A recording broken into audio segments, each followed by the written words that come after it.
Welcome back to the 2023 AMSOIL Big Sky 200 in Broadview, Montana. Thanks for everybody for staying tuned in. We've had a couple little difficulties, but we are doing our best to bring you the best racing action we can for the 4900 Can-Am UTV race. We have 3 classes in the Ultra 4 USA and 5 classes in the Yellowstone Off-Road Racing Series. With over 60 competitors out on course, the leaders are through. Let's run through the top 10 real quick, Pam. Kyle Cheney is out front. And Mike Park in that number 2 position. And third is Travis Zollinger. In 4th position, Mr. Paul Wolf. And 5th is that young man, Nathan Parker. I'm super excited about that one right there. And then on the 6th position, Mr. Corey Willis. In 7th spot goes to Jay Shaw. In 8th position, Zach Pollard. And 9th is Matthew Walraven. And at 10th position, Mr. Jacob Versey. And 11th is Aaron Lynch, who's leading the stock class. And then in that 12th position, Mr. Terry Madden. And physical 13th, but first in the open class is Josh Smith. 2 years ago won this race. And then the number 24 of Cole Clark. So we were missing Cole, so he had an issue out on course. Was it a belt? Was it a tire? We're not sure, but he is back and running. And that 15th spot goes to John Seaman.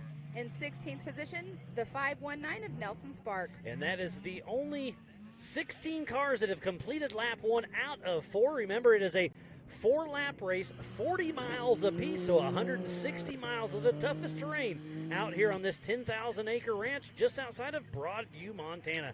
Again, thanks to Yor with the Throttle Down Customs Big Sky 200.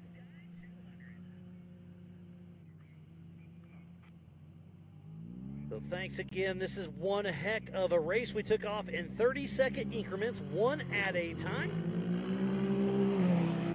Miles, this is, I know you've mentioned it, but a 10,000-acre ranch that we're out here racing on. It is amazing out here. Now, I was also out on course talking with Grizz, and he was telling me about there's an area there, and I asked him why there was a fence line, and there's an area out there that is like basically like a oasis that nobody's allowed to go into. The wildlife go in there. There's ponds down there and a stream.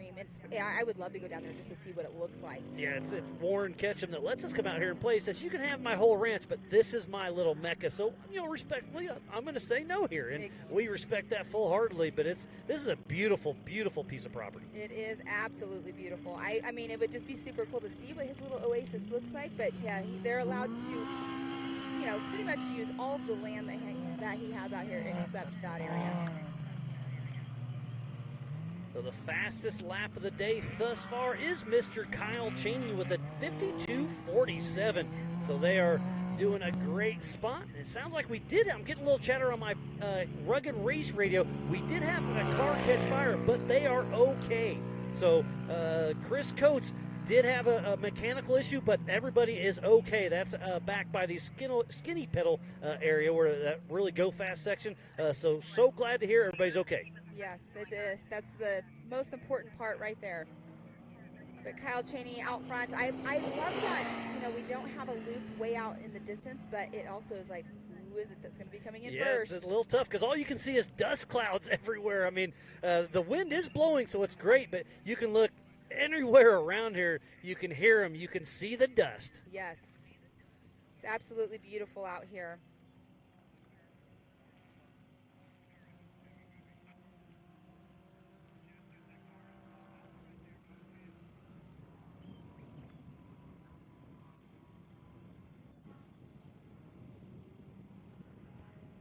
So in the Ultra 4 USA side, we have 3 classes racing at the same time. We have the stock production UTV, and that's NA and turbo. You must have an OEM chassis, must use stock suspension points. Reinforcing is allowed, must run front body plastics. Rear bed can be trimmed, maximum 1,000cc engine, and 33-inch tires. And in that pro modified UTV class for the Ultra 4 USA series, based on the OEM chassis, there's aftermarket chassis allowed, but they must run stock suspension with the pickup points. Reinforcing is allowed, and they must run all the full front plastics on it. They are 1,000cc max engine. Aftermarket turbos are allowed, but they have a max of 35-inch tire. And then the open UTV class for Ultra 4 USA is a 2,000cc maximum engine. So dream it, build it, and race it. Yes, that class, I foresee that growing because a lot of people are getting those ORs and they're racing in that class. Yeah, Yeah, we see a few of them out there on course today. They're fun, and that's what the groups were racing at Rush, which CJ won His class at Rush, and yeah, that's super cool to see this new UTV come out. And Polaris actually just released a new UTV that looks like an Overlander UTV. Yeah, it's pretty cool, all the manufacturers, what they're coming out and bringing. But yeah, the Can-Ams are out front right now with Kyle Cheney, Mike Park, Travis Zollinger, Paul Wolf, Nathan Parker, Corey Willis, Jay Shaw, Zach Pollard, Matthew Walraven, and I think the first Polaris right now is in that 10th spot. So top 9 all goes to Can-Am. They're really showing what they deserve out there. You know that they are super excited, the people that with Can-Am that are watching the race, to see where their drivers are at. That's got to be pretty awesome. A great feeling. You know, our top 9 right now all in a Can-Am. And we have, you know, they're all built by different people. Travis builds his own. Mike Park is built by CA Technologies. Kyle Cheney is CT Raceworks. Paul Wolf builds his own. Nathan Parker is out here in a brand new, just built CT Raceworks car. So it's really cool. They were super excited about it. But it's just pretty cool to see all of these drivers out here in different builders for their manufacturers out here doing so well, especially for Nathan Parker in a brand new car that really didn't have much time to have a shakedown. Yeah, it's great to see it all come together. So let's give another huge shout out to Rugged Race Radios, Project X Lights, Speed Sport, Can-Am, Raceline Wheels, Amsoil, Mid-America Outdoors, Mile Marker, 360 Wraps, Optima Batteries, and then Laser Nut, Nitto, the Off-Road Syndicate, American Outdoor Events, King of the Hammers. So please support who supports the sport. Without all those amazing marketing partners, we would not be racing here for the 2023 AMSOIL Big Sky 200. Somebody just went through the start-finish line. I did not catch who it was. But yeah, this is an amazing race right now. So lap 2 is what they're on, and I'm wondering how long of a lap have we been on with Kyle Cheney? How long ago was it that he went through? So that was Greg Toohey that just came through. Okay. And he is in that 4900 UTV Pro Mod class. He's 16th in class, 21st overall out of 20 drivers. Like man came 3 right there. And then Kyle Cheney came through with a 52.47, and we're an hour 21 into the race. So he's basically at his halfway mark right now, so he's doing great. All right. Appreciate it, Bill. Thanks for the water. All right, see ya. We also have the Yellowstone Off-Road Racing Series out there on course, and first in the turbo class is Caleb Rupp. And then in the second position, but first in UTV Unlimited, is Cody Williams. And then Jacob Versey, physical third. And in that fourth position overall, but third in class, is Chris Corbin. Fifth overall is Mike Slauson. And then in sixth position, Joshua Smith. Seventh is Tyler Nelson. Eighth position, Jeremy Rajan. Ninth is Nate Thompson. In 10th position, Paul Leach. 11th, Greg Toohey. In 12th position, Joe Gould. Gavin Leach. In 14th position, Shane Dahlquist. In 15th, Cody Pixel. In 16th position, Chris Coates. 17th, Dan Dirksen. In 18th position, Mark Schell. And in 19th, Jacob Winter. Remember, that's the Yellowstone Off-Road Racing Series. So we have 2 different series racing at the same time. They've got 4 classes. We've got 3 classes. So we are doing our best to keep everything honest. But you can obviously go to live.ultra4racing.com, or you can go to live.yourracing.com for their live timing as well. Yes, there's so much going on, but it's been an amazing day out here. But yeah, so much racing going on. It's pretty cool to see.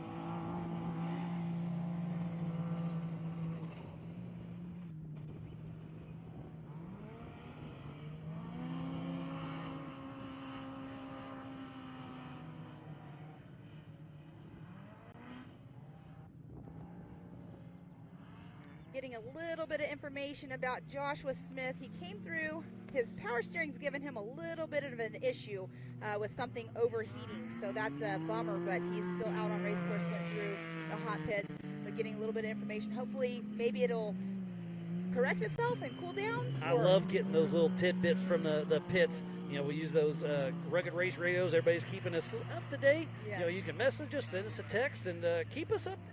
What's going on? Let us know what your driver's doing. If you're having issues, if something's going good. Exactly. Yeah, it sounds like what's going on is he pretty much has no power steering. So this is a great course. It's fast, but there are areas that power steering is definitely needed. So he's going to probably have quite a bit of arm pump later on. Yeah, I really, really think that they're going to have a lot of attrition out there. This course is fast, but there's so many tight areas with those G-outs and those fences and everything, so they really need to pay attention. Lots of turning, and just like you said, arm pump, I think these tires and cars are going to be really tired. Yeah, definitely. I mean, I was out there just, I was in a Can-Am yesterday doing the whole entire race course, and I wasn't even going fast because on the days that you are doing pre-running, it is a 25-mile-per-hour speed limit, but still just like a little bit of, my arms got a little tired in some of those tight areas because you're really having to work that power steering. And just all the bumps you tense up when you're going around corners. I mean, yeah, it's going to be a battle out there. And this is one of our longer races in the Ultra 4 USA season. If you're just tuning in, we thoroughly appreciate each and every one of you. This is the 2023 AMSOIL Big Sky 200 just outside of Broadview, Montana. And we have teamed up with Yellowstone Off-Road Racing for the TDK Big Sky 200. This is a 4-lap race of 40 miles, so this race today is 160 miles. Tomorrow's limited classes will be very similar, and then tomorrow afternoon, the 4400 and the Your Pro trucks will go out for a 200-mile race. So tomorrow afternoon will be 5 laps. Today's 4. Tomorrow morning, depends on which class they're in. They'll do anywhere between 2 and 4 laps. And it's pretty cool. Earlier when we had our break, we went and drove through the pits. We ran into Miss Bailey Campbell, and she said she has a 70-gallon fuel cell, so she's going to try her best to not have to stop and fuel, so she has that advantage on it. But she was saying that if she gets to a certain point on that last lap where it's like at a 30%, she's just going to go. Yeah, I mean, just see what happens. But I was talking to Miller a couple weeks ago. That guy, he runs the numbers. He's extremely sharp. Anybody that's been around Ultra 4 knows he pays attention to a little bit of everything. So I was talking strategy with him, and he was like, yeah, I think we got it. And Paul Horschel's got a big car with a big tank, but he's got extra horsepower. So he's thinking that it just depends on how it shakes out. Right, exactly. And you're saying that about Ryan. Ryan definitely, I mean, he can do the numbers on the fly. He's like a math genius. He really is, yep. He reads his kids the rule book when they go to bed. I mean, he just keeps up to date on everything. Yeah, that's pretty cool right there. Yeah, it's super awesome, though, the race course, seeing the dust in the distance and everything, and these drivers out here. I seriously, though, right now, I'm like, nerves inside of me. Like, is Kyle Chaney still going to lead? Who is it? It's, going to be a tight race until the end. It's going to be a race to the finish. That is an absolute fact. And the top hasn't changed much except for Cole Clark. Again, it's Kyle Chaney, Mike Park, Travis Zollinger, Paul Wolf, Nathan Parker, Corey Willis, Jay Shaw, Zach Pollard, Matthew Walraven, and Jacob Versey, the top 10 in the Pro Mod. And then in the Stock Class, it goes Aaron Lynch, Brian Hamby, and Steven Rogers. In the Open Class, it's Josh Smith, John Cahy, and Jeff Bachman. So we have 3 classes for Ultra 4 USA and 4 classes for the Yellowstone Off-Road Racing.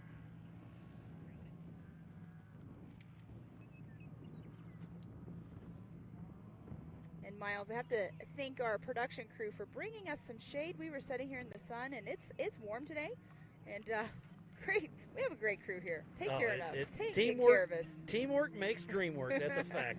So we're overlooking the qualifying loop once again, and they'll be coming from the top left of your screen. During qualifying, they came right in the middle of your screen.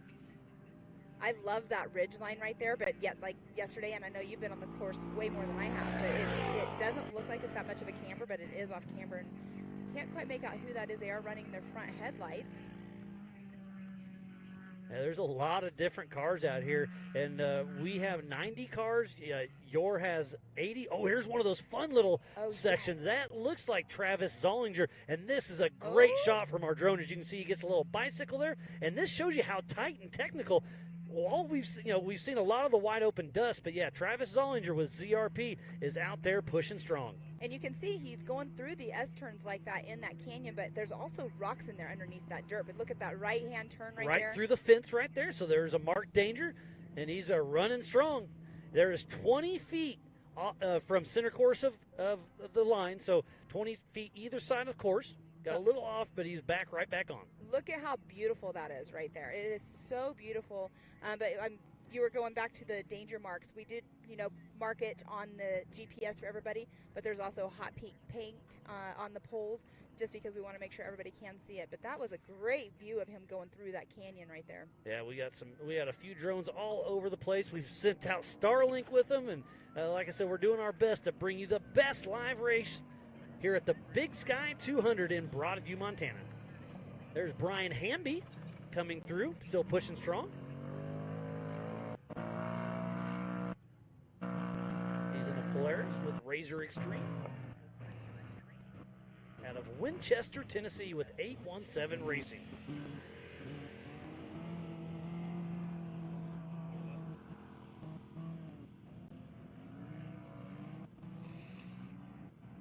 There's the Yukon launch and the Brannick bump both on screen. In that back section, we were watching the Spider Tracks backstretch. And I haven't heard a whole lot from the AMSOIL hot pits, but I'm pretty sure the UTVs are going to have to stop for fuel. Yes, and we did just have only the update on Joshua Smith because Abby, his girlfriend, gave us some information, and I love it that you were saying, if you know somebody in the pits and they're having some problems or want us to talk about, how their driver's doing, just give us a little ring on our phone and we'll see what we can do. But it's awesome to get that information from people. Yeah, don't call us, but no, you send don't us a call text. us. I said ring, but it depends on what your ringtone is. What your text tone is. Maybe it rings. So we're back to the qualifying area, so just before the start finish.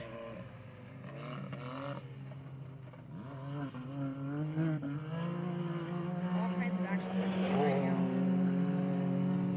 I suspect we should see Kyle Cheney in about 15 minutes, but don't forget, he's going to start catching some lap traffic in the next lap or so. And that dust will be an issue coming into that lap traffic. And you know what, that was another thing, out in the pits when we were talking to the drivers, they were saying that they are pretty sure that what's going to happen is they're going to come into that lap traffic on lap 2, and that's where the dust issues will be coming in.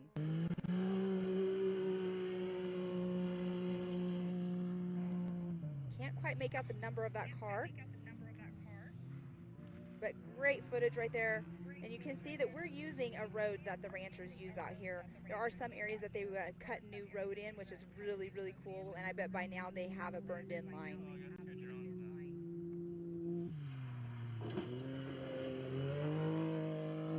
That looks like the 4997 miles of Jacob Winter. And that just goes to show you how beautiful this place is. And look at all the rock outcroppings out here. So if you were in the dust of this section and you tried to go left, you're going to smoke it. So that really goes to show that pre-running is a big, big deal. And you can see the track. Every one of those dirt roads is part of the track out here. We use all that we can, and this is a fun course out here. I can't wait to see all the GoPro footage coming out in the next few weeks. I love it when the drivers get home and they start doing the GoPro footage of their recaps and everything. And that right there that we were just looking at, that's actually the day that I went on race course with Grizz, it was actually a decent little hump, and it's a gradual incline. They call it Scott's Bluff back there. Yep. Well, and yesterday being out on race course after people were pre-running, there's a rock up at almost at the very top of it, and it was getting deeper and deeper and more of a ledge. Yep, I saw that exactly what you were looking at, and I think it's going to catch. If you really need to run, I would say 30 plus tire pressure, otherwise you could possibly break a wheel. Right, exactly. I mean, it's a sharp rock with a 90-degree edge, and all of your tires are going to hit that ledge. And I'm getting an update that Jake Versey is having some brake issues, so he's going to have to slow her down just a little bit. And our buddy that works for us, Caleb Jones, is out at Skinny Pedal, and he said Kyle Cheney just went by him, so we'll see him here in the next 10-15 minutes. Yeah, Skinny Pedal is that area by the water tower, I believe. Yeah, how awesome is that? So our physical race leader still out running strong. So Skinny Pedal is at which mile marker, Miles? You have the map right there. Let's talk about that. Right around mile marker 27, and that was 2 minutes ago. So he's going to be at that 15-ish minute mark, I believe.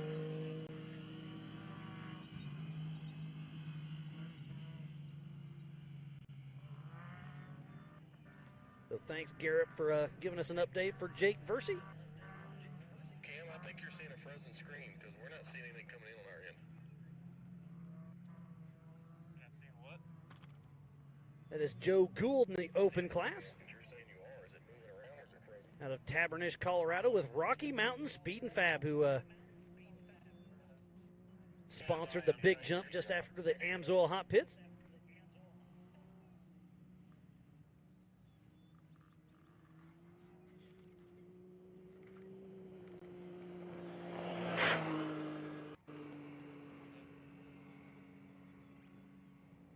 There's a great shot of the race line start-finish section.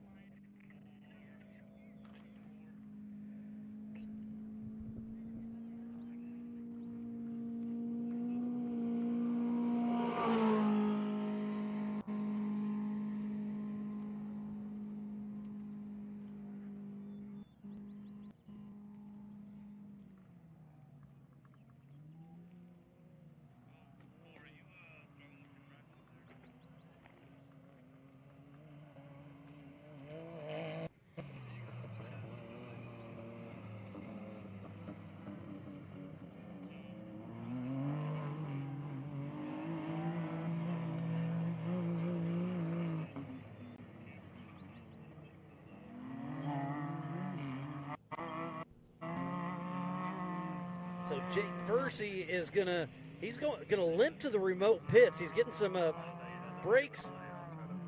He's gonna try to fix the brakes at the remote pit at mile marker 26. So getting little tidbits through my rugged race radio. And it looks like that could have been Josh Smith. He was having his overheating issues, but hopefully he's back out there. And look at that dust. That is a super tough spot to be. Yeah, driving in the dust is never fun, but that's where pre-running comes in handy. That's where a navigator comes in handy. Sometimes people will run their navigation. You can have it where it talks to you as well. So if you don't have a navigator with you, you can set it to tell you where the dangers are, where the turns are, and everything. It's really cool that there is the ability to do that. But driving the dust, it's difficult, but once the breeze kicks up and clears it away, obviously it's great for the drivers.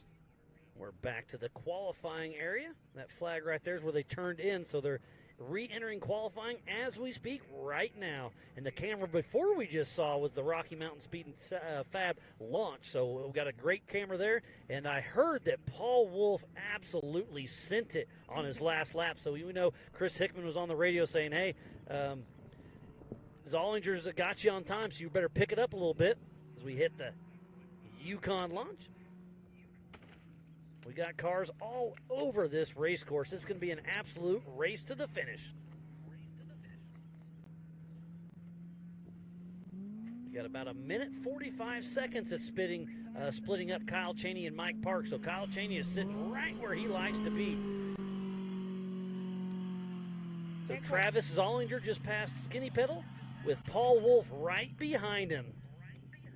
It's already getting close. You know that you know that they know their times right now and where each other are at. So Travis Zollinger has gotten around at Paul Wolf. So Zollinger's really driving a great race here.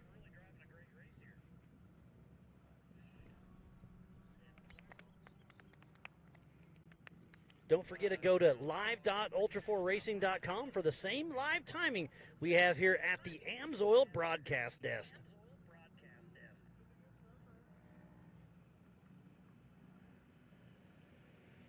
And then for your timing, go to yorr.livemotorsports.com. And that's Corey Willis right there going through that left-hand sweeper turn. Caught up with him yesterday. That jump that he was just going off of, you have to check up right there. It is a very steep jump. So Cheney through remote pit. Zollinger is only about 5 minutes behind him, and then Paul Wolf right behind Travis. So it's a tight race between our top three physically out on course. But don't forget Mike Park's out there somewhere too.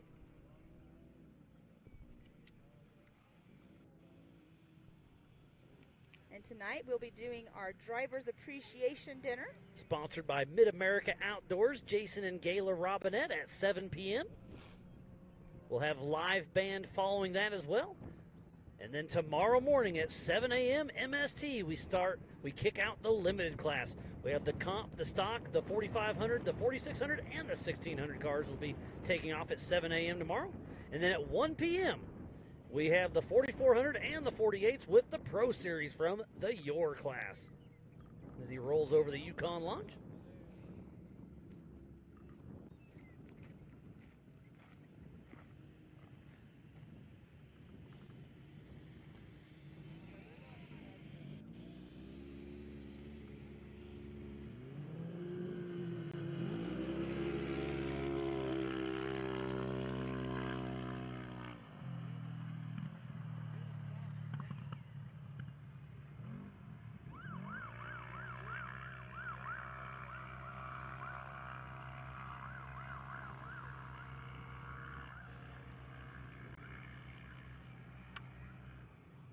I'm doing the best I can. I got a 10-second delay between what you see and what I see. So. Yeah. I'm sorry, man. Well, you'll just let Pam know I'm doing the best I can. I don't know.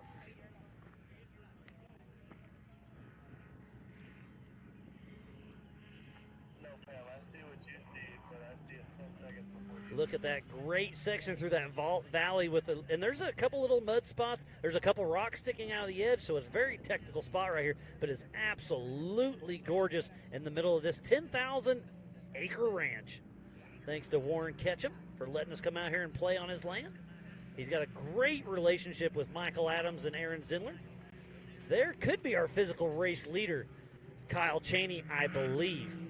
He'll do a little zig and then a little zag. Now that is the area I believe that's past mile marker 29. That is such a gorgeous canyon that we went through. So we got about 10 miles. So he might be a little bit off pace. I wonder if he's been struggling with some lap traffic or not. He could have been struggling with lap traffic, but you know what? Honestly, he knows he's got a lead, but why push it super, super hard as long as you can keep going at it? And he's keeping in communication with his team. You know that for a fact. But Kyle Cheney, our physical race leader, got the pole position this morning and hasn't looked back yet. He's a 3-time King of the Hammers winner, and he won his first Ultra 4 USA race ever in Rush, Kentucky just a few weeks ago. So Kyle Cheney is definitely the man to beat. Last year, Paul Wolf came into our world and lit it on fire. Yeah. This year, it looks like Paul Wolf's got his hands full with Kyle Cheney. Yes, and Kyle Cheney usually only races at King of the Hammers, and he has just started racing our regionals this year, which is awesome. He has teamed up with Team Momentum as well, and so he is also one of our side-by-side championship series at Mid-America as well. So he's double racing every weekend, like where we're at, he's at. But he's doing awesome. He won round 1 at Mid-America, and he's just one to reckon with. And he's racing up with Champ too. So this guy's got a lot of seat time, and practice makes perfect, just like everything else. Yeah, seat time is definitely key. And I was talking to the young Nathan Parker the other day, and I was telling him, seat time is seat time. It doesn't matter if you're on a four-wheeler or in a on a cage, in a motorcycle, whatever. Seat time is really good for you. And he's being mentored, basically. Kyle's been out there mentoring him and helping him out. 14 years old, though. It just blows my mind. He's out here doing, I've seen him on a four-wheeler going through the mud last year on our Labor Day weekend at Mid-America, and he did amazing, and it's just super cool to see him out here racing with us. Absolutely, yeah. Great to see all of the different people from all different walks of life. If you're just tuning in, this is the 2023 AMSOIL Big Sky 200 just outside of Broadview, Montana. And I believe on screen is our physical race leader, Kyle Cheney, and that's him, and that is the qualifying course. We're at the top right of your screen, well, right now, and then this is a great course out here. It is. There is a bluff right there that's where everybody is sitting and watching, because it's a great view of the prairie, as we're calling it. But look at the breeze is doing awesome. It's keeping the dust away from our pits. Our hot pits are right past those wind blades right there. Those wind blades were the race line start finish.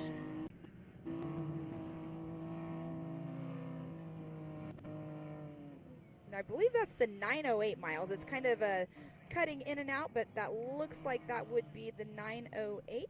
I could be mistaken, but I think it's Oscar Inderlin. Oh, that was the off-map racing car, I believe. That's a brand new car. And there's the Rocky Mountain Speed and Fab launch. So hopefully we could see a car head through there at some point. There's Jacob Shade and Brandon Randall out of Cheyenne, Wyoming with Squad Racing.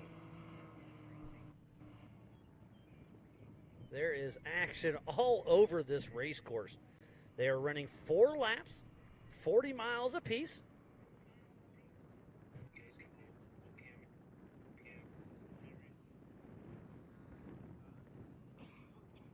We should be about halfway through this race as Kyle Cheney should be up here in the next about 5 minutes.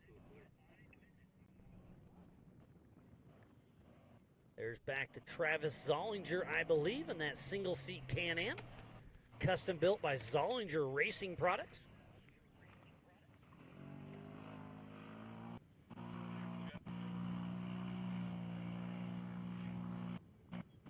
Counts at like 10 to 15, and you should have Cheney really solid. We'll be giving away some Laser Nut trophies wrapped by 360 Wrap later on this evening. Pam gave some awards to our Little Tykes earlier. We were not live with them, but we did record it, so we'll show that back in a highlight reel at some time. And there's our physical race leader, Kyle Cheney, coming through. And he is hauling the mill. Like we were saying earlier, that's an off camber because what it's doing is you can see it at down slopes, but it feels a little weird when you're driving it because you're trailing the bluff that's right above where everybody's sitting and watching. And he is running a single seat Can-Am.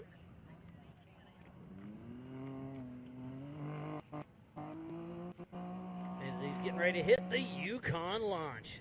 Kyle Cheney's car still looks like he's doing a great job. He's fresh off his win out of Rush, Kentucky for the Raceline Wheels Anniversary Bash we had just a few weeks ago.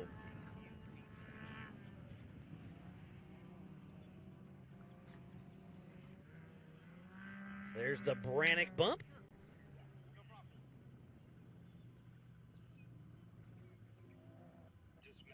Back to Travis Zollinger.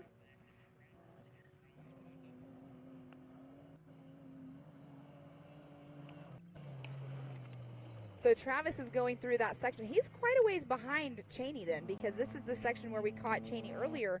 So he's got to be a good five minutes behind him right now. Yeah, at least maybe up to 10 by now. Yeah. Kyle Cheney's really pushing it up there. But I haven't seen Mike Park. I hope to see him, but I think I hear Kyle Cheney. So I'm going to go to live.ultra4racing.com and check out the timer and see what we have as he crosses the race line, start-finish line. And there he is right there, hauling the meld, going through that start-finish line. With a new fast time of a 52.34. So Kyle Cheney is on a rhythm, about 10 seconds faster than his last lap.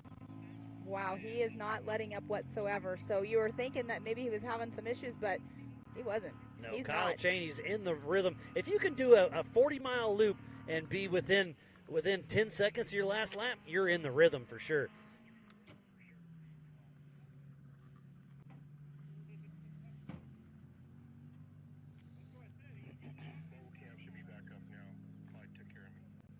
So Kyle Cheney is going through the Amsoil hot pits as we speak, and here's the Rocky Mountain Speed and Fab. So we will see Kyle Cheney coming up and over here in just a minute. That is not Kyle Cheney. That is Joe Gould that's Jeff Bachman with Dumpster Fire Off-Road. So that means he must have been sitting in the hot pits for just a little bit. The Amsoil hot pits is a 40 miles per hour speed limit, no passing. I wonder if Kyle, I'm not sure the fuel cell that Kyle is running in that car, but he possibly could have pulled in to get fuel. Yeah, are you going to get fuel on your second lap, your third lap? I do not know that answer. It's a strategy, and he's obviously pushing hard. And there's a lot of uphills. There's those sand washes that they're going through. So, obviously we all know this. The harder you are on the skinny pedal, it's going to, eat up the fuel a little bit more. So that would be a great question of I don't know what how big his fuel cell is and how far he can go, because basically he's only done 80 miles. And I remember talking to Paul Wolf at Rush, Kentucky just a few weeks ago, and he was saying he can drive wide open an hour and a half. If he's driving wide open at 2 hours, that's about his maximum. So you're right, he may be stopping at this lap. There he goes, Kyle Cheney, our physical race leader, getting a little hang time. That was a great shot right there of him. He could have just came in, quick fuel out, make sure, and might not have to stop again. Yeah, if he stopped for fuel on lap 2, that means he can make 2 laps. He's only got 2 laps to go. Kyle Cheney is at the halfway mark. That Corey Willis, possibly? Yes, I believe that is.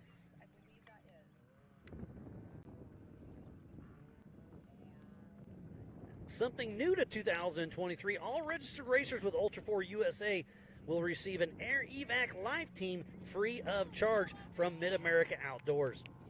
Jason and Gayla Robinette really take a fact to safety, as we all do, and try our hardest out there to keep everything running strong. There's Mr. Jay Shaw with Adventure Lifestyle.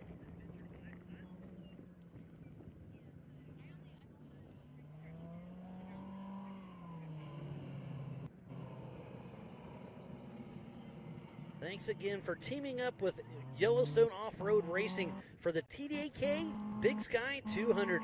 Aaron Zendler, Michael Adams, Grizz, and Don and their entire team. They've got a whole stack of volunteers that are making this race possible. So thanks. It's been a great partnership teaming up with them. We teamed up with them in 21. We're doing it again, and I hope to keep this race going. It's a lot of fun out here.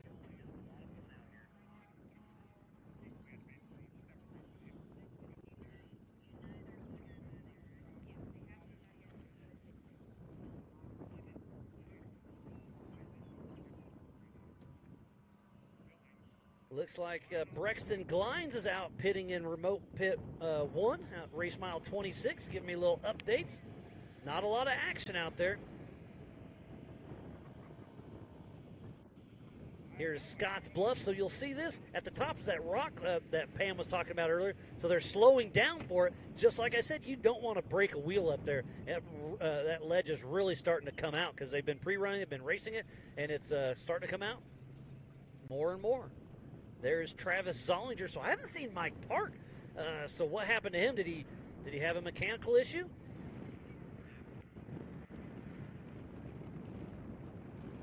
So Travis Zollinger coming along. He'll be entering the qualifier loop we had this morning as we speak. It is a beautiful built Zollinger Racing product by Travis Zollinger. As he hits the Yukon launch. Make sure you download the MAO app on Google or Apple. Go to AOE.tv or the USA Ultra 4 USA and MAO Facebook and YouTube channels. Share it, start a watch party, blow this thing up.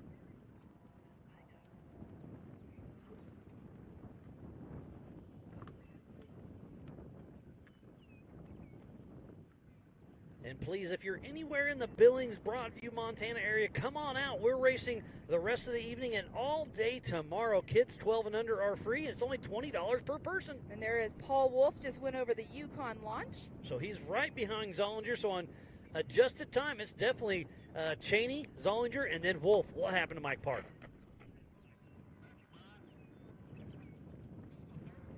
It's a long race, anything can happen, but yeah, I'm wondering if he's going to be close by or not, but he was running in that number 2 position on corrected time, unofficially. So Travis Zollinger just spins a 54.06. And look at how fast he's going. That right there, they kind of jump down and they go right into a left-hand turn, and they're using that bank right there. There's quite a bit of a bank. Going into turns like that, if there is a bank, you want to use that because you don't lose speed as much as you would if there was no bank on the other side. Oh, we have somebody. That is Terry Madden, it looks like. Looked like he had some stuff all out.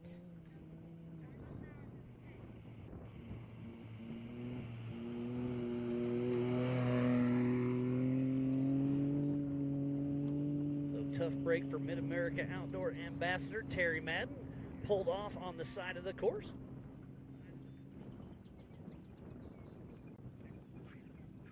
And we flip back to the race line start finish. Should see Paul Wolf coming through. Travis Zollinger just threw down his fastest lap of the day with that 54.06. So Kyle Cheney has almost a 6-minute lead over Travis Zollinger. So Kyle Cheney's turned it up and he's on a mission. That is an amazing time right there. I believe, if I remember correctly, at Rush, Kyle Cheney had the fastest time overall the whole entire weekend. That guy's a machine, I'll tell you. He really puts those Can-Ams to work. If you're on site, make sure you come to the Mid-America Outdoors Appreciation Dinner tonight for driver and co-driver. That kicks off around 7 p.m. And then everybody is welcome for some live music tonight. That's right in front of the Ultra 4 USA merchandise tent. Go check out Carly Bailey and Angel. They're selling a lot of great merchandise. Yellowstone Off-Road has a tent right beside us with some event tees as well. We have AMSOIL on site.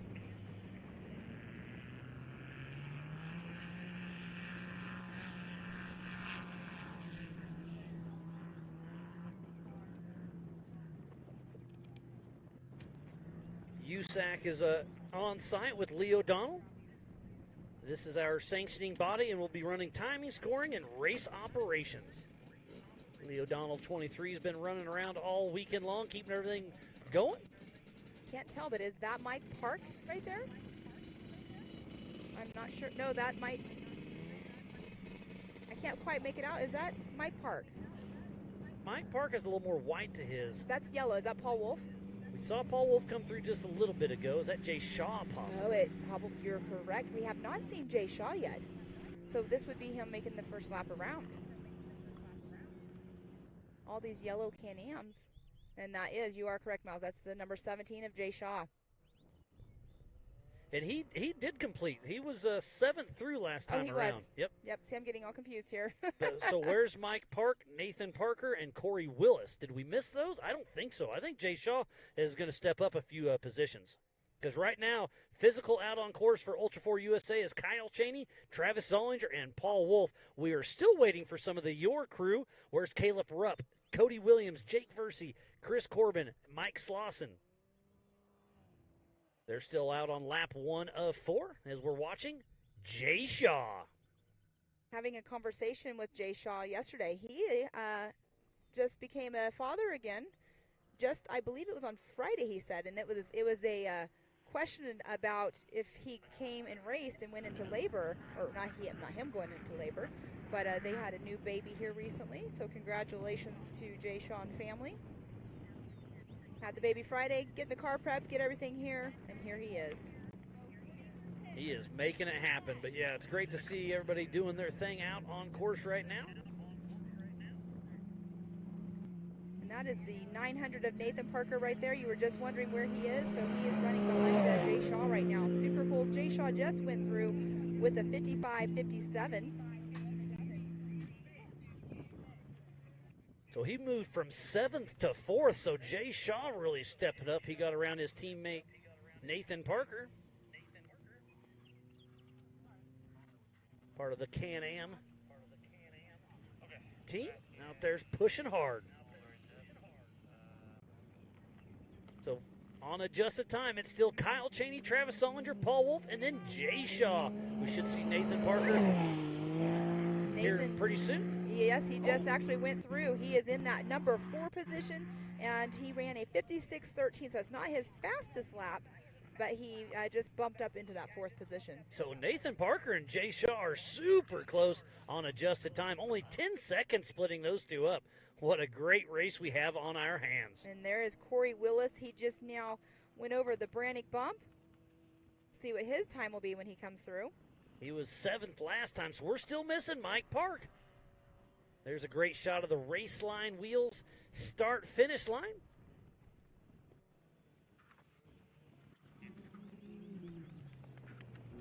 So we have next weekend is Memorial Day at Mid-America Outdoors. Then we have Visions at Mid-America Outdoors here in about 3 weeks for Visions. We have Ultra 4 USA, Nitro Circus, Nitro Rally, TK's Pro Rodeo, Yeah, Barbie Jeeps, the Lazy bikes. River, Pit the bikes. pool opens, pit bikes. And then at the end of the year, we're going to be in Nationals, Lake Havasu for Legends of the Fall. You do not want to miss that one. All right. Corey Willis just went through. His lap time was 2 minutes slower than his last one at a 58.34. He is sitting in that 6th position. So we have all pro modified classes that have came through.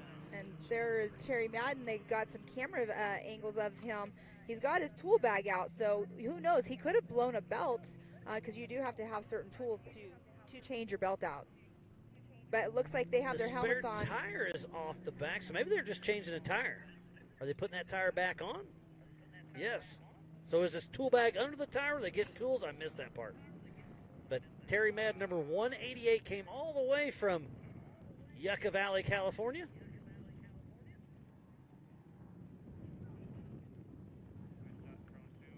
And I see John Leach pulling off track. You don't see him on camera, but he's towed out. His car is done for the day. So tough break for John Leach.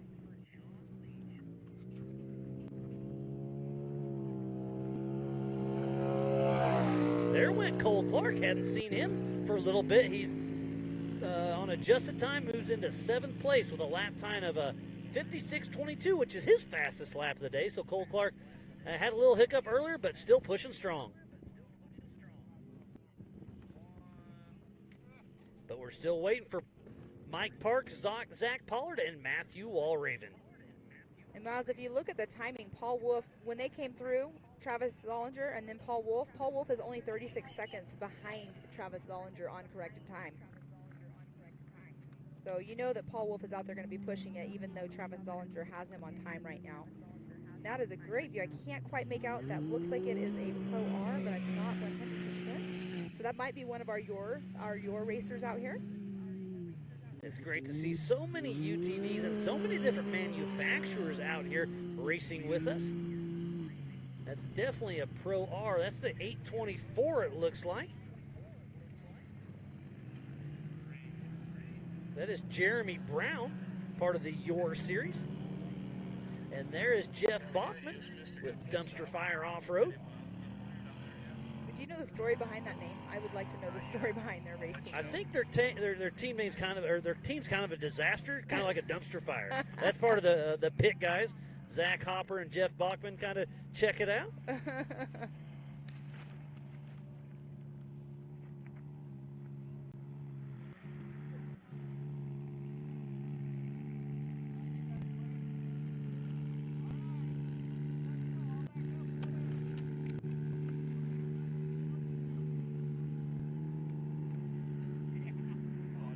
I love that view. What was that ledge called right here? This is Lost My Lunch, if I'm not mistaken. It's a pretty steep drop off. Oh, nope, I'm in the wrong section. That ledge. Oh, that's Scotts Bluff. They're Scotts heading Bluff, up. thank you. Sorry, Pam. Yeah, so they hit Scotts Bluff and then they go around and then they hit Lost My Lunch. Lost My Lunch is, we were talking about that. Like, if you're going too fast, you're going to lose your lunch. Yeah, for so sure. no, the story behind I got was they were out trail riding and they having fun on course, just playing around. Your volunteers were out and they came down that a little too fast, and their cooler popped out of the back and had all their sandwiches all over the place. I love the stories behind the names of these the sections out here. It goes for every racetrack that we go to. There's always a story behind, you know, what you guys name a certain area or what they named a certain area. And that is the 307, it looks like. That is Mike Slauson. That's Randy Slauson's brother out here running around. But speaking of trail names, let's go to King of the Hammers. There's some interesting names out there, that's for darn sure. Right? That place has the most interesting names. But you know what? I love that place. Those rock sections, that's something. I haven't been through all of them, and I don't know if you've gone through all of them. I haven't been all through all of them, that's for sure. But it would be fun to like just go out and play. And I mean, we go out there to work when we go to work, but it would be so much fun to go out there and just play and, you know, go up those rock sections and see how tough it actually is. Look how deep these corners are getting dug out, so that berm. So if you come in there a little too hot, they're starting to become brake bumps, and then you can do some big bicycles if you had to. Yeah, yesterday in the Can-Am that I was in with Josh, our camera guy, I actually they were so deep that the bottom was kind of starting to hit the skid we're gonna plate. have a belly scratch on the car, but Here's another fun little zigzag section in one of those valleys. yeah, a couple of those sections, and it might be this one. You can actually have a decent speed going through it because you can. It flows pretty good. Yeah, exactly, because you can bank off of. You can see them right there. You're banking off of the berms. That is But being that's created. one of those sections that'll really wear you out. Yes. I mean, it's back and forth, back and forth. But we do have great terrain out here. I love it. I love this racetrack being as long as it is and as fun as it is, fast as it is. And you can see right there, going through another cattle gate right there. Yeah, this is a working ranch just outside of Broadview, Montana. Warren Ketchum has 10,000 acres out here that he's letting us come play out. But we try to stay on that trail as best as we can. As you can see, it's really, really burned in. This is the first Ultra 4 USA Western Series race. A few weeks ago, we were in Rush, Kentucky. That's Aaron Lynch and JT Strickland cruising along with East Coast Cowboy Racing, part of the stock class.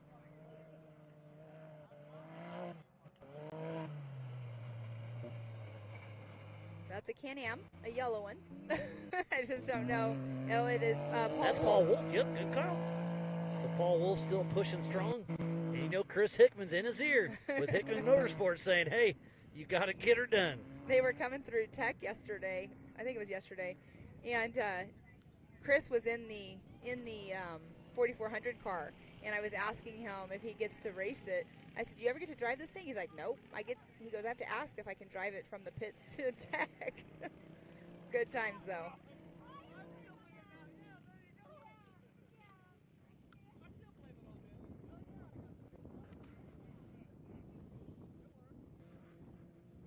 What a wonderful day of racing it has been. Thanks to everybody for tuning into the AMSOIL Big Sky 200. We're going to take a quick break and we're back with some more racing action.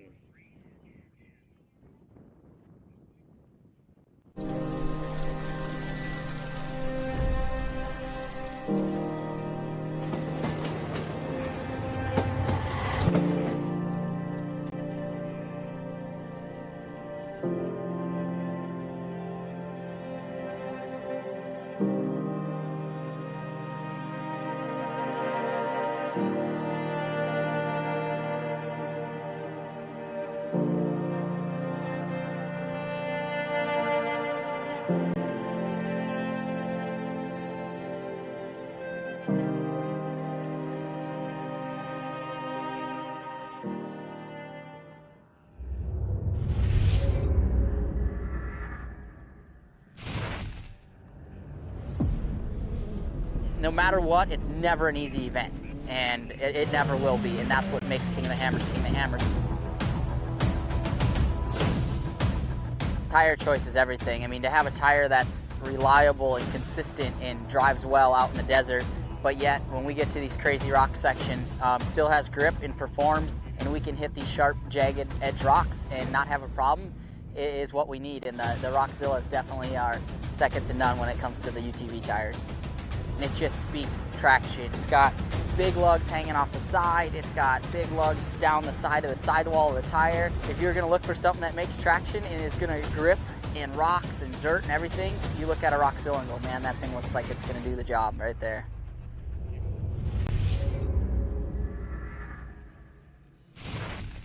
This is your world, your job, your crew, your CAT compact equipment.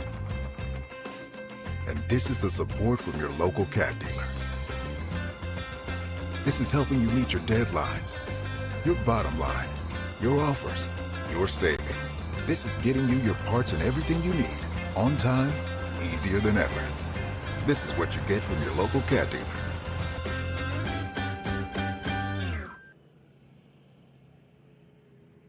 Hey everybody, Pam Hall. I'm here with Corey Willis. You're out here doing a little bit of pre-running. You're not in your race car yet. Not so what yet. do you think of the course so far? Oh, it's fun. This is going to be fast. This is going to be a really good time. Everything's real flowing. They did a great job on the course. It's marked extremely well. It'll be some good racing. I mean, Can-Am defenders are awesome. So you're getting a true feel, though, of the course right now. There are some rough sections. Yeah, I think some of the stuff that we might have called a danger might not actually be a danger.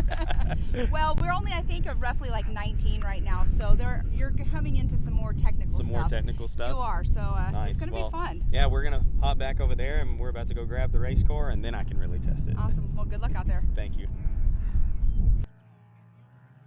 And that smile says it all. Pam, that was a lot of fun out there. I love going out and kind of checking out the course and being able to bump into, Corey.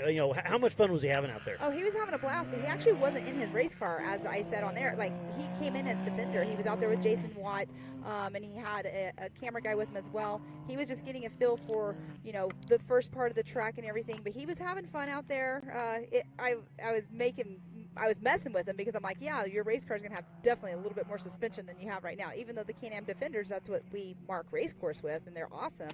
But, yeah, he had a lot of fun and went back and got his race car and went and actually pre-ran in his race car. So it's fun to be out on race course and catch up with the drivers. My best guess right there is Mike Slauson as he hits the Brannick bump. That's what it looks like. Yep, Mike Slauson coming through. So good a time on him. And we have Josh Smith, who is racing for Ultra 4 USA and Yellowstone Off-Road. So in the Yellowstone Off-Road, overall, it's Josh Smith. And the UTV Unlimited, Jeremy Brown for Yellowstone just bumped Josh Smith out of that top spot by a minute 25. So Jeremy Brown on adjusted time is out front in front of Josh Smith. Well, and Josh Smith is running in 8th position overall for the race, but you know what? He was also having power steering issues, so I'm wondering if he's just, using his arms as much as he can, getting that arm pump, or if maybe the issue, because they said it was like an overheating issue that was causing the problem, so maybe something changed and it cooled down and he's got his power steering back. Yeah, they could be having some electrical issues as well.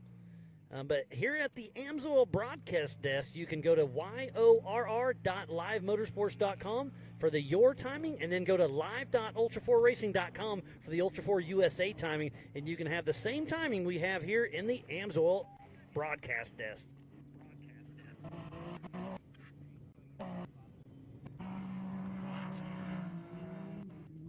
You can hear all kinds of action going on the Rugged Race radios, and when we get information, we can hand it out to you guys and let you know what's going on, but we can hear chatter in the background, so all kinds of action all over the race course.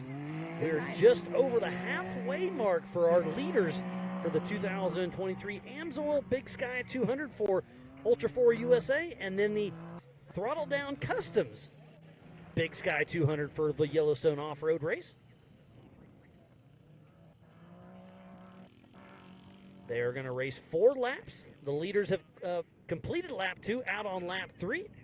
And Miles, while we were on a break, we had a car come through.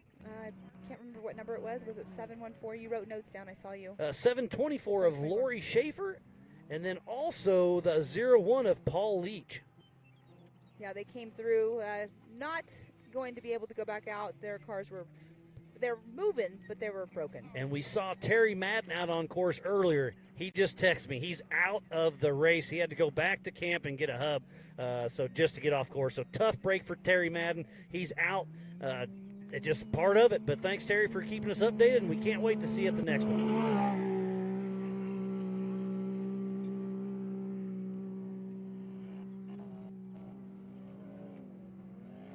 That is a tough break.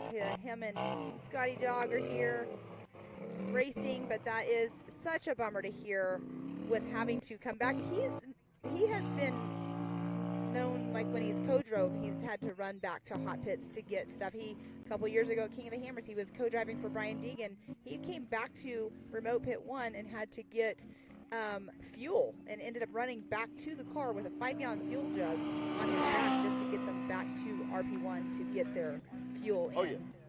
So we have the 1951 that's getting towed off as well. So the attrition setting in, and there is carnage already. Yeah, and like I said, we're just over that halfway mark, so absolutely the attrition is setting in. This is a tough course. like, you know, cameras never do it justice. It looks like wide open, but it is super tight and technical in some of these valleys. Lots of G-outs, lots of fence crossings in this 40-mile lap. The UTVs today are running 4 laps. Tomorrow morning, 7 a.m., the 1600s will run 2 laps. The stock and the 4600 will last 3 laps. And then the 4500 and the comps will run 4 laps tomorrow morning. So we'll have a bunch of different classes, 5 different classes running tomorrow morning. And then tomorrow, 1 p.m. Mountain Standard Time, the 4400, the 4800, and the Pro for your classes will be racing all together. And then just like this, they take off the line as they qualified this morning.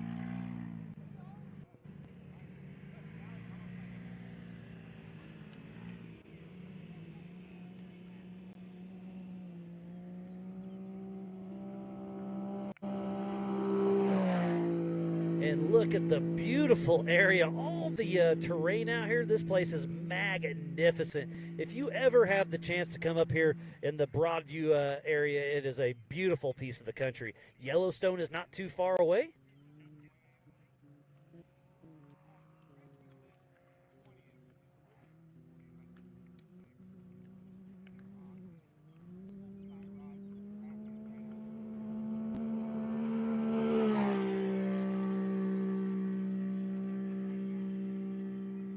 There is a great shot of the race line wheels start-finish line.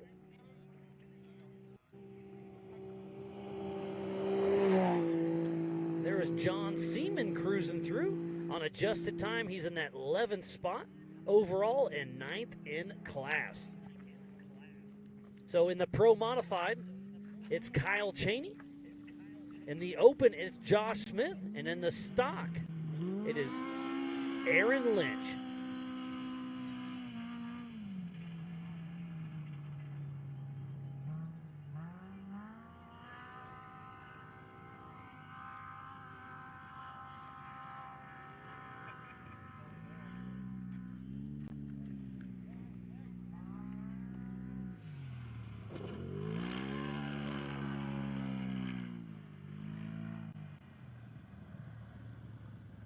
Here's one of our faster section outs there. You can really carry the momentum out there, just like Team Momentum has been doing today.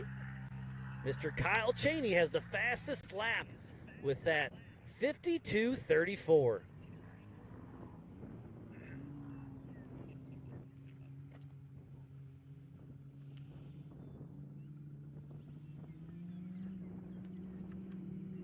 That's one of our Can-Ams. Couldn't quite make that one out.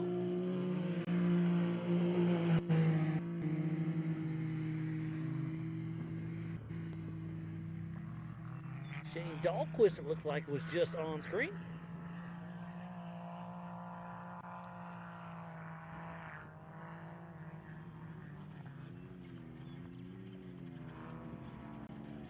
If you are just tuning in, this is the 2023 AMSOIL Big Sky 200 in Broadview, Montana. Is that Brian Hamby right there? That is Brian Hamby, correct. Good call, Pam. With 817 Racing. We have teamed up with Yellowstone Off-Road Racing. That is the 428. That is Tony Polari. Mr. Big BDD Tony with a Bad Batch Racing. And look at how steep that's getting right there. That bluff section is definitely, it's going to be interesting tomorrow. The ruts are getting deep, and tomorrow we have the 1600. Those are the small sandrail buggies with a Volkswagen engine, beam front end. So two-wheel drive, these ruts are getting deep. They're going to have their hands full tomorrow on their 2 laps. So for Yellowstone Off-Road on adjusted time, in first place is Jeremy Brown. In that second position, the 307, Mike Slauson. In third goes the Cody Williams. In fourth position, Chris Corbin. In fifth is Josh Smith. And in sixth position, Jeremy, I can't see that. And they are all out on their 3rd lap, so they are halfway through their race. And we'll run through the Ultra 4 USA. It's Kyle Cheney. And then Travis Zollinger. Paul Wolf. Nathan Parker. Jay Shaw. Corey Willis. Cole Clark. Aaron Lynch. Brian Hamby. Joshua Smith. Tony Polari. Matthew Walraven, John Seaman. and Nelson Sparks. So we have 14 cars out for Ultra 4 USA out on their third lap, over halfway through this race. And no, this is all unofficial right now too, and we do say their positions because obviously they're still racing out there, Yeah, but they are all on corrected time. We have to dot our I's and cross our T's, and then we'll be giving away those Laser Nut trophies wrapped by 360 wraps. Great to see two different cars at the same shot. It's really cool to see. There goes Nelson Sparks across the race line, start finish line, heading out for his third lap out of 4. They took off at 3 p.m. for 4 laps, 40 miles per lap, so 160 miles in total. You can see that Speed Sport flag flying in the wind. The wind has picked up just a little bit. And we are roughly 2 hours and 20 minutes into the race.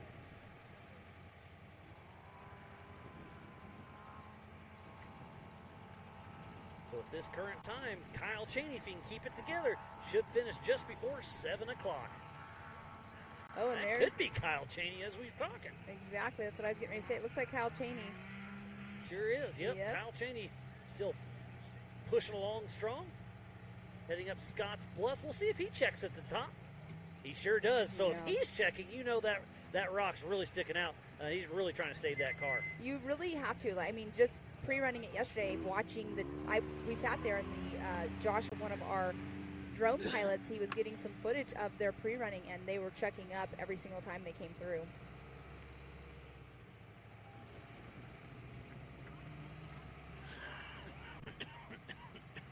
And you can see that's like a hairpin turn right there. He's going to come around, and then that's where he comes to Lost My Lunch. I did not realize that was the name of that. That's a pretty funny story. Like we were saying, the stories behind all of the names of the areas out here on Racecourse. And that right there is the view of it. Or that's Scotts Bluff right there. Getting a little info from Remote Pit 1. Jake Versey is back on course with no brakes. They were super hot. They got him pinched off and going, trying to salvage a finish.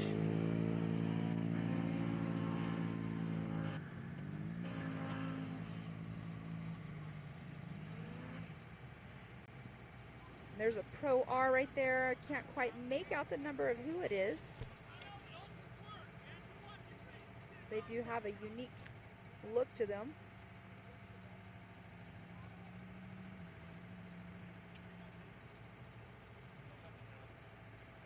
Thanks again for everybody who makes this race possible. Let's give a huge shout out to Raceline Wheels, AMSOIL, Mid-America Outdoors, Mile Marker, Rugged Race Radios, Project X Lights, Speed All right, Sport, how you Can-Am, Laser Nut, Nitto, 360 Wraps, Optima Batteries, Spider Tracks, Brannick Motorsports, Yukon Gear and Axle, Wayland.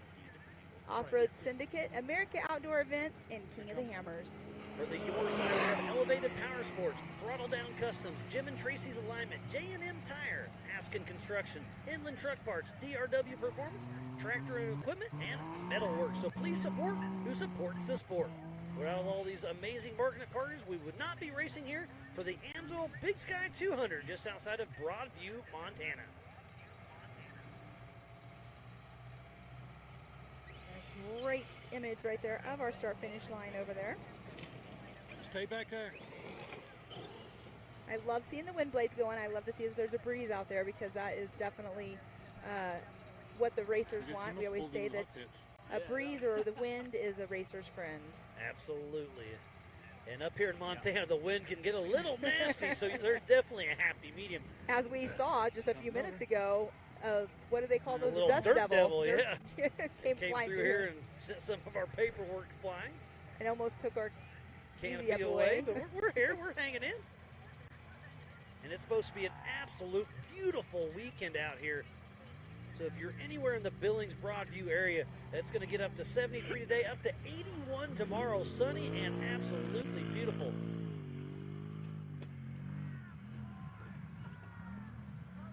So Nelson Sparks on his birthday is still running strong. He's 11th in class in that Pro Mod class. Try to keep it back that way, okay? Thank you. How funny. Him and JT have the same birthday. Kyle Cheney just came through remote pit. So Kyle Cheney is at race mile 26. Cheney's been racing for 2 hours and 10 minutes. Got on the pole position this morning, took off first, and hasn't looked back. But he's obviously dealt with a lot of lap traffic out there. With that many cars out on course. I don't see it slowing him down, though. It's a little dusty There over are on this quite a few side. areas that you can pass through or pass by out there, but we do have to stay within 20 feet of the race line, center of race line. But there are passing areas that, you know, that you're saying the dust. I'm sure it's been an issue for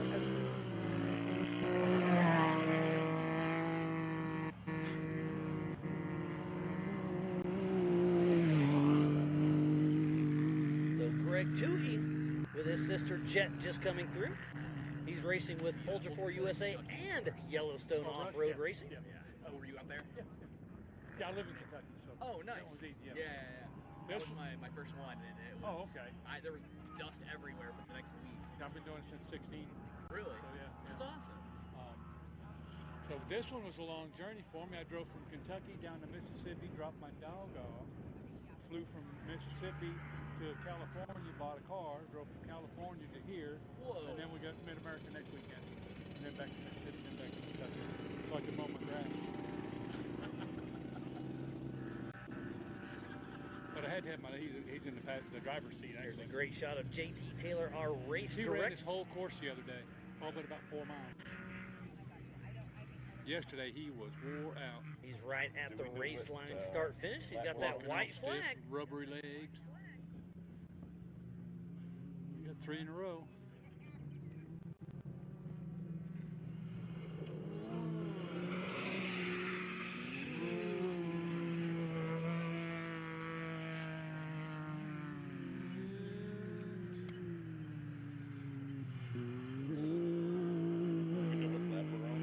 There's a great shot of the Rocky Mountain Speed and Fab jump.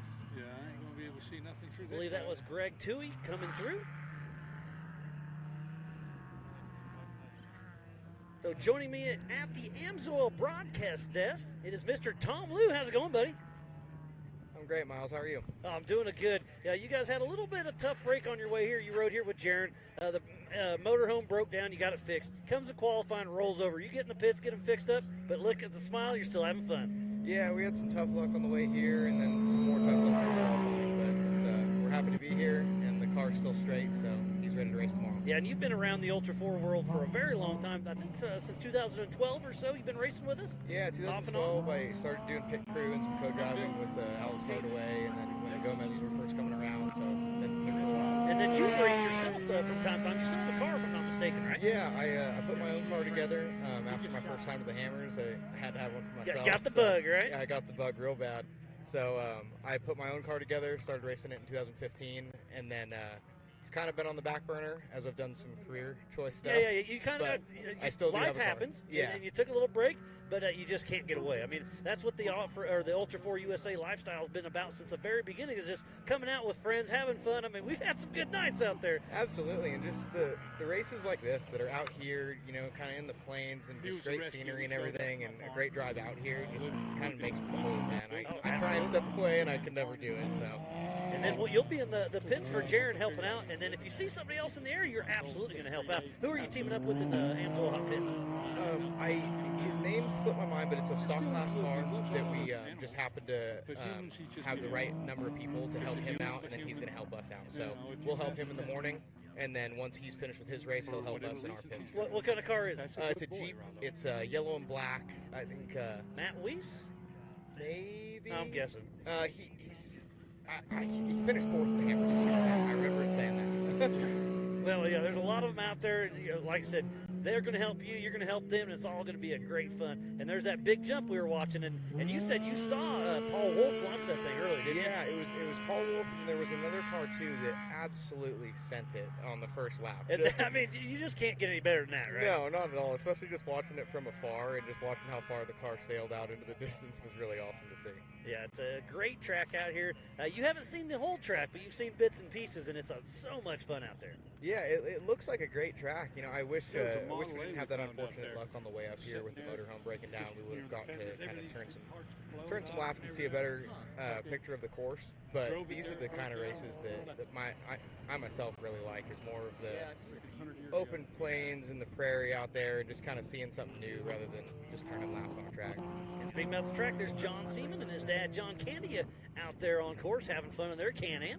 Do you guys stay like on the They're running with JW Performance. We're at the Yellowstone campground. Got a big RV down Yeah, it looks like they're having a lot of fun out there. I've seen quite a few cars come through with some broken parts. Yeah. Like I said, they're going fast. There's Aaron Lynch coming to screen. But there's a lot of bites out there, so you could get visiting the hot pits, especially with Jared driving. Yeah, after the show he put on in qualifying yesterday, I wouldn't put anything past him, but we saw a couple UTVs coming in with hurt corners.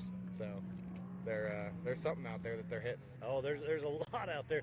I was lucky enough to run the entire course a couple times even, and it's such a fun spot, but the camera never does it justice, right? It looks big and beautiful. Look at that screen. It's so wide open. There's a lot of ruts. There's a lot of rocks just outside on the corner. And then in some of these canyons, it really gets a little twisted up. There's a couple of natural springs. There's a couple little mud spots. And that's just great. There's two cars. That's part of the Spider Track backstretch right there. Yeah, I can only imagine what it's like out there.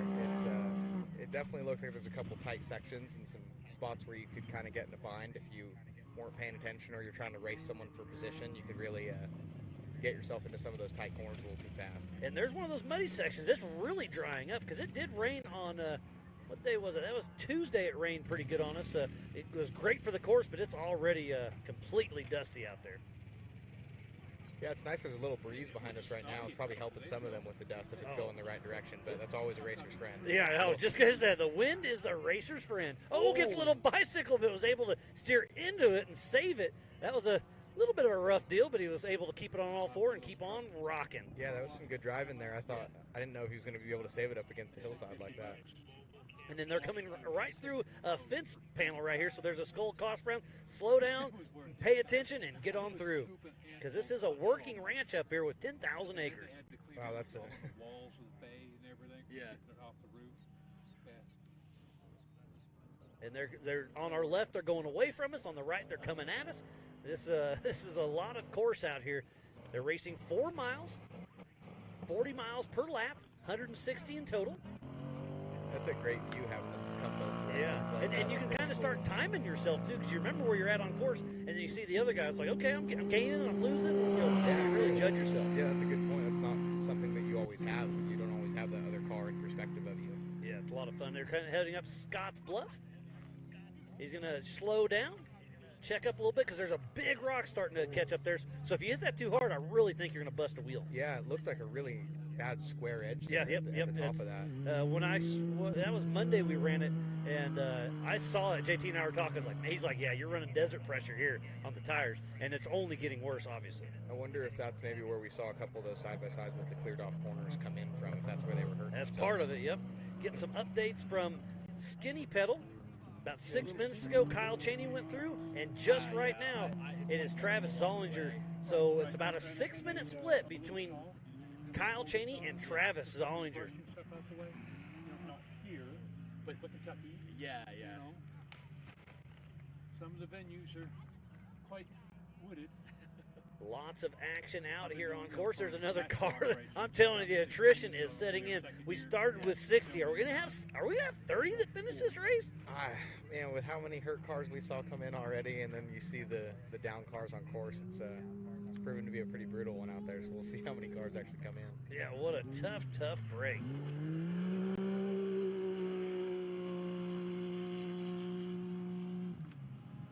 But it is so much fun traveling all around the country. Oh, I've been having a blast. Yeah. Oh, yeah. The first one I There's went to Jay Shaw coming to screen. South Carolina, and when I was in college, I did a lot of sports photography, some stuff like that. We went out And that's there. another great shot of the elevation chains. And on your left, the single track, that's not dirt bikes. Those are cow tracks. So I'm trying to get some stuff Yeah, together. that'd be an unfortunate thing to come across out here when you're running race speed. There's a lot of cattle out here, but we had to work around them Monday, Tuesday, Wednesday, but Wednesday afternoon, the Warren Ketchum, the landowner, did put him in a little pen and kept him. You know, obviously a cow could get out, but it should be a very safe race course. Good, yeah. I remember years and years ago we raced down in Texas, and there was Sierra Blanca. Yeah, there's a wild game preserve. Yeah, that's pretty wild. Oh, we got a pass there, and look at that. That's sportsmanship at its finest. He saw somebody right behind him, pulls over and lets him around, and that's right up that Scotts Bluff area. Can't quite make out who those are. I've only been doing the camera for a couple of years, but I've been doing the setup and the tear down recovery. And it is dusty. Look how thick that is if you're in that second position. Yeah, whatever they need. I get to go to Egypt next month. You were just at the NorCal race last weekend, right? Yeah, we were out at NorCal Rock Racing. I was running with my buddy Matt Bradley in the Legends class. Oh, that's always a good time. So you're racing short course up there. Now you're racing some desert sections out here in Montana. You just can't get away. Yeah, I can't. It's kind of bit me again, the bug. So it's been really fun to come back and spend some time out here. Yeah, with all the good buddies we've made over the years. You're just tuning in. This is the AMSOIL Big Sky 200 in Broadview, Montana. We're just over the halfway mark for the 4900 UTV race. We've got 3 for the Ultra 4 USA classes racing at the same time, and 4 for the Yellowstone off-road racing. For Yellowstone up front, it's Jeremy Brown, Mike Slauson, and Cody Williams. For Ultra 4 USA, it's Kyle Cheney, Travis Sullinger, and Paul Wolf, the top 3 for each racing organization. And look, we've got 4 cars on screen at the same time. One just dropped down. It was like cool. It was like just doing some video, trying to get back into it after a long time. That's a fun little downhill jump section there that they just went across. It was after Kentucky. So Jay Shaw just came through remote pit before Paul Wolf, so Paul Wolf may have had an issue. Somewhat of a following, like he's kind of... Get some updates from remote pit 26. Remote pit 1 at mile markers 26. There's Oscar Inland. To just follow me around and like edit and do everything for me, and I was like... With off-map racing, he's coming into the qualifying section. We were supposed to go to Bali in 2 weeks, but we had to postpone it because of... There's the Yukon launch. Work stuff on the other end. So I'm hoping we're still going to go at some point. You know, I'm looking forward to visions. I'm actually thinking now, because I was supposed to go to the beach for family vacation during Pottstown.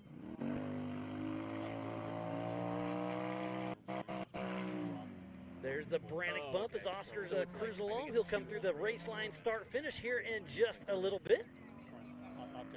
Yeah, I've got it too. I just, and I was like, hey, I might not be able to go to that one, but I was like here, and I was like, maybe I should just see if I can like fly in after the race, because typically we leave on Saturday because he only does. So we're heading up Scotts Bluff just as we speak. And he's got to check up for that rock. That's really starting to show up. So we got 60 cars hitting it today, another 60 tomorrow morning. I think 58 tomorrow afternoon. So it's going to be 8 out. Yeah, that section's going to get tore up, especially once the big tire, big horsepower cars get in there. Yeah. So we're first to get here before the city. Look at all the twisties. Yeah. When you get here, so I can find the shed antlers and the skulls, and different whatever, because I like the woods. Yeah. Anyway. You see the Western Diamondbacks? No, not yet. There's another little section right there with all the little zigzags back and forth. We're having a lot of fun up here. If you're not here, you're missing out. There's a fun little downhill jump right before that looks like a good time. Okay. Yeah. Oh, yeah. I know what you're talking about. And so I was just like over there, but on my way over, I'm just like watching everywhere I'm going near the rocks. I didn't see anything. We'll be giving away some LaserNut 360 wrap trophies after this race tonight. And then tomorrow morning, Mountain Standard Time, it is 7 a.m. with the limiteds and then 1 p.m. with the unlimited racers. So be sure to tune in all day tomorrow. And the field, all the far end of that loop. That is Barry Schaefer heading through. He's part of the Yellowstone Off-Road Racing Series.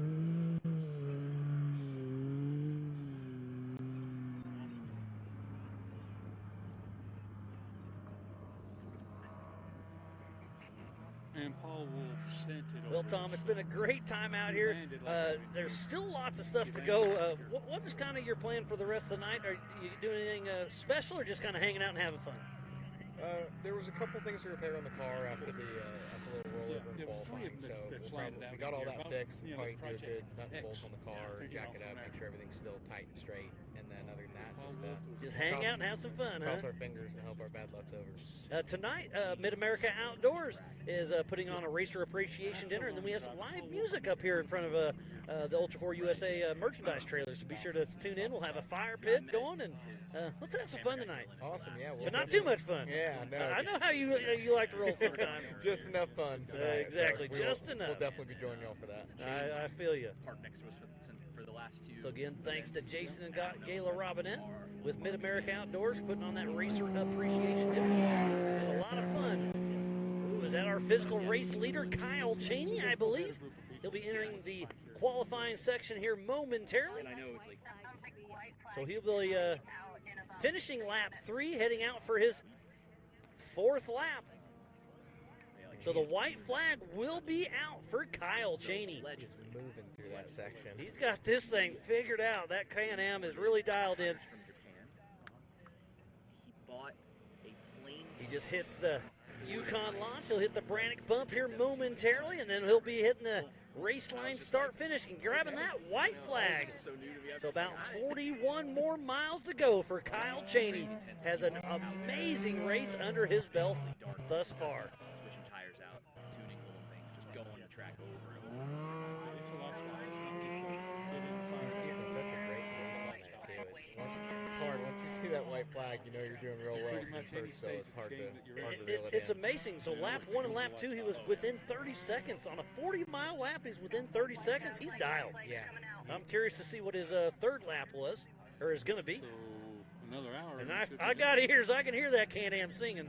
So we'll have a time for him here very shortly. This class. Remember, you can go to live.ultra4racing.com, and the white flag is out for Kyle Cheney. He just turned a 53.11, so he backed off by about 30 seconds. But the white flag's out. One more lap to go for Kyle Cheney. That's probably a good strategy. Having such a good lead, keeping the car together for that last lap and trying to not. And you know he's seen a lot of cars pull over on course, so he knows it. He's keeping in communication with his team and just making sure everything is going smooth. And the crew's saying, hey, you've got the lead, run your pace.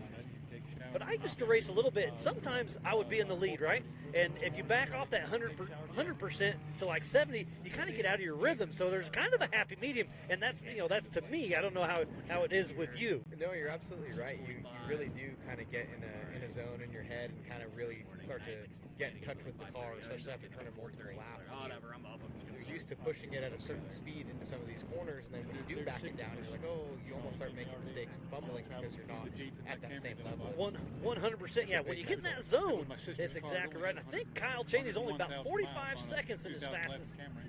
45 seconds slower than his fastest lap. So he's, like we're talking about that zone, he's backed it down just a little bit, but he's still got her figured out. And they talk about car attrition all the time in races like this, and you can see them with broken down on the course and broken down coming in, but there's a driver who's mentally and physically worn down by the time you've turned 20 laps. There's a lot of that with the driver himself too. Corey Willis just passing by. Skinny pedal. So he's still pushing strong. I can put miles on every time I go to Kentucky and Mississippi and then travel with everybody and back. It's 1,000 miles. And wow, I'm putting on a 4-door. We got a lot of cars still out on course. All those miles on that. But Kyle Cheney had a great showing at King of the Hammers, winning that race. Then he backs up with a win in Rush, Kentucky. Is he going to do back to back to back here and with Ultra 4 USA? Kyle Cheney is a man on a mission. That would be an awesome feat if he did. You know, it's definitely a confidence boost every time you do. Yeah, so I was interviewing Cheney in Rush, Kentucky just a few weeks ago, and he was excited to win his first non-King of the Hammers. Let that sink in for a little bit. You're excited to win your first non-King of the Hammers. You're lucky to finish that race, and he comes out here and he's excited to win an Ultra 4 USA race. that just says a lot. I mean, about, it's just says a lot soaking about in. his team and his dedication to the sport. You know, there's My boss. that's such an iconic race to win. To want to win something Kentucky's more actually than that is just To win something different, win that's something great. different. It just says a lot about to the floor the team and how hard they push. But it's great to see him teamed up with Team Momentum this season, and they say they're going to try to race the entire season. But one of our rookie drone pilots out there. Went over, went all the way up, rolled the car like 6 times. Yeah. And somebody got a shot of it like on the nose. That's the race line Yeah, start it looks finish. Great. Totaled the car, but Right. But look good. oh yeah. You can also watch this at AOE.tv and on Speedsport.tv. So Liam, he was in the blue truck. You know who I'm talking Okay, about? yeah. I think his name is. I know who you're talking about, the blue Jeep. He knows. This is a joint race with Yellowstone Off-Road Racing here at the Old Cowpine Motor Speedway for the 2023 AMSOIL Big Sky 200 in Broadview, Montana. We're on a private 10,000-acre ranch owned by Warren Ketchum, located north of Billings, just outside of Broadview, where the population is 212 people and the elevation is 3,900 feet. I believe that's Corey Willis. Yeah. I missed the side of it. Right. But like I say, there's no better group of people.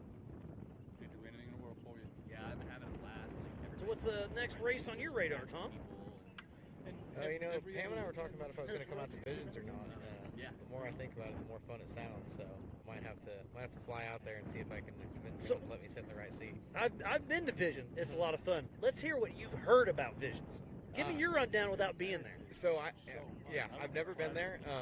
The more I hear about it, the more fun it sounds. There's so many different events that they It's have. so I've much heard action. There's Nitro Circus, there's rodeo, there's all kinds of different stuff that it just sounds like a kind of our dream place, almost like a mini King of the Hill, if you will, with so many different things happening. It really all, is. all in one event. It sounds like a really cool place. And now with Travis Pastrana building his dream track, it is a dream place for us. I mean, a motorhead's a motorhead, whether it's doing a Barbie Jeep or racing. They got monster trucks, Nitro Rally.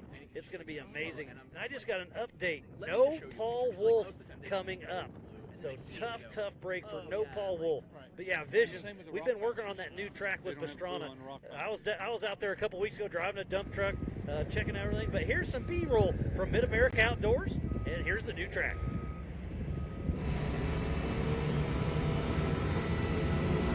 So here's some part of the new turn. There's some new grandstands overlooking from the other side of Mid America. So on the far side right now, just to our right about now is where the pool is. They got a bunch of dozers there. There's 4 dozers at the end of the day. Building the pit bike track.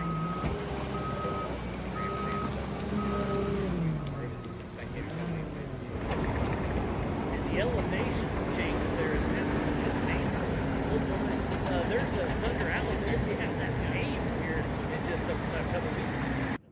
They're doing a lot of work out there. Yeah, it's great to see everything that's going on at Mid America Outdoors, and they've got a crew working around the clock almost, making it happen. It's going to be a tight timeline, but they'll have that track pretty dialed in as we zoom back in to the RC race line. Start finish, and we do have a race next weekend for Memorial Day weekend.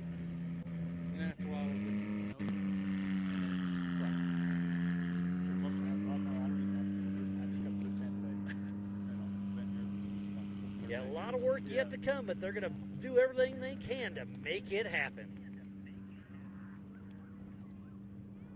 If I find a Barbie Jeep, Tom, will you take it down the hill? That has you written all over it. If you give me anything with 4 wheels, I'll take it down the hill. I like your style. I used to do that, but that's back in the day. But I'm getting old. It hurts too much anymore. I just act like it doesn't hurt. It still does. Sometimes you have to act your age, and sometimes you don't. I'm really bad at that. I used to be real bad, but I'm getting better about it. Sturgis. No promises. Sturgis is the one where he flipped.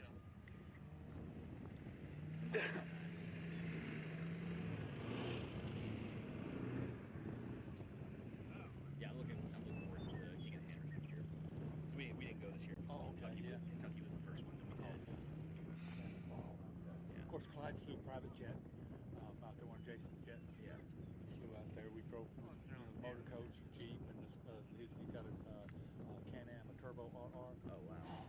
Well, Tom, it's always a pleasure having you. It's been a while since I've seen you. I know we bumped into each other briefly at King of the Hammers, but it's great to see you back here at an Ultra 4 USA race. Always a pleasure. Thanks for coming on with me at the AMSOIL broadcast desk. I'm going to kick you out and bring back in Pam. Yeah, thanks for having me, Miles. It's great to be back. Appreciate it, buddy.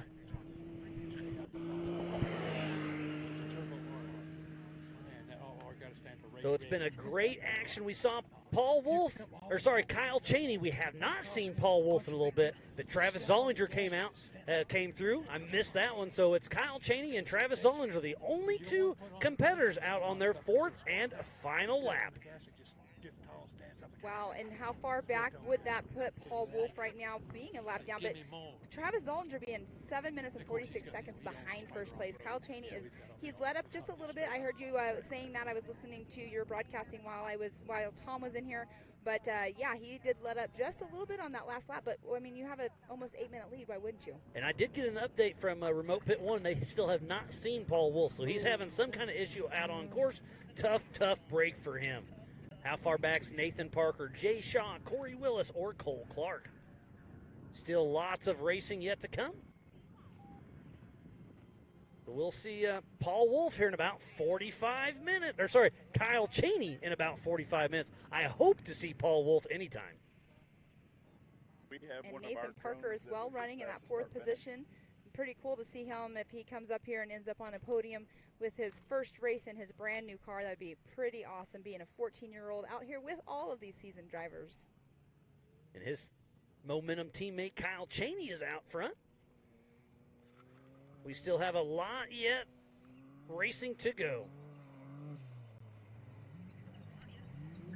Looks like Travis Zollinger is about 2 minutes off Kyle Cheney's pace, and on adjusted time, it's almost 8 minutes back. So it is absolutely Kyle Cheney's race to win.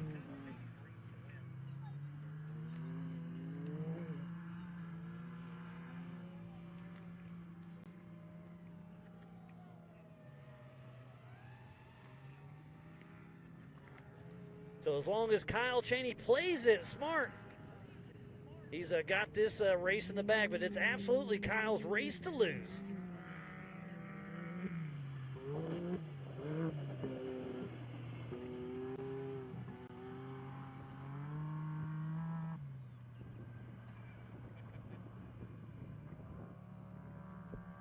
It's been a lot of fun, Pam. There's been a lot of action all day long. We've got racing starting at 7 a.m., racing into the night tomorrow night. So be sure to tune in.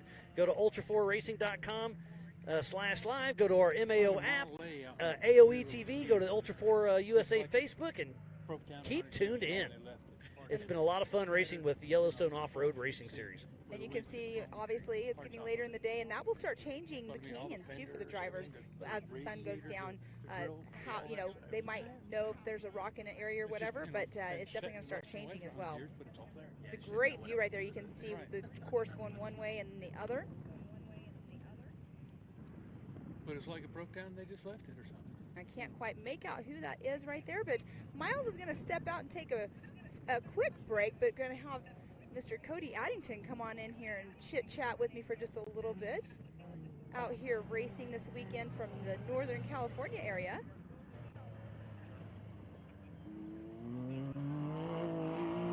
All right, Mr. Cody Addington, how are you doing? Good. How'd you feel out there in qualifying this morning? It was good. We ended up third, so that's a good spot between Paul Wolf and Paul Herschel. So. Yeah, that is a great spot to be at. But do you have any strategies going into tomorrow?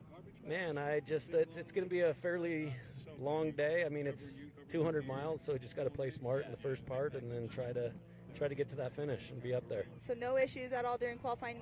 How many laps did you take on pre-running? We just did one. One lap. I've heard that from quite a few drivers that they just did one lap, that they didn't need to go out and do multiple because it's an easy course, but not so easy. But as long as you're marking your GPS on what you need to check up on, really one lap is it. Yeah, I don't even really do that. I kind of just try to remember in my head. It's too much for me to drive at a competitive speed and look at that and mark. And so I have a different strategy. I mean, it's hard being a single seat car sometimes. Yeah. So we do know that there is an ability for. Do you run lead nav or what do you run? No, I just run a regular Lowrance. Okay. I tried the lead nav. I need to get more integrated into it. I didn't have it to where it talked to me and stuff. Yeah. The thing with the lead nav, the screen was bigger, but I couldn't see physically where I was on the course on the lead nav, so I kind of gave up on it. But I still have it. It is nice though that it can actually, you can put your notes in there and it can talk to you whenever you're needing. Because I do know that some people that are in single seats that do that. But the race course, what do you think about this race course out here? Because have you raced Montana before? No, it's first time. It's fun. It's cool. It's something different. You know, we could have raced short course last weekend, 50 miles from home, but yet we drive 1,200 miles out here and try something different. You know, and put some seat time down. I've never been to this track myself, and getting to go out and see what you guys are running, that's always like a highlight of my weekend, so I can see what you guys are doing. But yeah, that I know that race was going on up in the NorCal area, the NorCal Rock Racing, but here you guys are. It's awesome to have you guys here. What do you think about Montana? It's cool. We tried my girlfriend and I tried to make a little trip out of it. We left a couple days early and got an Airbnb and cruised around a little bit, and now we're here. Yeah, that's what you're saying. You're saying you guys stopped, what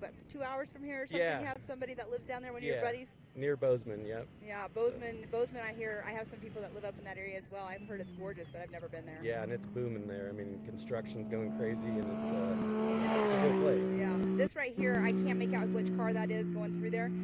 That's around mile marker 29.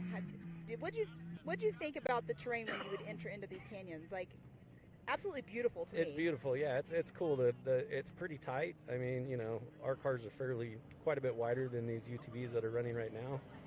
But you know, there's plenty of room.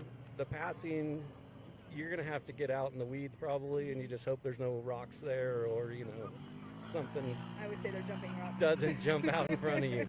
A lot of these corners aren't really great corners per se, like we're used to in a short course race. So I mean, sometimes you're on 3 tires, 2 tires, so there's going to be some cars on their lids, that's for sure. Yeah, I know, and I've been hearing some chatter. There's people that have gone over, you know, and we've been seeing some cars coming in with missing front A-arms and all of that good jazz. So there's been some issues going on out on course already. It's today. A lot of cornering, a lot of braking. It's on off. You know, there's G-outs, there's little jumps that you can't tell where they go. So it's just putting those first couple laps down and then remembering the notes in your head and pulling that together for another 3. Right, exactly. And that's also, you know, being in a single seat like that, you have to memorize all of that yourself. But yeah, you're saying that about the G-outs and everything. There also is that one area, I think it's called Steve's Bluffs. Do you remember that one where you're going up and it's a face? I saw that on here. I remember that spot. It was the only spot that was really kind of rocky, and it wasn't bad. But you know, I remember some little rock shelves there. So hopefully there's not too many sharp rocks out here, but like I said, if you get off the main race course, there is some stuff. Oh, yeah. I mean, there's some power fencing, there's some posts, there's some rocks. I went over around one corner and there was like a big water wash, so you definitely want to pay attention, that's for sure. For sure. And you were talking earlier about being a little bit wider. There were some canyons yesterday. I was only in a Can-Am, and I was going through this one area, and like literally the wall of the canyon was like right next to me. Are you rubbing tires at all in any of the sections? Yeah, we just push our ways through. Well, you got to make the course a little bit wider to fit your car. Yeah. Speaking, how much horsepower does your car have? It's only about 750. I mean, it sounds like a lot, but compared to Horschel and some of these other guys, they're in the 9 to 1,000 now, and kind of talked about trying to get something different. As you know, my car is probably one of the older competitive, IFS cars out here. We just try to prep it at home in the garage properly with just a couple guys, and still we're super grassroots, but we still come out here and put on a show for our fans, and you know, we like it. I mean, I'm competitive, but I don't come out here, you know, to complain about the course, to complain about stuff. I race what you guys give us and just put my best foot forward. Yeah, I mean, it is racing and it is supposed to be tough. So yeah, it is fun to hear the opinions on the race course and everything. But that's awesome. You come out and just have fun and race it. Yeah. Are you coming to Visions? I can't make Visions. It's too hard with work and stuff and turnaround time, and it's not in the cards right now. We'll be at Nationals. Nice. So that's why we came out here. It just worked out a little better schedule-wise. I've got some work coming up that I can't really miss right now, and you know, it takes a bummer. lot to fund this stuff. So I gotta keep everything going at home. So Right. It's completely understandable. I mean, a lot of our drivers, I mean, they're taking care of their cars themselves. And yeah, we're 100% in-house. Besides Get Bent Fab Works, he's built some amazing cars. Miles talks about a lot. He does all of our fab stuff. He's within an hour from us, so we do all the main prep. We have someone else do our diffs and shocks, but we nut and bolt the whole thing. And you know, it's my brother and I and a couple buddies in the shop. Usually 1 or 2 nights a week when it gets closer, and then almost every night when it's real close. Yeah, well, that happens last minute, right? What do they call that, the 11th hour? Yeah, and I mean, you know, I always say people are like, you know, they get their car ready ahead of time. I put this analogy in their head. I'm like, were you ready for the test? You know, a week before the test when you're in college or high school, or are you ready the night before? You were never ready the week before. I mean, come on, there's always something to do. So. That's pretty funny. Yeah, that's definitely funny. So let's go around our rundown here. We have Kyle Cheney running in that first position, and we have Travis Ollinger second, Jay Shaw third, Corey Willis in fourth, Nathan Parker, the young Nathan Parker, of 14 years old, out there running in fifth position against all these seasoned drivers. How crazy is that? Yeah, that's awesome. I mean, I wish I had the opportunity to do something like this when I was a kid. I actually grew up racing BMX. Obviously, it was a lot more affordable. But kids have no fear, man. I mean, you know, it's awesome that he's got the opportunity to do it at that age, you know? For sure. If you don't know his story, you should definitely look him up on your social media, because he's a well-seasoned, I call it mud bogging, but they do the mud racing on the quads. Yeah. With those big, huge tires. It's pretty darn cool to see what he's done. His dad, the late Robert Parker, he's racing in his dad's memory now, and the whole team momentum is just, you know, they're racing their hearts out, and you know, it's awesome to see him out here though at 14 years old. And he's got the skill, he's got the car, so you know, I'm sure we'll see more of him. That's for sure. If he's running fifth against these guys, I mean, there's some top names there for sure. Exactly. He was running in fourth position, but obviously he got bumped out. It looks like by Corey Willis. But yeah, it's pretty cool. I'm a huge fan of everybody out here, but like seeing a young kid out on course racing against the adults. But look, this is one of those areas that is absolutely beautiful, and this is where I'm talking about that Steve's Bluffs. Yep. That we were talking about, the ledge, and then it circles around and goes into, I guess it's called Lost My Lunch. Oh. I didn't know that's what where the double arrows are. That's called Lost My Lunch, and Miles explained I remember it. that spot. It just drops right off, and you can't see anything. Yes, I was talking with Grizz, him and Aaron are the ones who own the Your Series, and he was talking about one year somebody just launched off of it. So we doubled down arrow at that section, because you guys, I mean, if you were to get up into the 80s or 90s and launch off of that with the drop off that it is, would not. And you know, it's going to be dusty too, so that's another thing that you got to remember. Just pre-running yesterday, I was following some cars and trying to get used to going in the dust, because it's going to be how it is race day.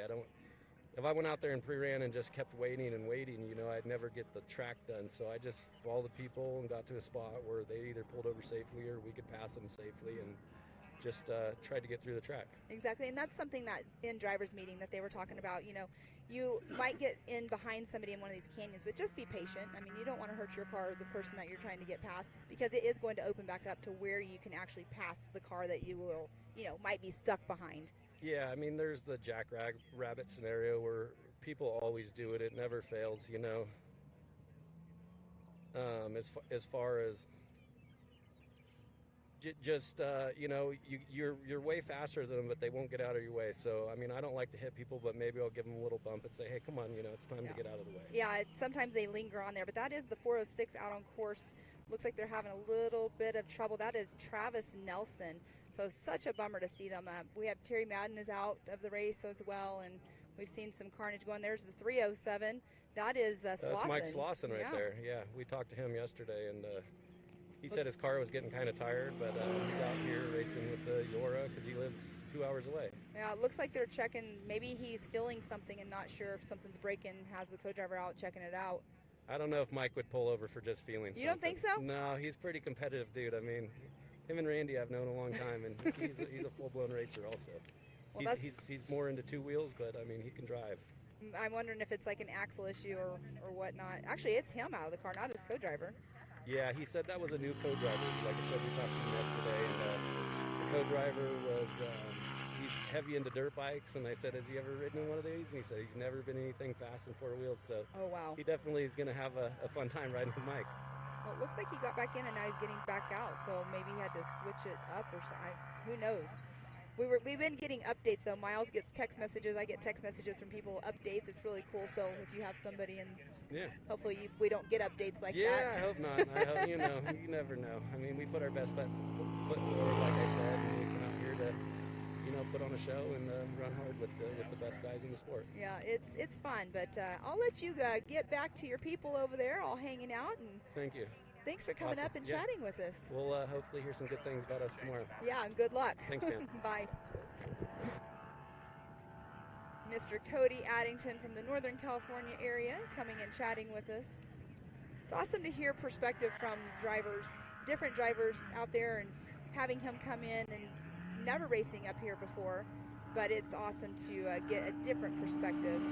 I did not make out who that was, but that is definitely a Pro R that just went through the start-finish line.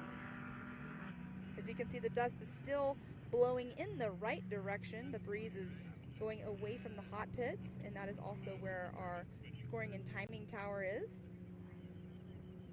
But the sun is going to start setting here in just a little bit and start chilling out. It is 6:10 here in the Big Sky of Montana.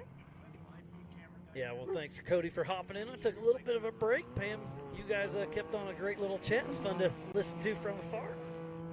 But yeah, it's been such a great race out there, and it's fun to get the behind-the-scenes chats from the drivers. Yeah, that's a little different perspective. Exactly. It's really good to get a different perspective for sure. And that is the Pro R right there. Yes, it is. They're a little tough to tell between them from time to time.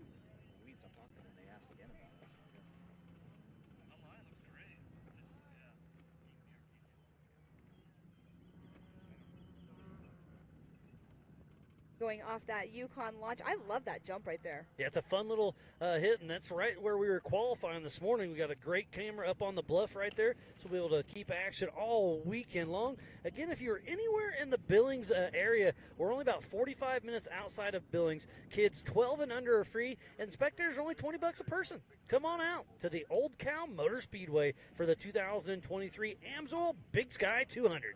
I love the name of this place. You know why it's called that? Nope. Because there's a lot of cow pies out there. We were out marking course one day, and we found a few of them. Did your feet find them? It flung up off the tire and got on my sunglasses. Can't do that. No, there's definitely some cow patties out there. There's also, what is that called? Dead Cow Corner? Yep. I don't know the reasoning. I mean, obviously, I don't know how that became Dead Cow Corner. Well, it's because when a cow passes away, that's where he puts all of them in one spot. Gotcha. That's just kind of the spot there at Dead Cow Corner. Yeah, it's like a boneyard. It's pretty cool, though. We had some video, getting some video of it. Just good footage, I should say. There's a lot of bovine waste out here on the course. But there's still lots of cars out pushing strong. And once that checkered flag comes out, everybody gets that checkered flag. Normally, I'm not sure if that's how it's going this race. I think with the Yor, they give them their time a lot. Okay. They'll be racing for a few more hours. We're gonna sit here and have fun for a while longer. Hope you all keep enjoying it.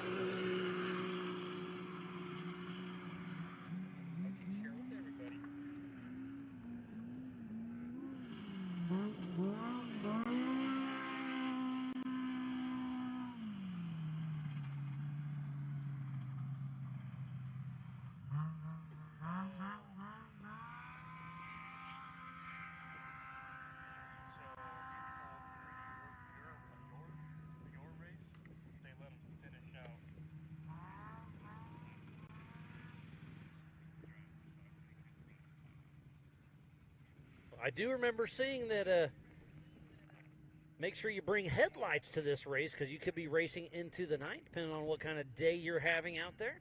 And we've seen lots of attrition, lots of broken cars.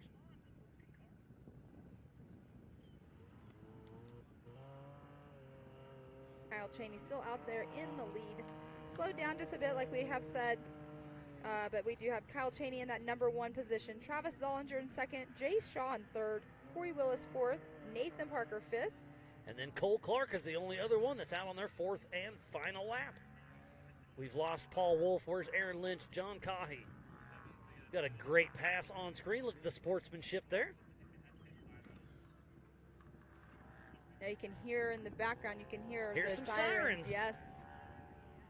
We'll give you a quick rundown on some of our general rules here at Ultra 4 USA.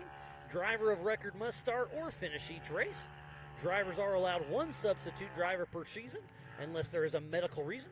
Driver must race the same car they qualify in or take a rear start. Minimum age is 16 years old unless JT Taylor, the race director, approves it. This is a no-chase race. Only Ultra 4 USA or your crew can help you unless it's a fellow competitor. Must stay within, on this race, it's 20 feet each side, of course. And that is Josh Smith right there. I when the camera was still right there for just a moment, I thought that it looked like it was Josh Smith, so he is still out running. He was having power steering issues earlier on, but that's good to see him still out running. Getting a little update through my Rugged Race Radio. It looks like Brian Hamby, 817 Racing, is out just past mile marker 24. He's got a wheel bearing that took him out, so tough break there. That is such a bummer. The cars are really starting to drop out. And that's something like you come here and you look and it's like, oh, this is going to be an easy, fast, fun one, but it's not. Like, it happens. Like, a lot of the cars do break. Not a lot of them, I shouldn't say that. There's Nathan Parker. We've been talking about him quite a bit. Still running a strong pace. At 14 years old, part of Team Momentum.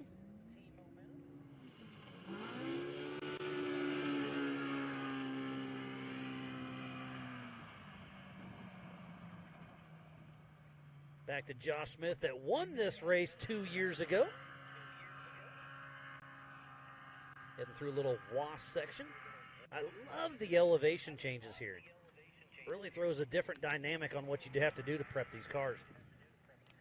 Kind of a short course / desert race, or prep style for the suspension.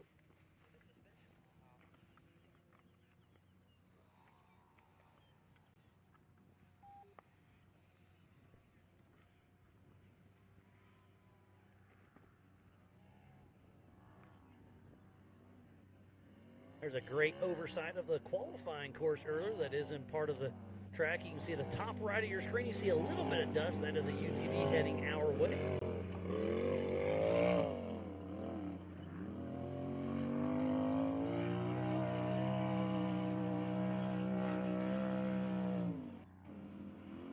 And you can see they do have their light bar on, and that's Cole Clark. Yes, Pam, good call on that one. We saw him running strong early, then had some kind of issue. We're not sure what it was, but it's great to see him still pushing. I love that. We got cars getting closer and closer together. That was, I'm not sure the number on that one. There's a lot of UTVs out there. A lot of them look similar, especially with a lot of dust flying.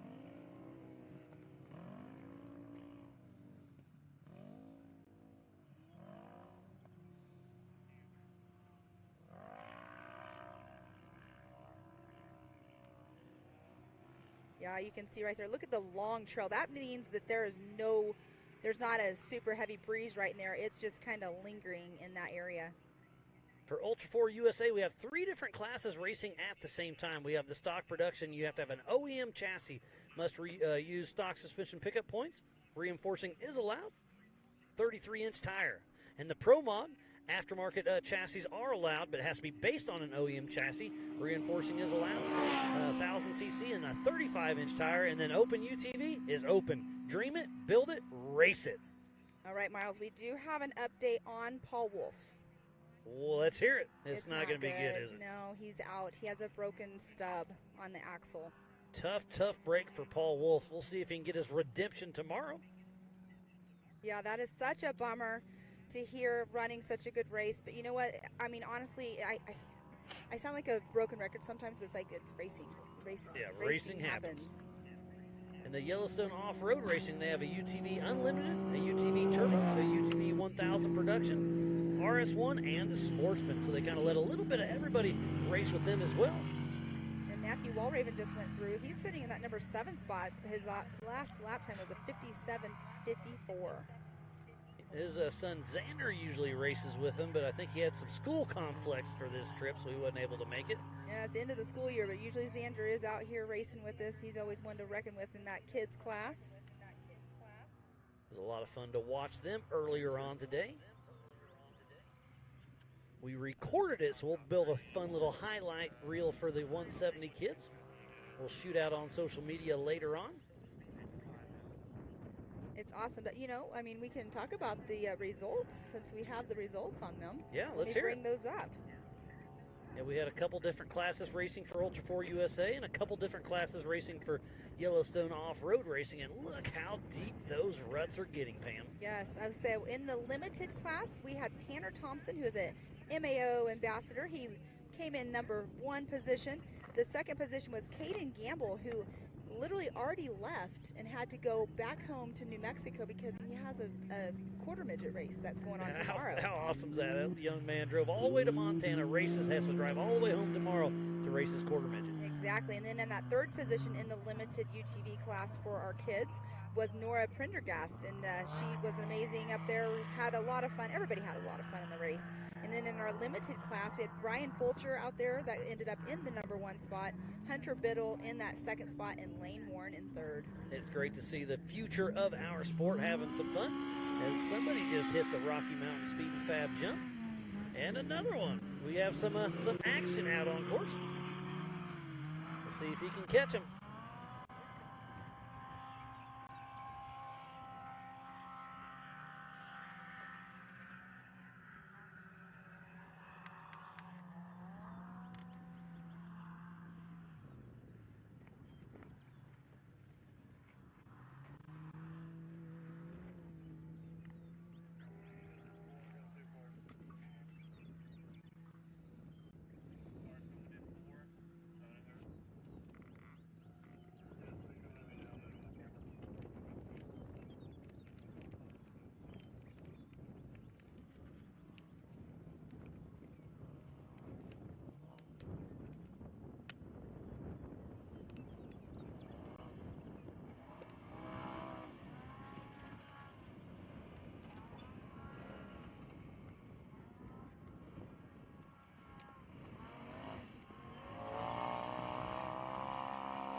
There is Josh Smith, who won this race a couple years ago.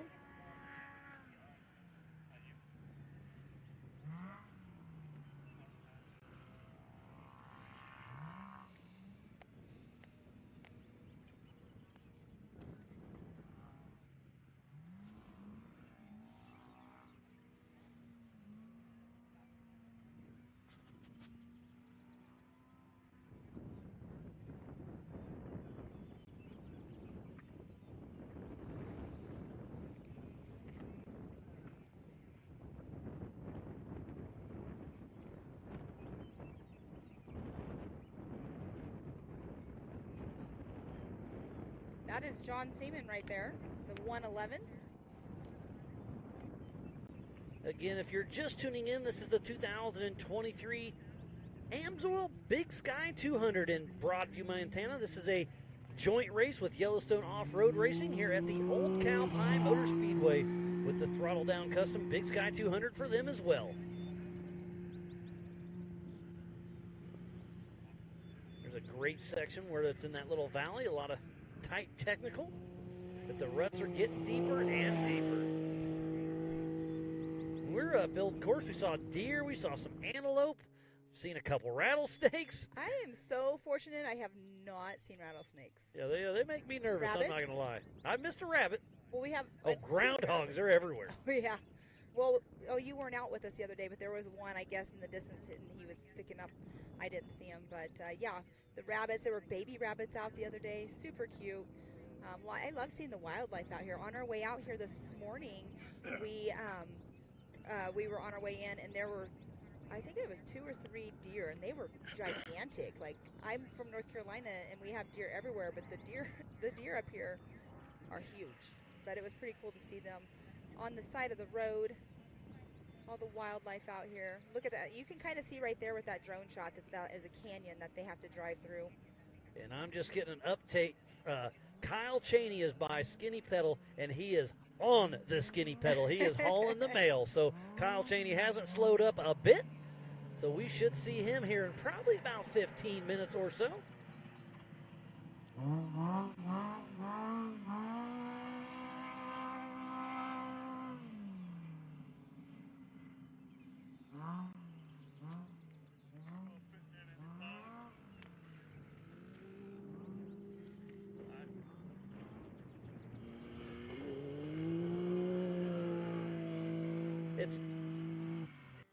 It's been a great day of racing. Thanks for everything that everybody has done for everybody.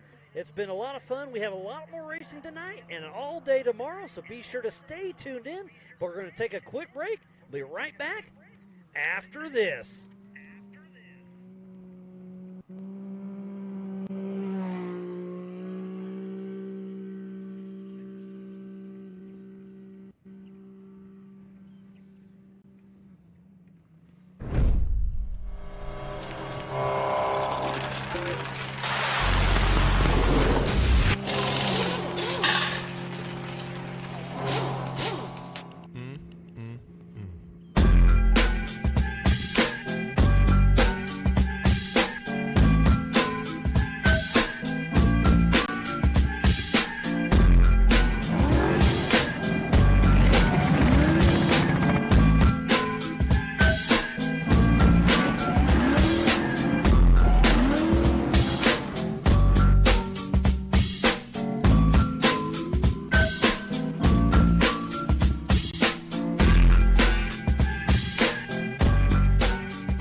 When it comes to suspension tuning, there's only one name we trust: Double E Racing.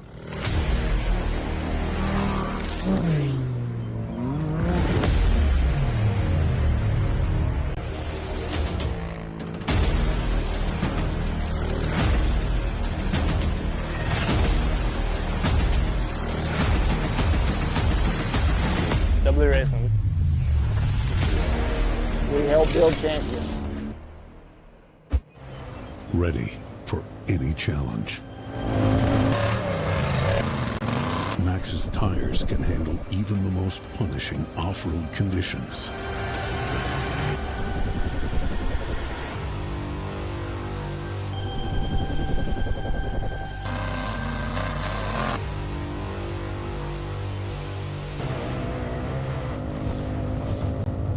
Maxxis tires. Tread victoriously.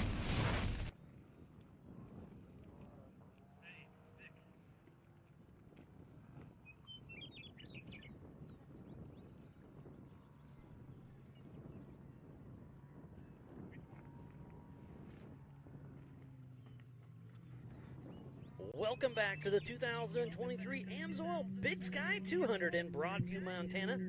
This is a joint race with Yellowstone Off-Road for the Throttle Down Customs Big Sky 200 as well. 2 races going on at the same exact time. Multiple classes out on course. Go to live.ultra4racing.com and at yorr.livemotorsports.com for the same live timing we have at the AMSOIL broadcast desk. I love that the crowd at home that is watching and the fans and the families, they can go on and they can see the exact live timing that we're watching as well. So it's a really cool feature that we have with our timing. And that is a beautiful view right there of the valleys and the prairie. And that's a gorgeous area over in there. And there is somebody coming through. They do have their light bar on, which is awesome. I'm not quite sure who it is. And it looks like a left rear flat tire, I'd assume, as bad as they're dancing down the road. Exactly. And that's when, depending on when it might have happened. Actually, is that Mike Park? No, that is not Mike Park. It does have a left rear tire. You can tell that coming that's down. Lynch. That's Aaron Lynch. Yep, that is Aaron Lynch with a left rear tire. He's probably about a full mile from the AMSOIL hot pits And I do not see a spare on the back, so he's going to have to limp it along. Hopefully he can keep it together. Hopefully that tire doesn't come off and grab a brake line. And look at him, still pushing strong all over the place as he hit the Yukon launch. And good thing that you did notice that about the tire not being on there, because some people will not run a spare when they're running courses like this, because it's really not that far distance-wise away from the pit. We do have the hot pits out at mile 26. But if he was running a spare, depending on where this flat happened, which it looks like it's been flat for quite a while by the way that tire looks, but sometimes people will come into the pits, they'll wait till they get to the pits because it's quicker to do that than them get out on race course, change their flat, get back in the car and buckle back up.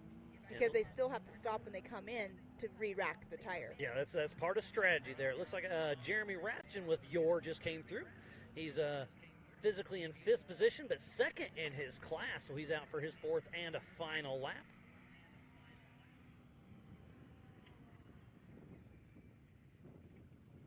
Yeah, it's a bummer that he's probably. I mean, it looked like he's been running that flat for quite a while. Yeah, that tire's completely coming apart.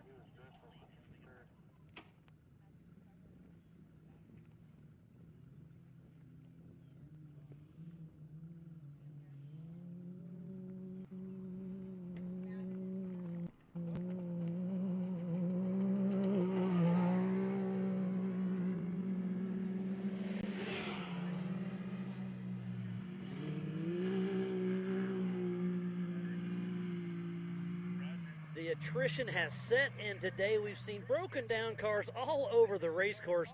And what good, buddy, I hate seeing him in here. I like seeing you, but just not here during a race. Terry Madden, what happened out there, buddy? I'm not super stoked to see you at the moment, Miles. I don't say I blame you, buddy. No, we had a pretty good day going. Had a new co-driver I was training. We were having fun, just cruising, picking through traffic, and lost a hub. Just a fluke deal. Yeah, I mean, that's just bad luck. We've seen a few. I've heard a couple people losing hubs, and this track it's tough out there. It's really putting the test on these there's cars. some side load, but I was actually paying attention to it, being cautious of it, and I don't feel like I was doing anything to abuse it, but it just is what it is. I could have had somebody bring one out from the pits, but by that point, I felt like far enough down that I was risking tearing up a car in the dust when it wasn't worth it when we had visions coming up. So, yeah, doing more damage to it with only a quick turnaround. Yep, so I just limped it back, and right now all it needs is a hub, so that's better than everything else. Yeah, and you've been busy. You've been all over the place. You've been at Mid-America Outdoors helping build that track. You went over to New Zealand. You've been doing a little bit of everything. Beyond excited about the new track at Mid-America. We've been there playing with the Nitro Cross guys. Travis and I've been there a lot. Got to get an electric car a few weeks ago and do a lot of testing on it, and it's going to be so much fun. I mean, Visions is going to be huge. It's going to be out of control. And you've been helping work on the track quite a bit, doing a little bit of everything on that. You've got to take that car on course. The course used to be cool. Now it's amazing. I can't even explain it.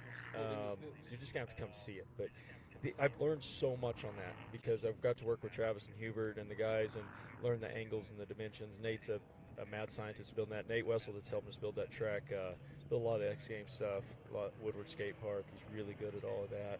And we drove through it, talked about this would be cool, that'd be cool. Travis plotted it out of his brain, and next thing we know, we got this crazy track. And for Jason to support us and let us have the equipment and the funding and the help to be able to build such an amazing playground, I can't wait to watch everybody play on it. Yeah, it's going to be awesome. Visions is just in a few weeks. We have a race at the park next weekend, so they'll have to take a little bit of break. The short course itself will be done, and then they'll fine-tune some stuff, and they got some work to do, but it's going to be awesome. I was really wanting to come race next weekend. I wanted to come race short course. Why don't you? I'm going to the Indy 500. So yeah. Well, like I said, I was driving a dump truck. You were driving a dump truck.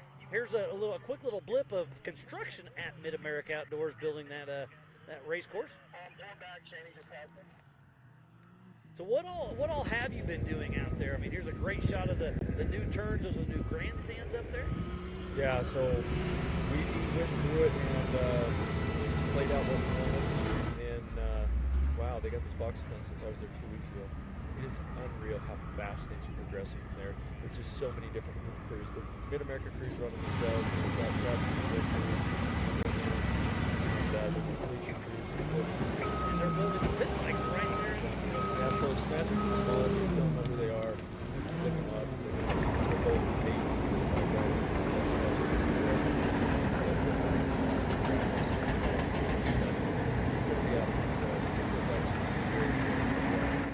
lot of fun. And they're going to have a pump track for the kids as well. I mean, it's a family-friendly place with the pools, the lazy river, a little bit of everything. It's an off-road oasis. Now, Visions is going to be, I almost wish I wasn't racing as excited as I am about racing. Just because to hang it is out. going to be one to seriously go hang out at. There's going to be so much going on. There's our physical race leader, Yeah, Kyle Cheney. Wow, that he's got a really good lead. But yeah, there's a lot of work yet to be done there at Mid-America. To be racing there in a week, and then we'll have another couple weeks before Vision. So a lot of work yet to go, but it's going to be amazing. Catch me up on where we're at here, Miles, because I've been in the car and been out on course. I want to know who's doing what. Yeah, so for Ultra 4 USA, it's Kyle Cheney, Travis Zollinger, Jay Shaw, Corey Willis, and Nathan Parker in the Pro Mod class. And then the stock, it is Steven Rogers, Aaron Lynch, and then Brian Hamby. In the open class, it is Josh Smith, John Cahy, and Joe Gould.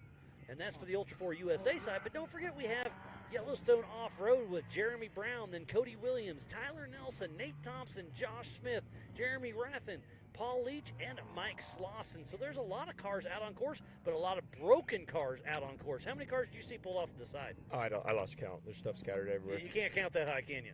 No, and it's crazy because the course isn't that hard. It's got some cool technical spots. There's a lot less deaths than I expected. There's some super high speed spots. It's a lot of fun, but I'm not sure why it's causing so much attrition. It's really, really tough out there. I'm getting some updates on my Rugged Race Radios. 406 is out. That's part of the Yellowstone Off-Road of Travis Nelson. Travis Zollinger's still moving along. It sounds like Cole Clark just flipped over. I do believe he's okay, but man, look at the ruts. It's really taking its toll on these cars. I was dragging belly in a few spots, which is always fun.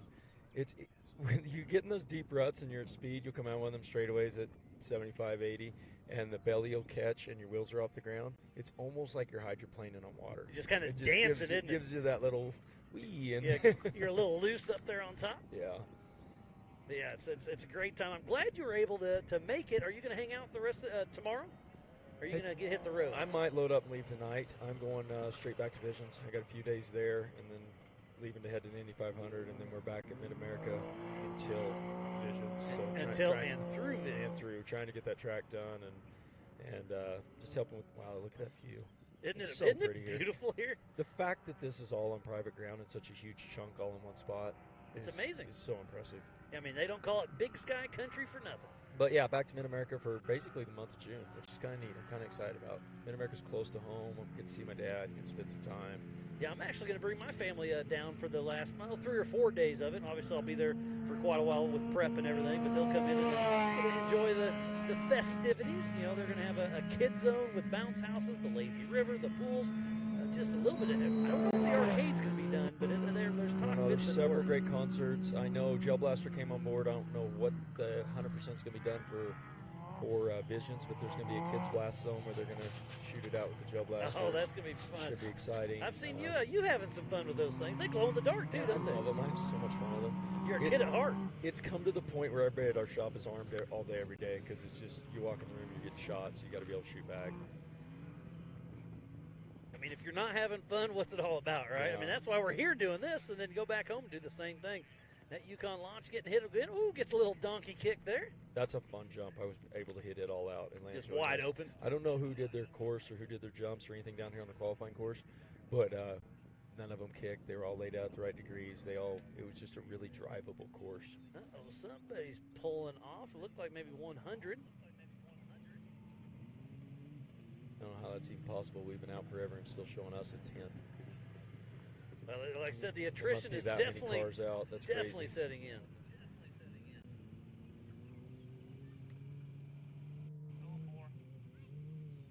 But it's been a great day of racing. We started this morning at 8 a.m. with qualifying, and then we had the kids' youth race, and now we're having the 4900 UTV race. And then tomorrow morning we'll start at 7 a.m.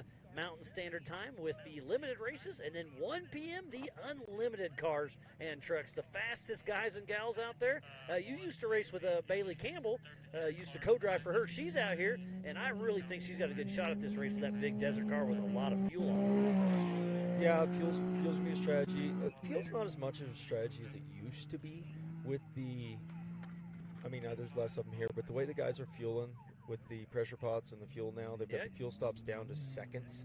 So it's not the strategy it used to be when we were all running dump cans. You can fuel really, really fast, but definitely having the big tank's going to help. Bailey's always a contender. She's a great kid. She's proven herself. But I don't even know. I've seen a 4,400 list. Who do we have? Paul Horschel, Cody Addington, Bailey Campbell. There's a pretty good list that's here, actually. Levi's got the new car here. Levi's new car, and Tim it's a nimble, quick, skinnier little car. And there's some tight spots. Terry, that is Kyle Chaney right now. So the checkered flag will be out. It will be flying. We are seconds away from Kyle Chaney looking like unofficially winning the 2023 AMSOIL Big Sky 200. Good for Kyle. There's honestly nobody I'd rather see win this if I can't do it myself.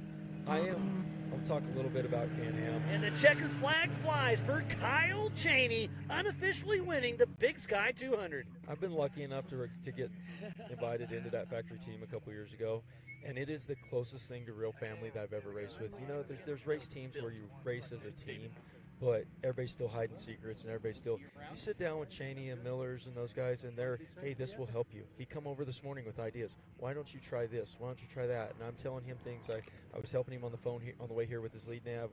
He single seated this today. We got it all set up the voice of commands, told him what software to get.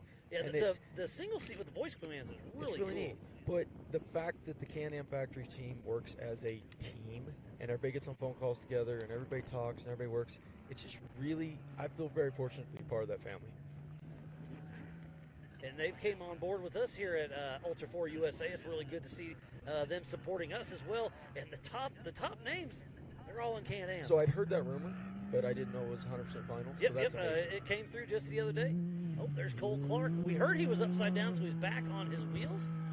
Is that Tony Polari that maybe pulled over and gave him a hand?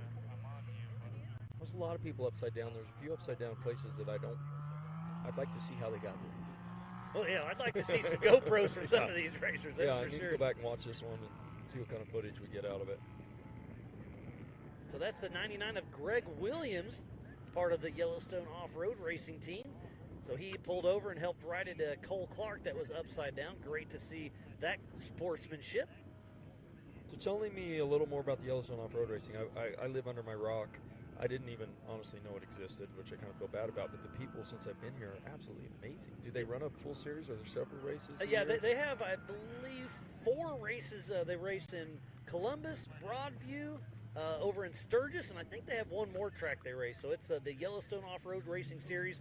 Michael Adams, everybody calls him Grizz. Him and Aaron Zindler run it, and then they got their buddy Don and a whole slew of volunteers. Just like anything off-road, it takes volunteers to put anything on. But it's great to see. There's another one getting thumbs up from both racers.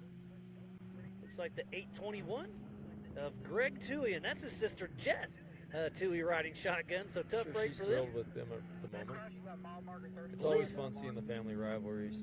I believe this is their first race with us. Yes, it is. So they're breaking in Ultra 4 right. The smiles on their face, the big thumbs up, they're still having fun. Tell you what, there's not one thing out there to self-recover yourself. I was looking at that today. We had winch extensions and stuff on the car last night, and after we went and pre-ran, I was like, yeah, we could just unload all that. Yeah, don't need any of that. And there's a great shot of Cole Clark's car. He's out of the car. He puts his helmet on top to say, if somebody's coming by at speed, they see the helmet on top, they know he's okay, so then keep racing. Because you definitely want to check on your fellow competitors.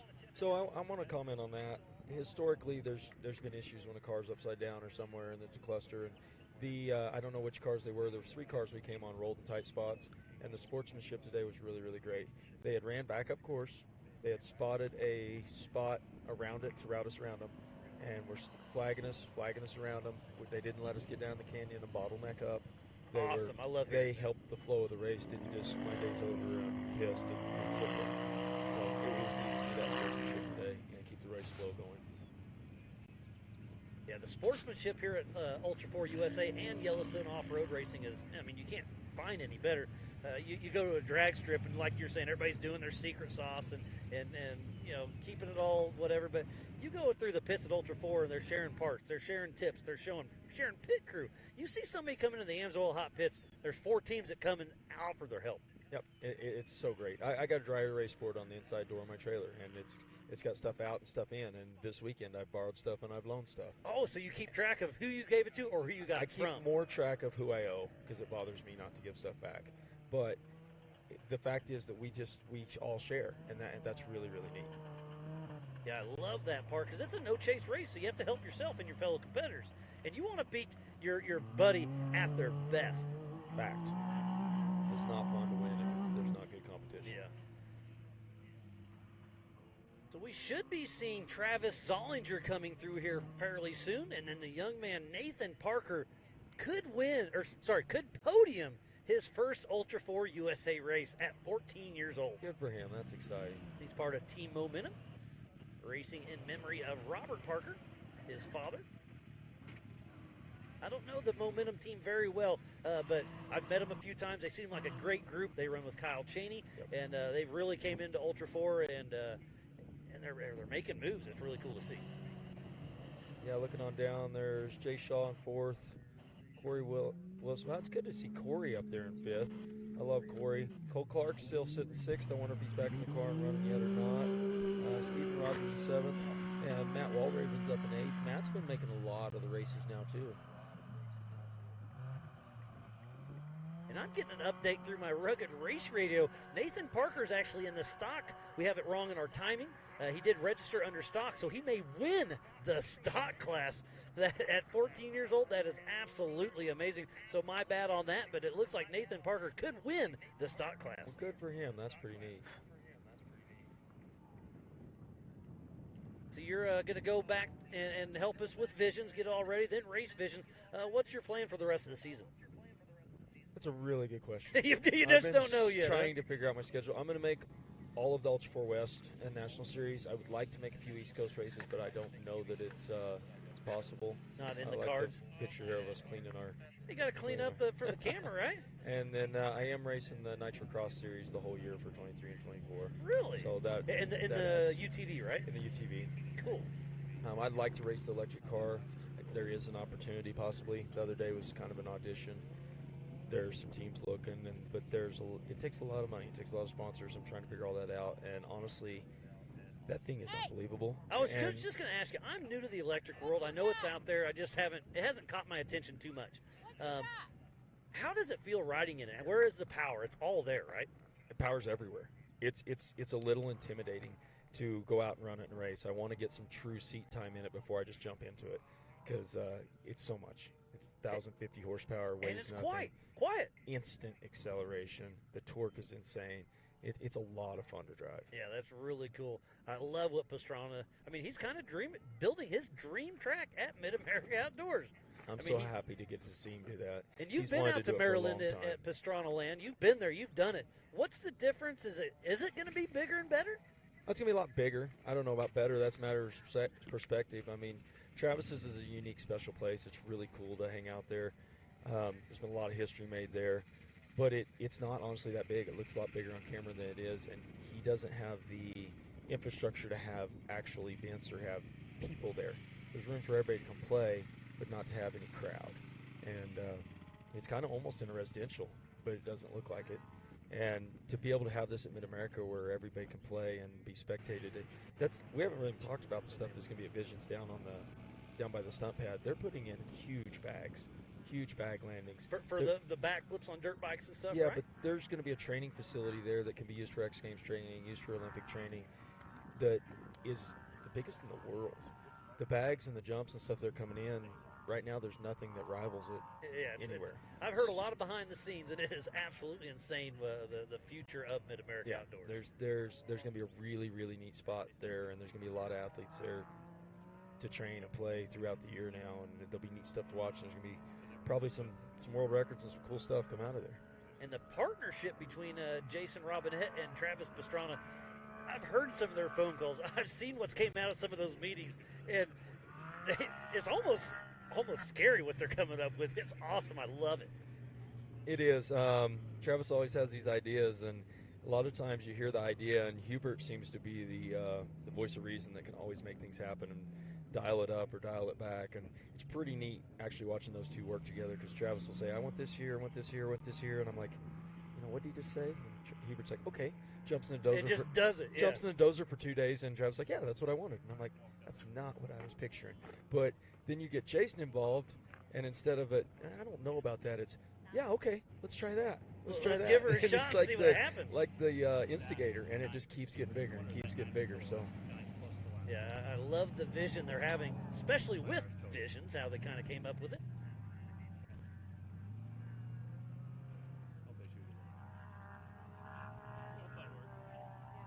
We're going to be handing out some laser nut wrapped by 360 at 8:30 p.m. here. So we'll do all awards at 8:30 p.m. where are those tonight. at for the people here, Miles? Right in front of the Jumbotron by the Mid-America and Ultra 4 USA merchandise tent. Right next to that is the Jumbotron. So awards 8:30 p.m. Mountain Standard Time. And that's where we're doing the driver appreciation and the party tonight with the band? Driver's appreciation with band following. I hope you stick around for that, right? I think I'll pack up and leave first thing in the morning. Do we know who's playing? What about the bands coming to Visions? Have you got that list? I've heard rumors, but I don't have the list. I don't want to spoil anything. I have a few, but I don't know if I'm allowed to say either. I was hoping you did. I'll let you get in trouble. I'm out on that. But there's going to be some amazing bands at Visions that I think, or I've heard of, put it that way. So Travis Solinger just gets the checkered flag, unofficially second position in the Pro Modified class. Travis is an innovator in our sport. I run his knuckles on my car. It's really cool, the products and the stuff that comes out of his shop. Yeah, Zollinger Racing Products is Mr. Travis Zollinger. He tests a lot of that stuff on his own cars with his own dime, and a lot of the things that we have progressed in this sport wouldn't have progressed as far without some of his innovations. And no better way to test it than King of the Hammers or Ultra 4 USA. Yep. He races desert. He races a little bit of absolutely everything. And he's got a lot of good help. I love his guys. I can literally text somebody, I need this, and a little bit later I get a text with a shipping receipt. It's just it's on the way. Done. Yeah, it's not. There's no hassles. So fastest lap of the day still was Kyle Chaney with a 52:34, with an overall time of 3 hours and 31 minutes. Sorry. He was 9 minutes faster than Travis Zollinger. Travis Zollinger's not a slouch. Kyle Chaney put the hammer down.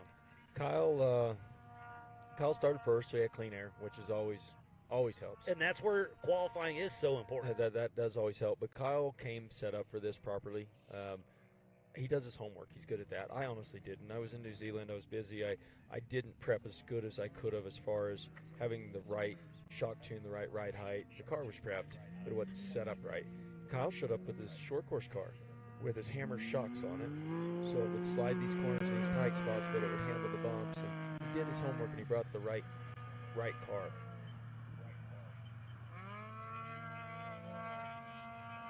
Another Can-Am. I couldn't quite make that one out. But yeah, I mean, like you said, you can have a prep car, but you also have to have a tuned car. Yeah, a proper car. I mean, my car was amazing today. I'm so impressed. This first year I've ran the pumper shocks from G-Force, and I'm so impressed with the way car handles. I'm so impressed with the way it handles things that I will. You miss something, you hit that G out, and you have that little pucker factor of but then it just soaks it up, and it takes it. And this car is so different. CA Tech built me a completely new car this year that's on their chassis. And yeah, you debuted that at King of the Hammers, and I got a quick look around. It just does things that I don't expect it to do. I need some more seat time in it. I want some more seat time in it because it's just really impressive. And after Hammers, I've had very little time to get ready. I've been all over the country. I've been very spoiled with my travels lately. But I really honestly didn't touch it. We tore it apart. We put some wheel bearings in it. We put some hubs on it. We looked at the axles, we looked at everything, and put it back together, and it ran Hammers, and I didn't change any parts. And you have your son Dalton helping you do a lot of that work, right? He does a lot of shop work. He takes care of the shop while I'm gone. I couldn't be able to do it without him.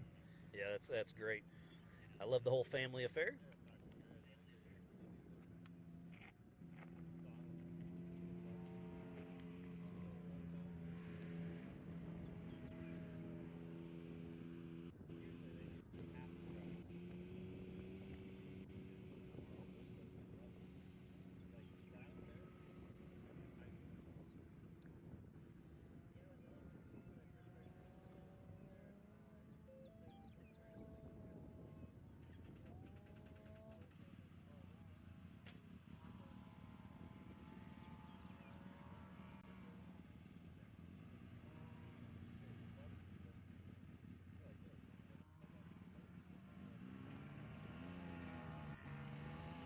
It's pretty cool to see where this sport has came. I mean, I think we both went to King of Hammers back in '09, started bumping into each other. You know, we've been friends for a long time, done a lot of different things together. I mean, remember the Puff the Magic Dragon that night? I mean, the night the dragon ended up on top of Shirley's trailer. I only heard about it. Yeah, me too. I was so afraid Brian was going to be mad at us. We're lucky somebody didn't get hurt. Yeah, old Team Indiana brings that huge blow-up dragon, and somebody, misplaced it, put it on a different trailer. But like I said, we've gone through a lot of stuff. You've co-drove for a lot of different people. Now you've kind of worked your way up. Now you got this beautiful built Can-Am, and it's cool to see where it's all came. It is really neat to see the sport evolve and be able to have seen it from the start. But it's also crazy. Sometimes I miss those days. We went to the campfire and knew every single face there. We knew everybody. And now I drive through the pits here and I don't even recognize half the cars, which is amazing. It's cool to have all the new faces, but it's lost a little of that feel. And that's one thing Mid-America's brought back that I just really love: the driver appreciation dinners, the meals. Not everybody just goes to their own camp at night. They're getting it back to the campfire days like it used to be, and it's starting to be fun. It's starting to be family again. It lost that for a while. Yeah, no, I mean, you're absolutely correct. I try to do my homework as well, but there's so many new faces, which is a good thing because that means it's growing. Yep. But it does, I mean, it's nice to get people around a fire and have a chat. What did the car count end up being here? 170. And so that's double what we had here 2 years ago from your and Ultra 4. Ultra 4 USA had 90. Yellowstone Off-Road had 80. It's just amazing. We had 42 2 years ago here, and we're more than double. 170 is a pretty impressive car count for just a regional race in the middle of, well, honestly, we're in the middle of nowhere. It's beautiful, though. I love it. It's gorgeous, but we're in the middle of nowhere. Last night, so I came on a short schedule. Thank you, Alan Johnson, for feeding me. I came on a short schedule and didn't pack, didn't do good, was rushing, driving all night to get here to pre-run and qualify, and thought I'd run to the grocery later. And I get here, and we're finally done last night. It's 9 o'clock, and I'm like, yeah, I'm going to run to the store. And there's groceries an hour away. Yeah, it's an hour one way. Yeah, each way. So Alan took care of me, brought me some food, appreciate it. But I didn't come very prepared to this one at all. I didn't do my homework. I just followed a GPS puck and figured it out when I got here. That's part of it. I mean, busy's busy, right? It's been fun. Let's see. Here's somebody crossing. We'll see who crosses the line next. What happened to Jake Versey? I saw him limping back earlier, and he was doing... That was Logan Yates with but Jake Versey was having some brake issues, so they crimped the rear brakes, they lost front brakes, they're limping along. He's having brake issues. I've been following him most of the day, and he was on pace, he was doing good. I was just about 15 seconds behind him, couldn't quite catch him. I was just hanging right in his dust. Yeah, just out of his dust. He was running a good pace, so I wasn't pushing. It was just about right, but he was doing really good, and then he pulled off, and I hated to see it. I like Jake. He puts a lot into his program, works really hard at it. Yeah, he's been racing with us here at Ultra 4 USA for a very long time. He's won a couple championships with us a couple years ago. So, yeah, I mean, tough break, but that's the show that the racers never give up. They want to keep going. Yes, absolutely.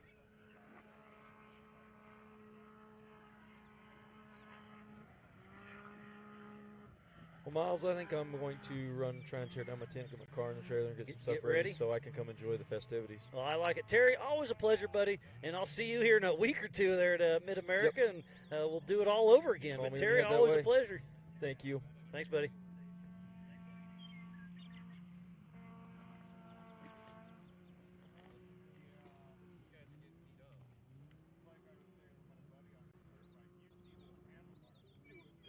Hi, Miles. Hey, Pam, glad to have you back. We've had a lot of fun guests on today. Yeah.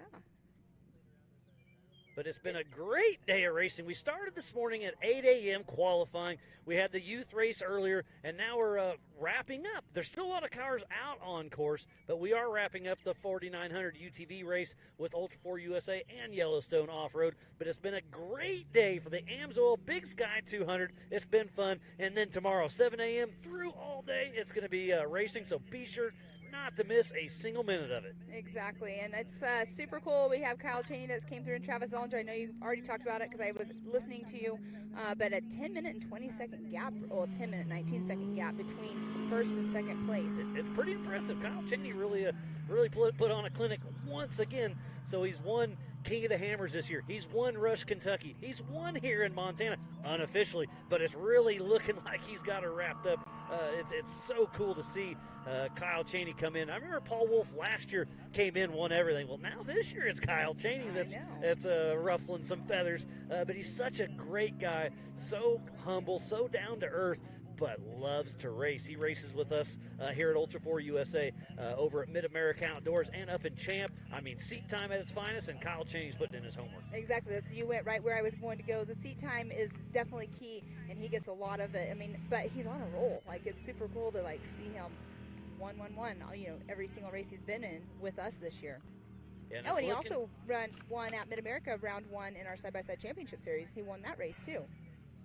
Yeah, I mean, he's got a good race. Up at Mid-America Outdoors, it's him and the Miller brothers are always battling. And I mean, Corey Willis is out there. We've got Matthew Walraven. We've got a lot of fast names still out on course. But it's great to see them all battling here at Ultra 4 USA and over at Mid-America Outdoors. Yeah, he definitely has a lot of talent. And I mean, he races in trucks too, so that's pretty cool. To all these different things that he races in. Exactly, it's awesome. And again, it's all about seat time. Yep, and every car is a little different, so it just sharpening that knife, that weapon. It's making it making it see what he can do and have some fun with it. Yeah, exactly. We did have another car come through, but I don't think they were getting that checkered flag because timing has not updated on that. Yeah, again, you can go to live.ultra4racing.com for the Ultra 4 USA timing, and go to your YORR.livemotorsports.com for their timing. It's have the same timing we have here at the AMSOIL broadcast desk. It's been a lot of fun, Pam. Thanks again for hanging out with me. Yeah, or putting up with me, whatever you're going to call it. Well, I kind of have no choice about hanging out with you or not. We're in it together. Oh yeah, it's always a good time. We got a great time here on the desk. We got a great team behind the scenes. It's just a lot of fun. It takes a lot of people to make this happen. It's an army. It's a small army that puts this together. It is a great team.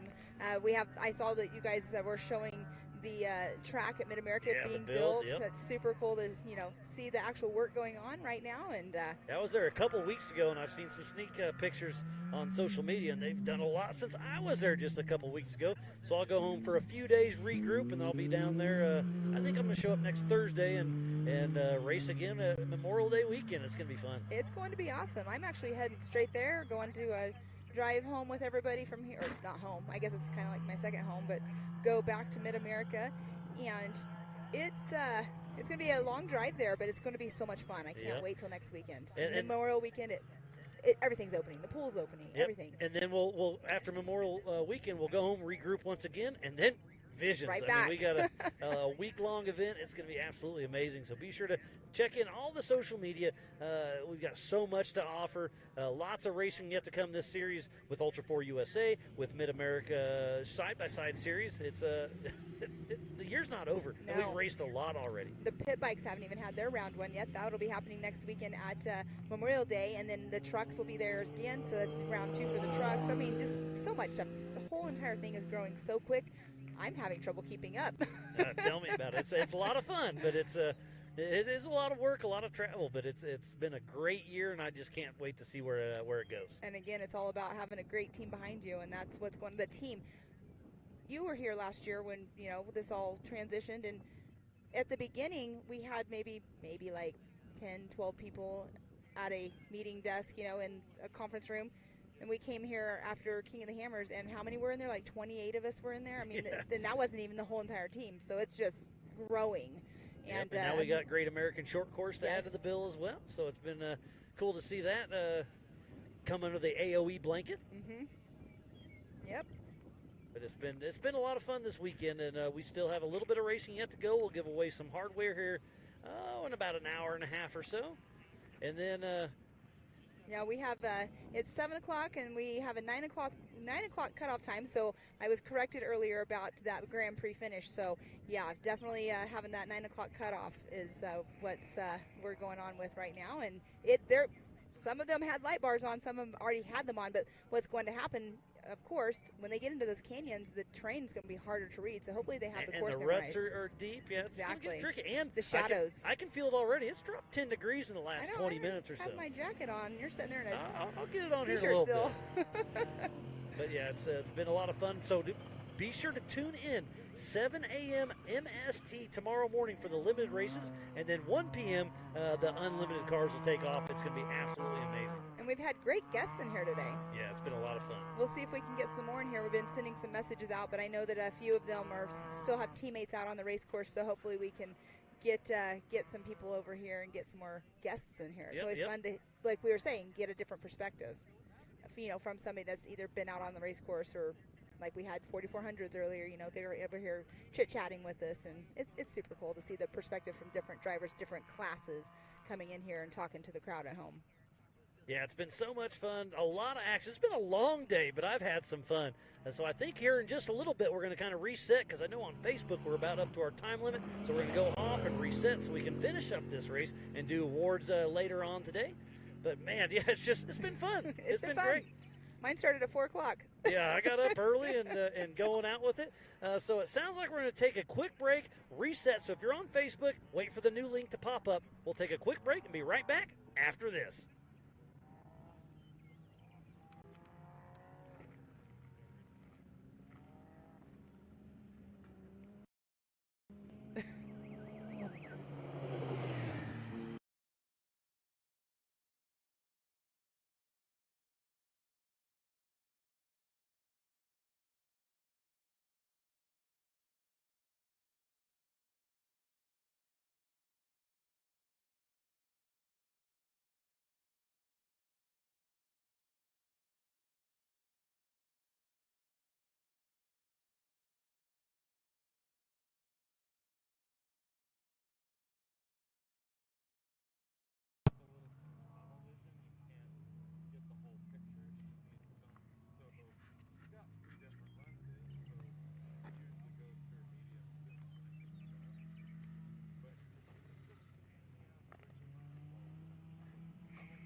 Welcome back to the 2023 AMSOIL Big Sky 200 in Broadview, Montana. We have teamed up with Yellowstone Off-Road Racing for the TDK Big Sky 200. There's a great battle on screen as we speak. How cool is that to see them racing so close? We can't see who they are, their numbers, but there's going to be a pass going an inside, on. outside, maybe? No, there's a gate, so they had to check up. But he's doing everything he can. There's 20 feet either side of its course. You want to stay on course, not to tear up Warren's land here on this beautiful 10,000-acre ranch. But you can pass. You can pass within the 20 feet of race line, but look at that. It's an awesome battle. But Miles, when we were at the break, we got Kyle Cheney overall in number 1 position, Travis Zollinger number 2 overall. And then Nathan Parker, I think, just unofficially won the stock class at 14 years old. How amazing that is. Third overall, first in class. Nathan Parker at 14 with team momentum. Brian Fulcher's got to be super, super stoked. I'm super stoked. I've been rooting that kid on since he came in with us at Rush, and it's super exciting to see him. Look at the class. Yep. That was sportsmanship at its finest. He finally realized he was caught. He pulled over, got off, and took off. And now look at that dust. He's regretting it now, but that's the right thing to do. Well, that's a part of racing. So what, we all run horns to get past people and stuff, and when you're in the car is loud. You don't always hear the horns going on behind you. So like we just said, it looked like he didn't realize that he was behind him. But yes, Nathan Parker in that number 1 position, unofficially in that 4,900 UTV stock class, just pops up over here on our timing, and that is so exciting. The whole team momentum is probably super pumped for him. And, having Kyle Chaney and the number 1 overall in the UTV Pro Mod and overall for the day so far unofficially as well. So they've got to be super pumped about everything that's happened out here this weekend. Yeah, team momentum getting first in 2 separate classes, that would be absolutely insane. They got to be stoked with that one. Yes, I mean, remember at Rush, they're coming to the race, they had their toter home catch fire. And so they had ended up having to get new race gear because some of their race gear was even in the toter, and they still got to the race. Kyle Chaney won. Nathan Parker raced. It's just the team momentum name goes with what they're doing right now, and it's pretty cool. Yeah, it's great to see everything they've got going on. I mean, it's been so much fun to watch today. And, again, everything is unofficial. We've got to dot our I's and cross our T's to make it all happen. But we will do it. We'll be giving away the Laser Nut hardware wrapped by 360 Wraps later on this evening. And look at that view right there. You got your dust cloud right there, but you're going to start having the shadows coming in. And look, there's an awesome view right there. Can't quite make out who that one is, because the way the light's hitting as well is kind of a little difficult. Yeah, it's a lot going on for sure.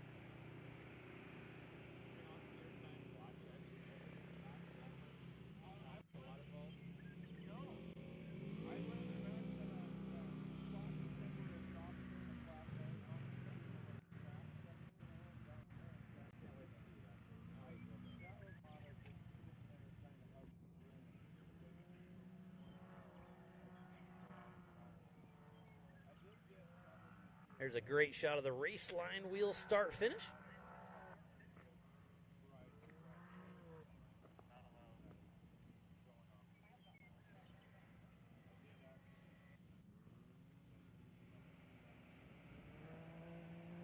So tomorrow's race kicks off at 7 a.m. Mountain Standard Time for the limited classes, and then at 1 p.m. we kick off the unlimited classes. So still lots of racing action yet to come, but there's still a lot of cars out on course, still moving and broken on course.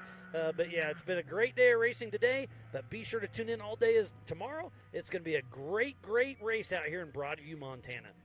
So again, thanks for everybody for tuning in to the 2023 AMSOIL Big Sky 200. Damn it.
Welcome back to the 2023 AMSOIL Big Sky 200 here in Broadview, Montana.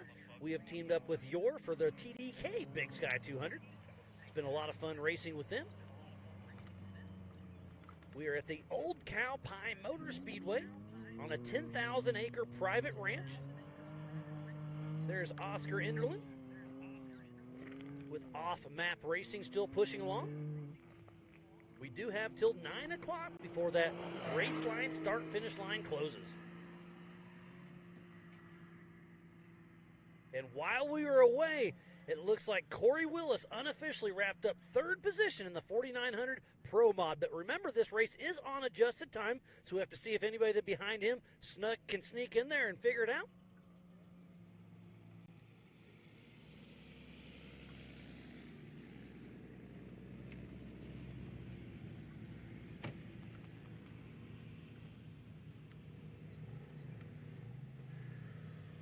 So unofficially in the Pro Modified class, it goes Kyle Cheney, Travis Zollinger, and Corey Willis. Unofficial in the stock class, it's only Nathan Parker, the young man at 14 years old. So we have 4 across the finish line. And he's in a brand new car. Hasn't had much time on it. It's brand spanking new. CT Raceworks built it for him. And he came out and he showed these well-seasoned racers that he's out here to mix it up a little bit. Yeah, it's really, really great to see that young man step up and do such a great job. There's another great little battle. That's that Scotts Bluff area. As you'll see, they'll head up the top and then kind of check because it's got that big rock that's sticking out. Yeah, you can't really see it right here. You can kind of see where the line is. The line of those rocks is where it's at. He just hit it right there. But, Miles, we were talking earlier, you know, the sun starts setting a little bit and the shadows are coming out. Yeah, starts messing with you.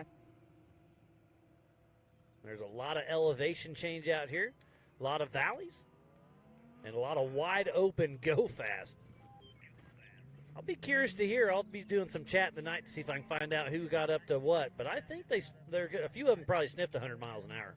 Yeah, I would have to say they pretty close to it. I mean, the UTVs, that's usually around their max and, you know, the high 90s, low hundreds. But the 4400s tomorrow will definitely be ones to reckon with. And that is Josh Smith right there. That Liquid Moly ZRP Can-Am. He had overheating issues earlier on today, but it looks like he got it back and running. Yeah, that was unfortunate. We got that message, but you know what? Maybe it worked. The problem worked itself out. He's still pushing strong.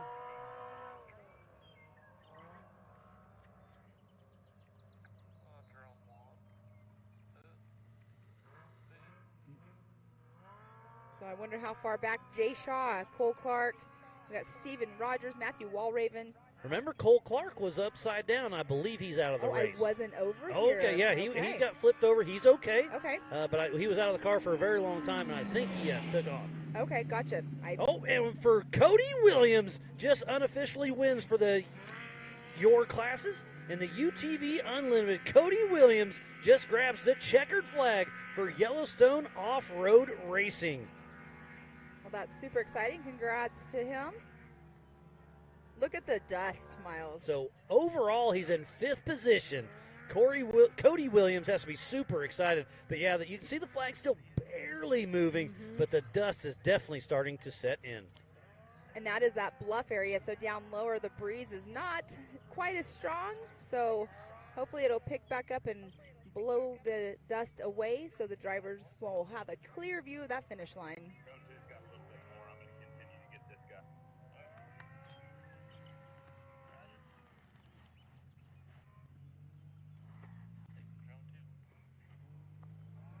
And I believe that is Josh Smith again, out of Colorado. I'm not sure who his co-driver is this race. Who does he have in with him? Did you get that? I'm not sure if you got that information.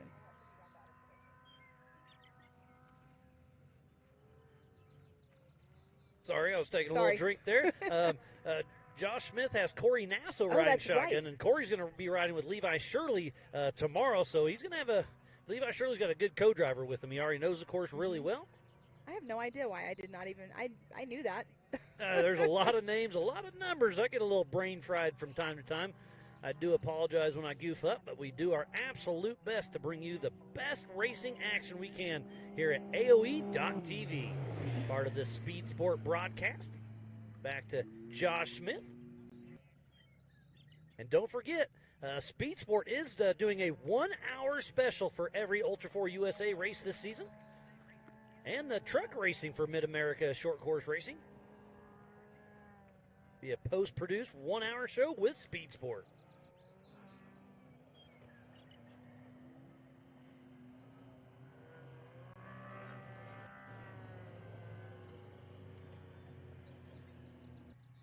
Oh, and look right there. Once the drone's lighting adjusted, it really shows how the terrain is changing with the shadowing of the sun going down. And do you hear that, Pam? The band's starting to check out. They're doing a little I'm like, sound check over there, getting all tuned in for tonight's festivities. We'll have our Mid-America Outdoors, sponsored by Jason and Gayla Robinette at 7 p.m. So I think it's already kicked off then. So we'll save some food back for the UTV drivers, but a lot of the other drivers are coming over, checking everything out, and then we'll have a live band. And then later on tonight, we'll be giving away those Laser Nut 360 wrap trophies. I do love that we do have the live music. It's always fun to listen to the bands and hang out with the drivers and get to know the new drivers that are coming out here, coming over and mingling with everybody. But yeah, I heard them over there warming up when you were over here with Terry, and they were setting up and warming up. But look at that's such a cool view right there, just the dust and the sun. And the sunset is starting to come in. It is absolutely gorgeous out there, but it's kind of hard to tell. It's going to get harder and harder to tell who's who out there. It's definitely going to get harder and harder to tell. Look at in the distance. We got another car out there in the distance, and the dust is just flying. And that car's literally probably 3 or 4 miles away.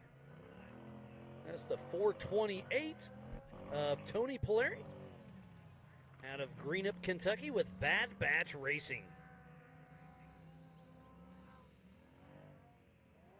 He's stoked for his buddy Jay Shaw, who's still out there running strong.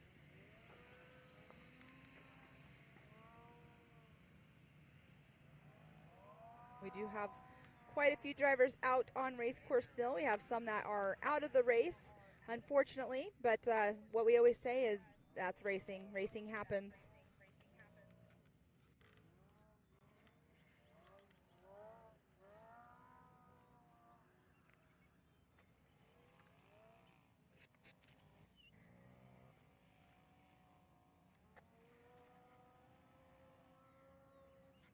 You can hear the motors in the background, and look at that, just hauling the mail. That is John Seaman right there, going along that ridge line, and he is on the gas, going over the Yukon launch. He actually had quite the incident last year at Sturgis, had to completely rebuild his car, and he came out and raced with us at Rush this year. He has his dad co-driving with him. Jason Watt is taking care of his prep and everything, and he has quite a fleet of cars that he's taking care of this year. So Jason's got quite the business. His cars are usually setting up there on top, but John Seaman out there with his dad out running the course. There's one of the Can-Am cars. Oh, the white flag is out. That is Jeff Bachman, I believe, that just came through with Dumpster Fire Off-Road. That's such a funny name. And the checkered flag is flying. And that's John Seaman right there coming through in the 6th position overall, but 5th in his class of the UTV Pro Modified. That's awesome. It's unofficial, but that is awesome that he just came through in that number 5 spot, because he's had some issues the past couple times. Like I said, he had to completely rebuild his car after Sturgis last year. Rush, I can't remember exactly what happened at Rush, but awesome to see him on the finish line, getting that checkered flag out here today. Yeah, the race line start-finish will be one of our main cameras as the sun starts to set. But still, overall in the Pro Mod, unofficially, it's Kyle Cheney, Travis Solinger, and then Corey Willis. And in the stock class, it's Nathan Parker. And then Matthew Walraven and John Seaman are wrapping up the Pro Mod off the podium unofficially. We'll see how it all shakes out as we dot our I's and cross our T's. Looks like Josh Smith on screen.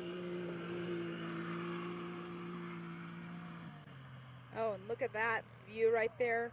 Chasing the dust, going off the Yukon launch. That is a part of our qualifying course. Oh, I love seeing them take those wide open turns, drifting around the corners. It's such a great view.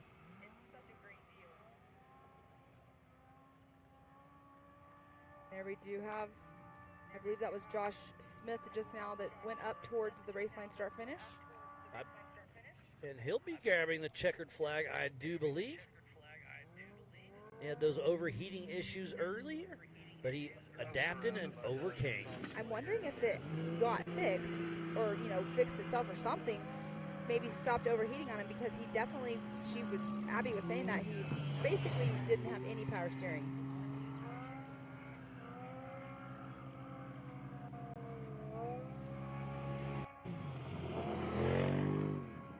All right, yeah, Josh Smith just came through.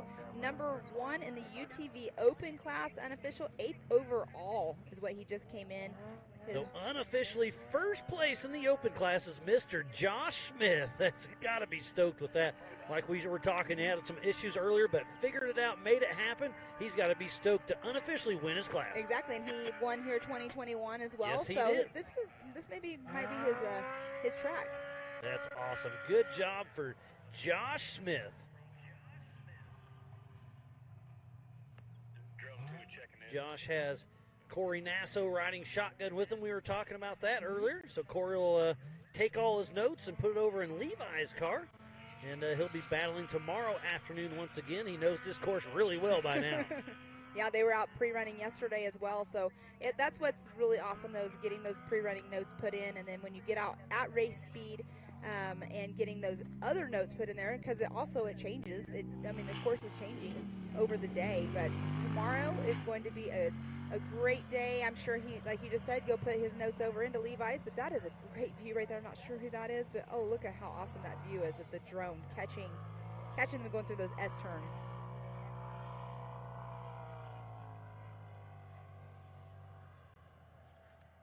I believe that's the birthday boy of Nelson Sparks, with Darren Nelson riding shotgun. Oh, with Sparks Racing. Sorry, I'm so sorry. They came through earlier with that flat tire. And came into the Amsoil Hot Pits Yes. and get it fixed up. Yes. Not sure who that is behind, but good to see him out there running strong. Again, that's something where we always, we were talking about it earlier. If you run a spare and you're super close back to hot pits, you just, wait it out because it's faster, and usually you have to go in and re-rack anyways. But that's awesome to see him going strong out there, going through those canyon sections. Not too far out from us.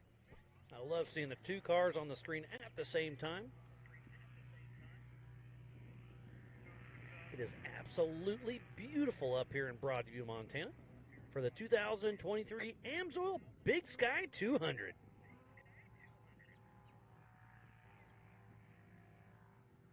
In our top 5 overall unofficially, we do have Kyle Chaney still sitting in that number 1 spot, Travis Zollinger in 2nd, Nathan Parker 3rd.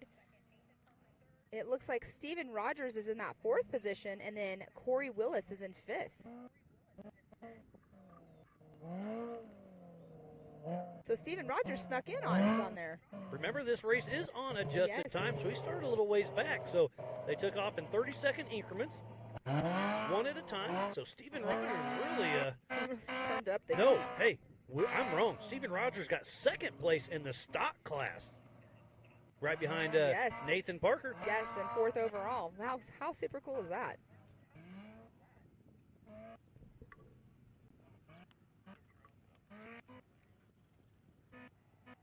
That right there going through yesterday was probably one of my favorite views.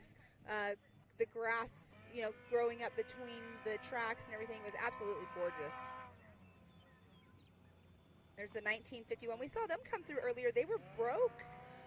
Came through, got fixed, and back out on course.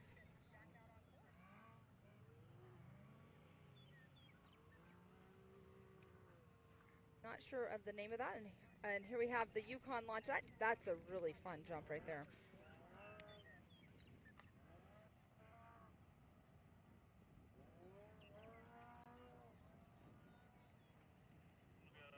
Trying to see the number on that car.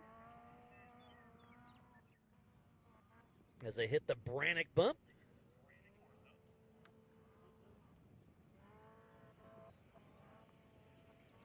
Can't quite see the way the lighting is changing on us. It's making it harder to see the numbers of the cars. And the track is starting to get beat up. Those ruts are really starting to get deep out there. And we have some limited cars be racing in the morning, so they're going to have their hands full for sure. And the checkered flag is out once again at the race line start-finish. Who that was? That is Jeremy Ratjen, part of the Yellowstone Off-Road Racing. Looks like he is in first place in the UTV Turbo. Josh Smith gets second place for your and first place for Ultra 4, unofficially. So Yellowstone Off-Road has 3 racers that have grabbed the checkered flag, and Ultra 4 has 9 racers that have grabbed the checkered flag. We have 12 racers unofficially finished this race. It's definitely a hard race, even though it looks like it's super fast, as we have been saying all day long. So we'll see how many we have. An hour and a half left of racing. It's 7:29, so an hour and a half left of racing. We'll see how many more cars will actually make it to the finish line.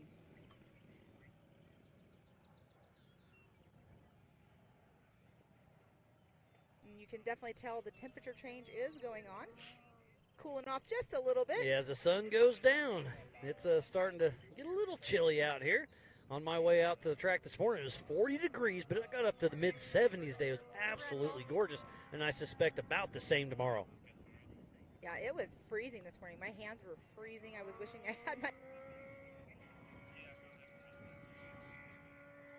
Yeah, up here in Montana, you never know what to expect. It could be beautiful one day and some crazy storms the next.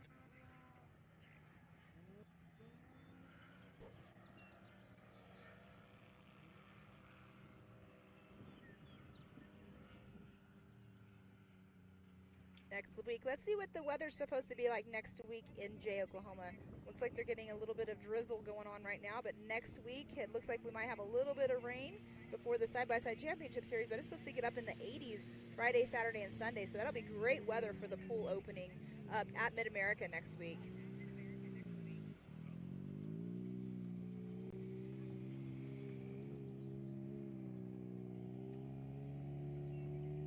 Sounds like they were working on the pool yesterday, but it looks like the checkered flag should be out for birthday boy Nelson Sparks, and there it is.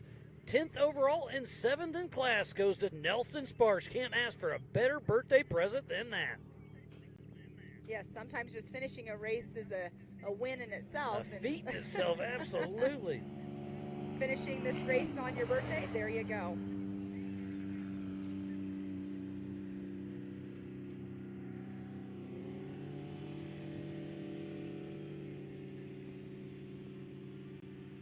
Remember, everything is unofficial until we dot our I's and cross our T's here at Ultra 4 USA and Yellowstone Off-Road Racing. But it's been a great day here at the Old Cow Pie Motor Speedway on Warren Ketchum's private 10,000-acre ranch.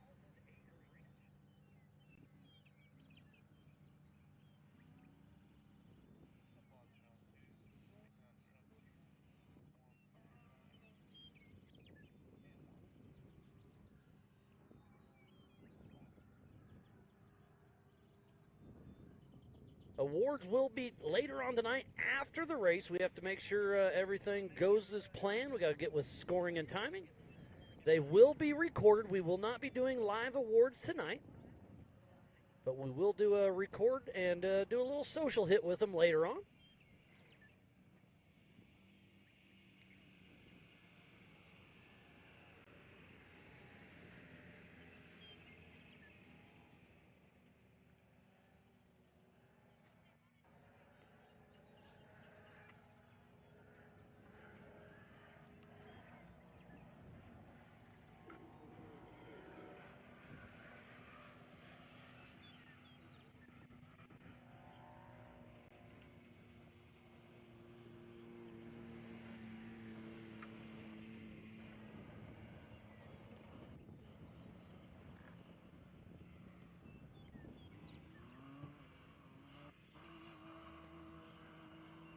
Right there is the number 99. All prepared with their light bar on. That is Greg Williams. Running through, I'm not sure what mile marker that is, but it's obviously right here close.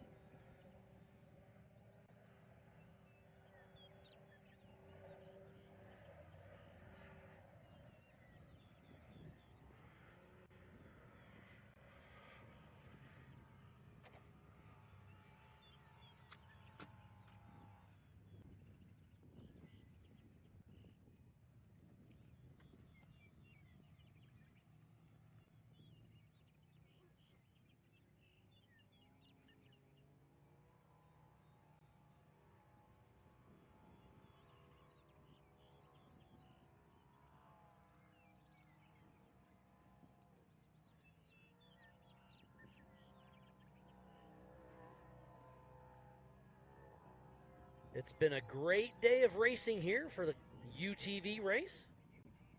For the Ultra 4 USA, unofficial up front is Kyle Cheney, Travis Zollinger, and then Corey Willis in the Pro Mod. And unofficially in the stock is Nathan Parker and Steven Rogers. And then Josh Smith in the Open class. And for the Your Series, in the UTV Unlimited, it's Cody Williams. And then Josh Smith. Nate Thompson first in UTV Turbo. And then second is Jeremy Ratchin.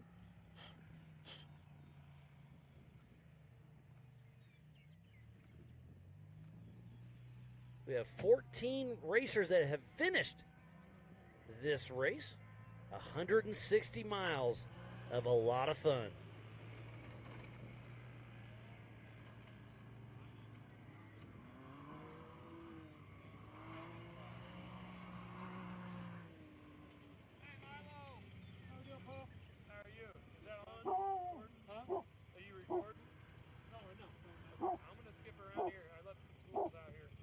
Sounds like the band is kicked off over there for the Racer Appreciation Dinner presented by Mid-America Outdoors for the driver and co-driver, and then the bands for everybody. So come over, we'll start a big fire, have some fun, finish up this race, and enjoy the evening. And then tomorrow morning at 7 a.m. Mountain Standard Time, the limited classes will kick off, and then 1 p.m. the unlimited cars will take off. So lots of racing yet to go tomorrow as the checkered flies once again for Mr. Paul Leash, who unofficially gets third position in the UTV Unlimited. Lots of fun today, but we're going to take a quick break and have some more racing yet to come tonight, and we'll wind this race down, but we'll take a quick break and be back after this.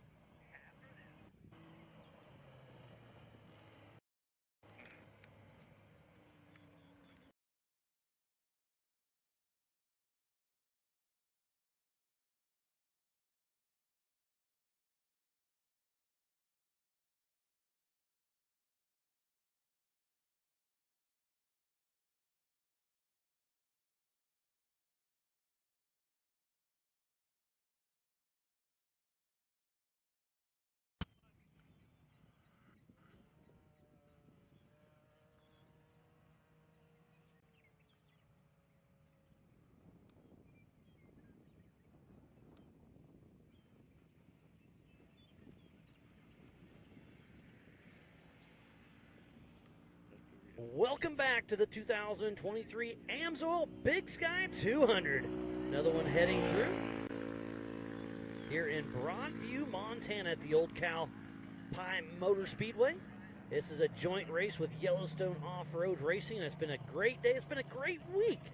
And we still have another full day of racing coming tomorrow.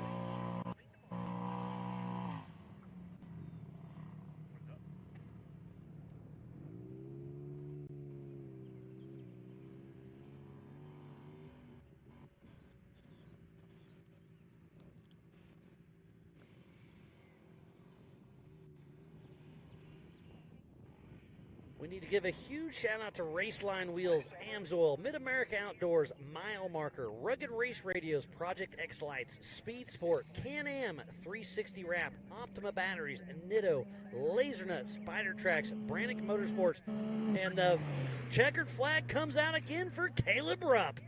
Gets third position unofficially in the UTV Turbo for Yellowstone Off-Road Racing.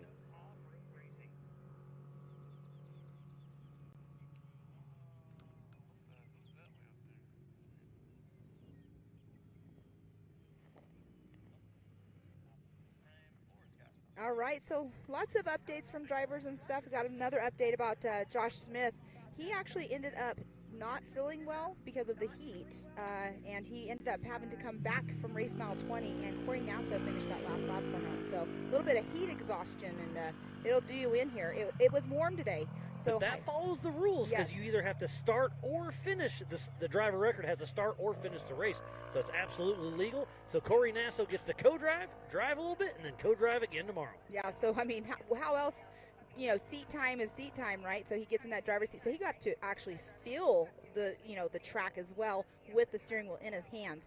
So that's awesome that he got in and finished the race for them, because they did end up coming through, and they are unofficially, where is it at here? They are unofficially in that number 1 spot unofficially for the UTV Open class and 9th overall. That's a great run. Yeah, it's good for them for making that happen. It's a bummer that Josh ended up with heat exhaustion. It's not fun having that, especially in a race car. He will be having to, get his stuff all cleaned up. We do have somebody coming through getting that checkered flag. Checkered flag is out and flying for Byron Starrett. Unofficial 3rd place in UTV stock for Ultra 4 USA. So we're getting more and more finishers. Great to see them still out there pushing strong. So unofficially in stock class, it is Nathan Parker, Steven Rogers, and then Byron Starrett. In the Pro Mod, it's Kyle Cheney 1, Travis Zollinger 2, and Corey Willis in that 3rd position. And then in the Open class, it's still just Josh Smith. And great drone footage right there. Going through that beautiful canyon. That's that Wildcat we've seen.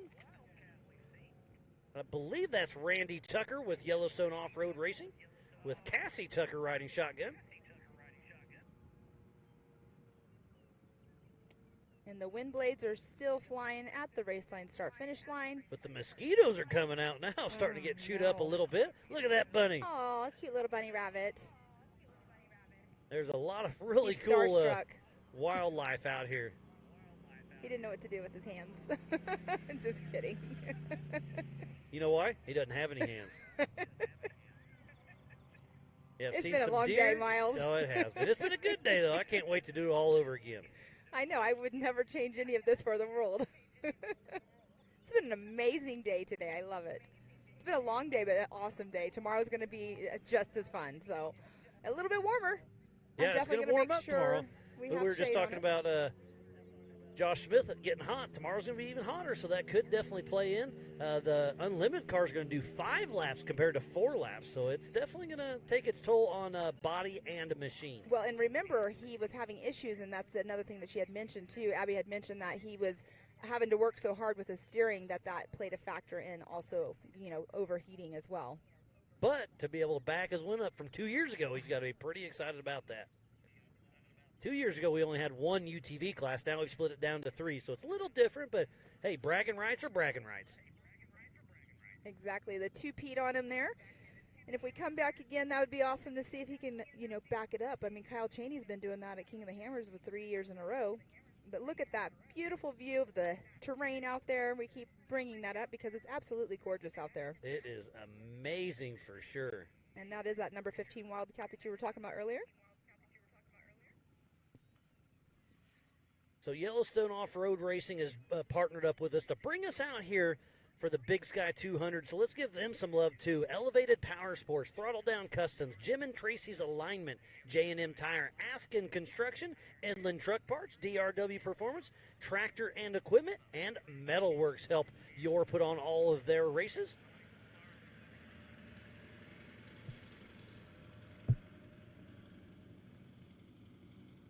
USAC is on site, and they are our sanctioning body. They are running timing and scoring, race operations, safety, and tech. Lee O'Donnell 23 is our rep that is on.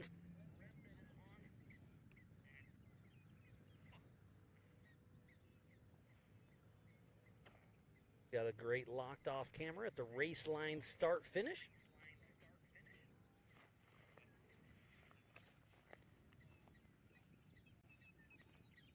So Nathan the Phenom Parker unofficially winning his first race at 14 years old. What a great, great run that young man had. Here's a great shot of the Rocky Mountain Speed and Fab jump. Tomorrow, I think they're going to be jumping upwards of 100 feet. There's a great shot of our qualifying course. They'll be coming from the left of your screen through.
Still a lot of cars out on course. The attrition has set in for sure. We've got 6 finishers in the Yellowstone Off-Road Racing. We've got 11 for Ultra 4 USA, so that's 17 cars that have crossed the finish line. I know we have at least that many cars that are out of the race. We started with just under 60 cars.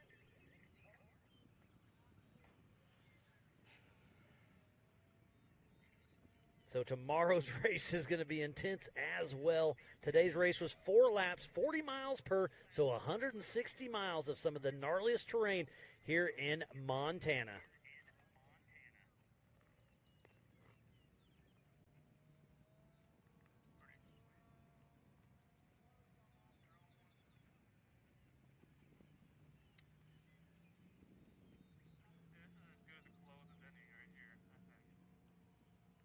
Did they stop letting cars go back through the start finish? They stopped letting cars go back through the start finish.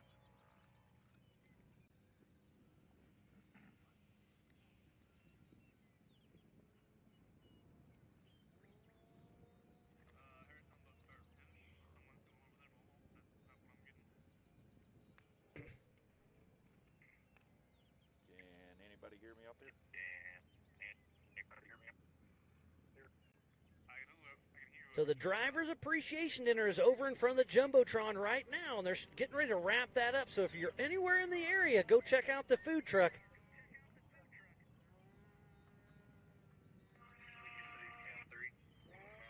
Thanks again to Mid-America Outdoors and the Robinettes for putting that on. The live music will be playing this evening, and we'll have the fire going on for quite a while.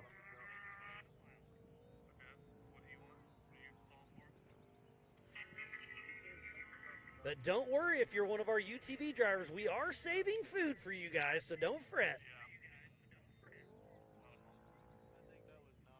There's Randy Tucker. He'll be heading up towards the race line start-finish after he hits the Brannick bump.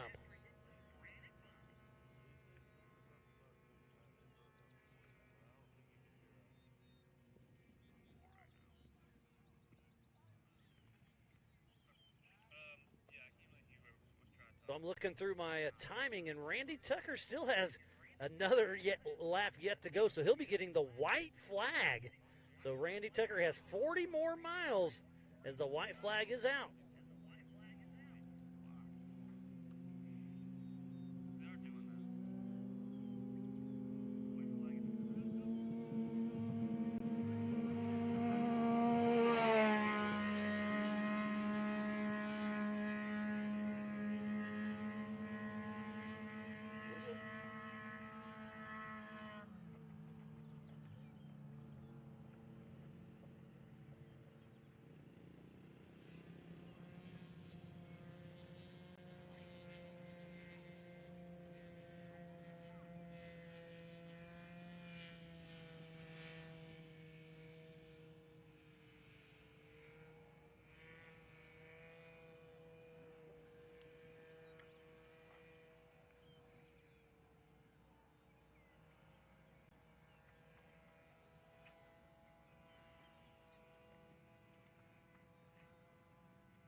There's still a lot of cars out on course. I believe they got about another half hour to an hour, depends on their timing, whether they'll let them back out. But technically the race doesn't end till 9 o'clock. We got about another hour yet to go.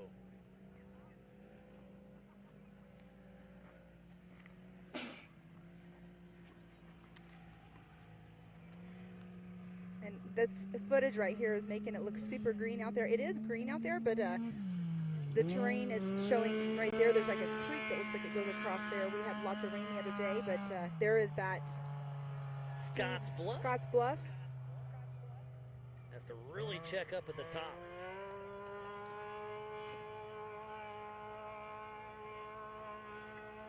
You can see our racers are coming on over here for the driver appreciation dinner.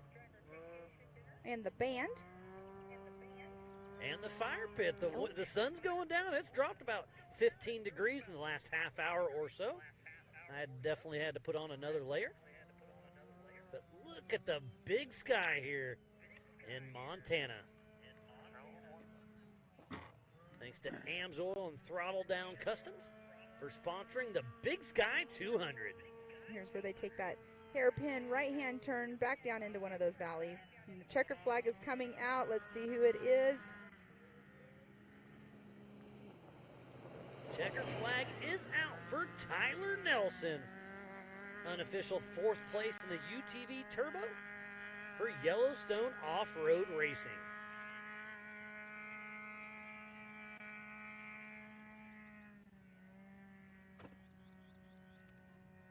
Yes, the sun is setting, cooling off. I've had my jacket on pretty much all day long. But yeah, you're putting your sweatshirt back on. You can hear the motors in the background, hauling the mail back out on their last laps.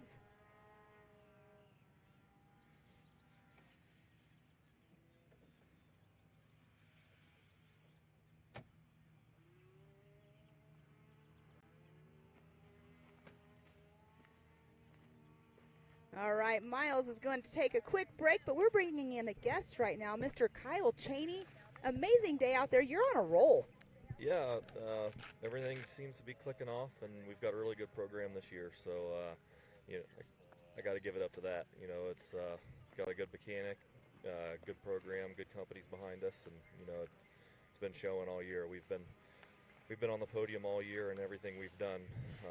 We got second at Wheatland at the MAO race, but you know we were still on the podium. So can't win them all, but we sure try. I mean, the name is going with the team momentum. I mean, you guys have great momentum going. Yeah. The year's been great for you. Yeah, and you know putting Nathan in pro stock for this race. You know, CT Raceworks built him a car in like 3 days. You know, after the last race, you know, I was like, let's put him in pro stock. Like that way, you know, I have a chance to win pro mod. Nathan has a chance to win the pro stock, and Peanut can win the little kids race. And right. It happened today. Peanut won the little kids race in his class, and Nathan won, and I was able to win. So. I know, isn't it amazing? I mean, you got out front and you never looked back.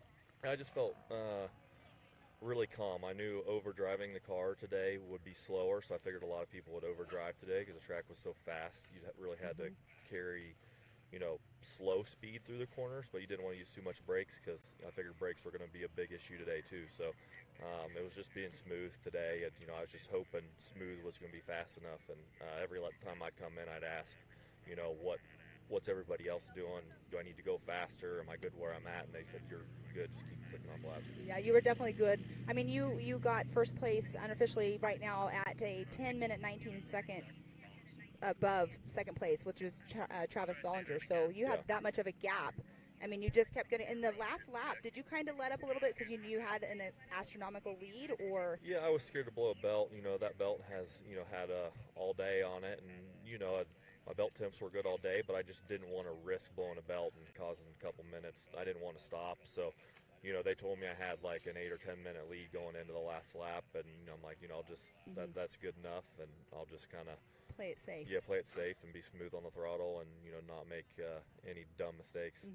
Yeah, it's kind of where you have to go with that. I mean, you are out there running such a great race, and we're all cheering everybody on, but we're just like, oh my gosh, you're on such a roll and cheering you on, going first place and everything, and the 1-for-1 every single race except Wheatland, and next weekend you're going to be coming out to Mid-America for the side-by-side race. Oh man, I cannot wait. I cannot freaking wait for next weekend to go down there. Like, we've done a lot of stuff to my car since the last round. Like, they've done a lot of stuff to the track. Like, the pool's open. Right. Even though I won't be in the pool. But I won't be either. I'm working. The pool's open, so no, I'm super stoked for next weekend. Like, I'm racing back to back, and I got to go from there to Anago for the first champ race, and then get ready for Visions. It's just we've got a lot of racing going on this year, but I am super excited for this next weekend. How many races do you have on your schedule just for you this year? I know you have quite a bit, but I don't know. I haven't counted them, but it's all of Ultra 4, East West, and then all of Mid-America, short course, and all of Champ. I have to miss PA Ultra 4 because it's scheduled on the same weekend as a Champ race. And then at Champ, we're doing, the Pro 2 or the Pro 4 and the side-by-side. And shoot, at Crandon, we'll be racing the side-by-side, the Pro 4 and Ultra 4. So, we've got a lot on our plate. But I've got a good group, good team behind me, and at the Champ stuff, we've got the Air Force with Steve Shearing again, and then we'll be there with the Momentum guys, and so I've got a really good group surrounding me. So with that being said and everything, and I want to talk about Nathan really quick, because you are a well-seasoned racer, you're awesome at what you're doing. Are you coaching him as well, or are you just like letting him drive his race? Because I know he's got seat time on running the quads and stuff, but he's doing amazing out there. So are you working with him on the side, outside of the races, to coach him a little bit? Not really. I mean, I help CT. CT built the car, and we kind of talk back and forth what needs to be done to the car, and I want him on like a lot of the stuff I'm running, like the stuff that Can-Am recommends that we run, me and the Millers run on our cars, because it's proven, everything's proven, and a lot of these other racers and stuff, there's all kinds of companies that do stuff, but we have the stuff that's proven for us, and I want Nathan on that stuff, that way he has just as good of a chance to win as I do, and if something happens, I can tell him why it happened. If he's on different stuff than what I'm running or what I know, then I'm like, I don't know why it broke, I don't know what happened, but trying to get him on the same program as me is more or less what I'm trying to do. He knows how to drive, and it's tough at the Ultra 4 stuff because I'm racing at the same time, so I can't really watch him, but the kid already knows how to drive, so obviously. I mean, I think we're getting him a short course car built, so that's going to help. So, I'll be able to watch him at the short course, and the short course stuff, we're going to try to get him into Mid-America. Hopefully we can have his car done by Visions, but it's going to be tough. But, getting him into a short course car, and then, where I can actually watch and he can fine-tune his skills on a short course track is just going to make him better in Ultra 4. Right, exactly, and that's what I always talk about with the kids and my own child as well. It's like racing in different style of race cars or different kinds of racetracks, it's only bettering their driving skills. And, doing both, it's back-to-back, too, so he's getting such great seat time, back-to-back as in weekends normally is what all of our races are. So it's awesome seat time, and it's embedding into his brain, and I mean, he's a great driver. Like, I'm a huge fan of watching him drive. I saw him last year at the Labor Day weekend at Mid-America on the quads, and I knew about them, but I wasn't like didn't know everything about like what he's doing. I'm Yeah. sitting there watching him. I'm like, oh my gosh, my kid. I don't know if my kid would get out there and do that, but it's awesome. But yeah, I want to ask you too about the racetrack. So it looks like it's getting pretty ate up out there. Could you tell a difference from the beginning, your first lap to the last lap, of any of like the ruts getting deeper or were you rubbing your belly at all on any of them? Because yesterday I know I was when I was out pre-running it myself. But did you see any track changes out there? Yes, the sand sections in the washes definitely got rutted, but we kind of figured that was going to happen. But all the top trails, like along the ridges and everything, they stayed about the same. Some of the corners got a little wider. People started squaring off the corners a little bit, but other than that, the track got a little wider, and then in the bottom, in the washes, definitely got rutted out because it's sand. But it wasn't anything crazy. We've definitely dealt with worse. How was it in the areas where those springs are, the mud? Was it still like a little bit of the mud, or was it pretty much gone? Everything was dried out. Nice. It's so big here, and windy. The wind goes everywhere. I mean, I thought there may be some mud here, but because it rained, the other day, but this place dried right out. Yeah, you've never raced here, so you didn't race. Obviously, you didn't race here in 2021. So, what did you think about this track? It flowed really good. It was super fast. Like if I'd known what it was going to be, I definitely would have changed my setup before I came. I'd have done a few things different, but that's a good thing of having a good car. The car's good almost no matter where we go. We've got Gary and G-Force and Pete that do my shocks, and it doesn't matter where I go, they work. So we just got a little fine tuning for each track. So it's always good having a setup that works everywhere. You can just fine tune it when you get there. So but no, this track was awesome. It flowed really good. It was super fast. I lost my GPS the first lap, but I knew the track, so it actually helped me when I lost the GPS, because I wasn't going off what my GPS was telling me, because I drove solo, so I was using a lead nav with turn by turn. The voice, okay. Yeah, and once that stopped talking to me, then I had to start paying attention to the track more and looking further ahead to see the corners coming, because you're going so fast. It actually made me better driving the track without the navigation. Yeah, and with you having all of your seat time and everything and all the vehicles that you run, I mean, running this course compared to what we've been running like Rush, I mean, obviously completely different. You just mentioned about setup and stuff. Do you do a huge setup change, or do you just basically do just shock change of how you have the spring set up, or how do you do your setup whenever you knew you were coming to a wide open course like this? I didn't necessarily know it was to be wide open. I kind of figured it'd be faster than Rush, so I kind of left my setup the same when I got here. During pre-running, I took all the tools with me when I was pre-running, and I'd stop and pull off the side of the track and make changes. And then, by the end of that lap, I had my car dialed. So, and that's what's so important about you guys. Like the racers that do that for themselves and don't have somebody, having to come all the way around to do the 40-mile loop and come in and have it change, you can pull off and you can fix it yourself. Some people have mechanics that do that for them or know exactly what they need to do. But you doing it all yourself, I mean, it even makes you even a better driver. Now, I don't know if Nathan's already learning all of that skills as well, but if he can come in and tell you what you guys need to change on it, that's a huge bonus right there. For sure, he's learning for sure. I mean, that's baby steps there. I mean, trying to learn setup and everything else, that's a lot. Learning shocks and.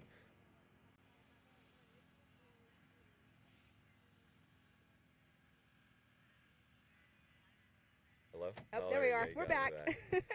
but yeah, no, he definitely is, for his age, he definitely can come in, and we made some adjustments on his stuff. I think George White did his stuff, and George's stuff's always really close to being good too. So we made a couple adjustments to his car, and it ended up being very well. Did you have to pit today? Did you have to pit for fuel? Yeah, we took fuel on lap 2. Okay, so when you came through, we were waiting for you to come over that jump right over here, and so I was thinking you probably had to stop because you were 80 miles in. I don't know are you running a stock tank?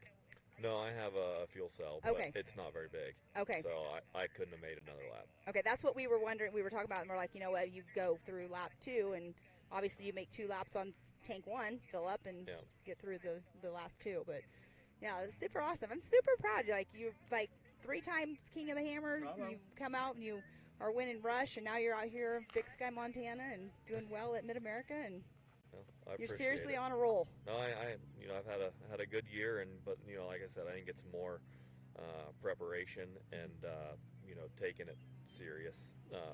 You know, sometimes you get to a level where you win so much and you're doing so good and you're on the podium, you get content, but everybody else, you know, is bettering themselves, and you just got to keep pushing. Even if you're winning races, like, you just got to keep going to the next level, because, you know, yeah, I may be winning right now, but, you know, it ain't gonna last forever. You know, and if I don't keep progressing and working on my stuff and learning new things and learning new skills, and, you know, the next guy coming is gonna, you know, bump me off. So, you know, I'm gonna keep doing that as long as I can. You know, but, you know, I don't know how much longer I got. You know, there's a lot of smart kids and smart guys coming up behind me. So, well, the technology and the, you know, wanting your cars built a certain way, that definitely is a bonus. And getting Nathan on the same setup as you, he's gonna be the next one up here. I know it ain't gonna be long.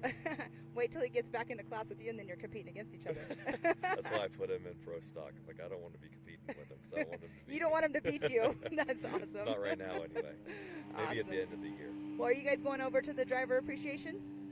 Yeah. Are they having like a awards or something? That we are doing the awards.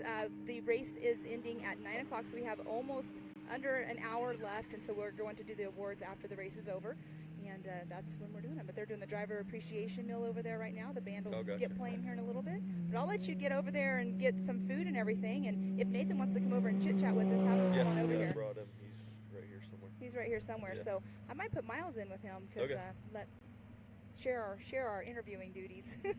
But thank you so much for stopping in here and texting me back whenever you came through. I'm like, okay, instantly text you, get an interview with you. I didn't. We were loading up, and because we're leaving tonight, so I just got my phone just a second ago, so I saw you text. I'm like, oh no. Yeah, it's great. It's great that you got it and came over here, because always having people up here that are, you know, great out on race course, want to have you come up here, and we keep having you up here, so if you need to continue to come up and talk to us, keep that momentum going. Sure, I'm gonna try. You know, hopefully I get to talk to you again here next week at Mid-America. Oh yeah, I'll be there. I'm heading straight there. Well, I'm not far behind you. We're gonna go test the Pro 4 and then head down. Nice. Well, have fun doing that. I'm gonna bring Miles back in here. I'll see you over there at the awards later on. All right, thank you. Thanks, Kyle. Bye. All right, we're gonna bring Miles back in over here. You can see the beautiful sunset going on the race course. Our drones are going to be probably not up in the air much longer, because they are not going to be able to see the cars. But we're going to see if we can get Nathan Parker over here and interview with Miles here in just a moment, because what an awesome thing. We have a 14-year-old who has just raced his second Ultra 4 race ever, and he just ended up getting first place in the Pro Mod. So what we're going to do is we're going to take a quick break, and we will be back here in just a moment. But the beautiful sunset going on, but we'll be back right after this.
Welcome back to the 2023 AMSOIL Big Sky 200. I am Miles Hasquis. I'm bringing in another special guest, Nathan the Phenom Parker. How's it going, buddy? Good. How are you? Oh, I'm doing great. You're only 14 years old, and you're running with some of the best in our sport. You got to be stoked to be sitting here with me. Unofficial first in that stock class. Good on you, buddy. Yes, sir. Definitely a tough race. Long track. Very rough. Definitely got way rougher as the day went on. The last lap was definitely real slow for us, but we were able to push through and make it all the way around. And you made it happen. It's just so cool to see. You've got your whole team out here. Well, you just interviewed Kyle Cheney, one of your teammates with Team Momentum. You got Brian over here, keeping everything running right. And it's just, I'm stoked for you, man. This is a stacked field. There's a lot of fast guys and gals out here, and to possibly get that first spot, it's amazing. Yes, sir. It was definitely exciting for us for it to be our second 0-for-4 race. Definitely excited to be on the box, be a top contender for these races. So what grade are you in? 8th. 8th grade. And you have to take a few days off of school to come out here, yes, but sir. I'll bet you can take a trophy home, show your teacher. She's going to be all right with it, right? Absolutely. It's great to see you out here. I mean, the future of our sport, you're here. You're following in. I mean, Kyle Cheney wins almost a little bit of everything, and to be following in his footsteps, being mentored by him has got to mean a lot to you. It does. He's definitely the best in the sport right now. Definitely learning a lot from him, way to set the car up, way to ride the track. It's definitely making me a lot smoother around the track also. Definitely helped me a lot today. And you had Ed Reevy riding shotgun, right? Yes, sir. All right, and he kept you kind of honest. So it was fairly dusty out there today. Was it a huge help having that co-driver help call some? It definitely was in the dust. A lot of the corners coming up fast, running through the middle of the field. I think we hit 100 today. You did hit 100. I was guessing that. That's awesome. But a lot of the corners, they come up real fast, and definitely him calling them out definitely helps. We overshot a few of them, but we were able to get back on track. Did you have a favorite part on the course out there? I like the qualifying loop. The qualifying, get those two little loopy jumps and keep running. I love it. Yeah. Did you have a least favorite part? Was there a rough spot out there you were avoiding? The valleys are a little rough, it's a lot of turning through there, but they weren't too bad. Yeah, nice. And I assume you saw quite a few cars broke down on course, and you were able to keep yours moving. There was a lot. I know we saw a lot of the fast people out there broke. Paul Wolf was broke. Jay Shaw broke, and then we saw Corey Willis, and we saw Cole Clark. He was flipped over, so we flipped him back over, and then you actually stopped and helped him. Yes, sir. Good job. Thank you for that. I mean, that's sportsmanship. What comes around goes around. I love seeing that in a young man to be able to help because he's your fellow competitor, but you don't want anybody to have any issues. No, sir, definitely not. But we come over a big hill, saw him flipped over, and he has to stop real quick, so it didn't take us long, 5 minutes maybe. You got him popped back up, and you were able to roll, and I think his day ended, right? I heard that he kept going, but I'm not okay. sure. So what other activities do you do? Do you play any sports in school? I'm on the football, basketball, and baseball team, and racing. Yes, sir. You're a busy young man, then, huh? Oh, and I'm also on the hunter safety shooting team. Oh, good for you. Doing a little bit of everything. I like yes, that. Sir. What's your favorite thing? Sports, racing? What is it? Racing's definitely my favorite. Racing's number one, huh? Yes, well, it looks like you have a bright future in off-road racing, especially with us here at Ultra4 USA. I definitely hope to make all the rest of them this year and do it again next year. Probably. Yep, I can't wait to see what happens. What's your next race? You coming to Visions? All good. I think it is Visions. Nice. Well, that's only in a few weeks, so I'm gonna let you hop off. Go enjoy your time off at the Racer Appreciation Dinner. Nathan the Phenom Parker, you're earning that name, buddy. Thank you. All right. Well, thanks, Nathan. I'll let you step off. I'll bring back in Pam.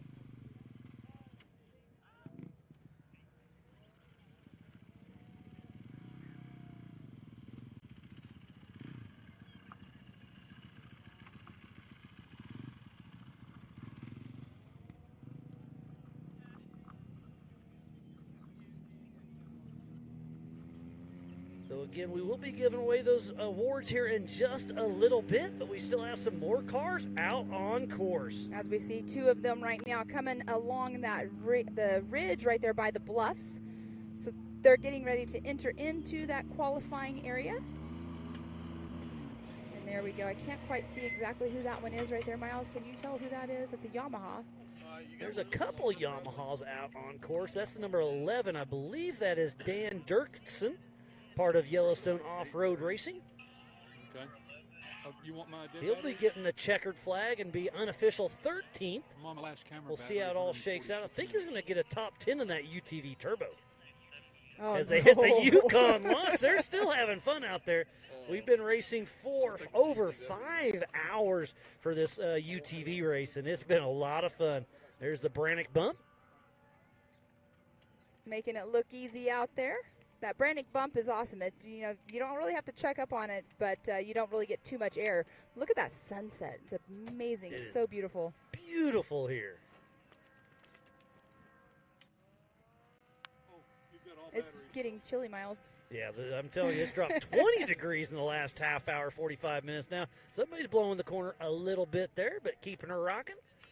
And the sun is going to be in the driver's eyes in some of this, so it's going to get trickier and trickier with the shadows getting a little thicker on some of these deep ruts. And look at those ruts. This course is really starting to get beat up.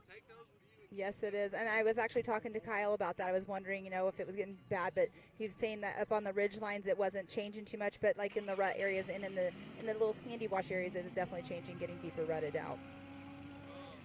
And here's somebody coming through to get that checkered flag right now. Getting the checkered flag is Casey Welty. Looks like an unofficial top 5 in the UTV Unlimited. And then Dan Dirksen grabs the checkered flag as well. So back-to-back your finishers. It's been a great race with Yellowstone Off-Road Racing with us here at Ultra 4 USA. You can see there the sun is starting to sink. Yes, it is. Going down. Beautiful sunset. I say it's beautiful. It's absolutely gorgeous. There is a little bit of smoke in the sky from some fires that are going on up in Canada, but it definitely makes for a beautiful sunset. But tomorrow, it's going to be a little bit warmer outside. Another amazing day of racing tomorrow as well. Remember, tune in at 7 a.m. Mountain Standard Time. And that is it 679? That is, I missed it. I think something 79. I think it's 679. Let's see. Hitting the Yukon launch. I only caught a glimpse of the last. I know the last number's a 7. The great shot of the Optima leaderboard on the top left of your screen.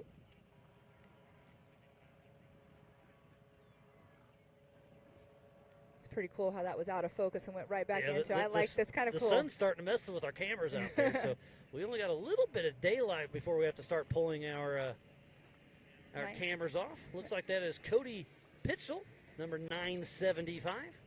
Part of Yellowstone Off-Road Racing. He should be grabbing that checkered flag here momentarily for hopefully an unofficial top 10 in the UTV Turbo. Wow. It's breathtaking. It is beautiful here. It is so wide open. On the drive out here from Billings, Montana, it takes about 40 minutes, and it's just a beautiful drive. That it is. That's number 600? Yes, it is.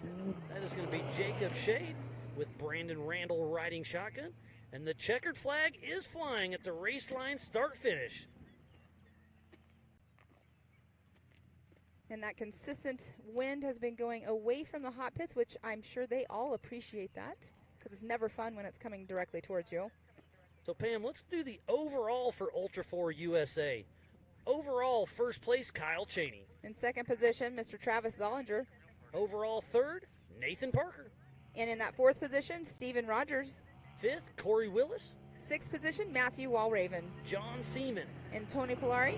Joshua Smith. And Nelson Sparks. Byron Starrett. And Joe Gould. Aaron Lynch. And Jacob Versey just finished, so great job there. Now we'll switch over to the Yellowstone Off-Road overall. In first place is Cody Williams. In second position, Nate Thompson. Joshua Smith in third. And Jeremy Rathen. Paul Leach. Caleb Rupp. Tyler Nelson. Barry Schaefer. Joe Gould. Oscar Earland. Lance Horst. Logan Yates, Dan Dirksen, and Cody Pitskill, Casey Welty, and Jacob Versey. So we've got 16 finishers for your. We have 14 finishers for Ultra 4 USA. So that's 30 finishers. We've got half the field that just finished this race. I was wondering what the attrition was going to be. Yes, and it is still unofficial until the race is ending. But yeah, that's an amazing. We do have a lot of cars out there that have finished. We have a lot of cars out there that have had issues. But it's been an amazing day for them. And the ones that have already came in and finished and are on the box are super excited. Oh, they got to be stoked. Like I said, we got to check the timing with all that. Dot our I's, cross our T's as we're watching Jacob Shade make his way through this 10,000-acre private working ranch. This was homesteaded many, many years ago. There's a really cool little landmark out there. There's a lot of cool stuff out there on this property. There is a lot of cool stuff. I have to say my favorite part is Dead Cow Corner. There's a lot of cooler stuff out there than that. I'll promise you that, Pam. I saw a lot of cool stuff, but it's really cool to see, like, I don't know, it's just weird. It's like a boneyard for cows, but it's super cool. It's a little iconic landmark out here.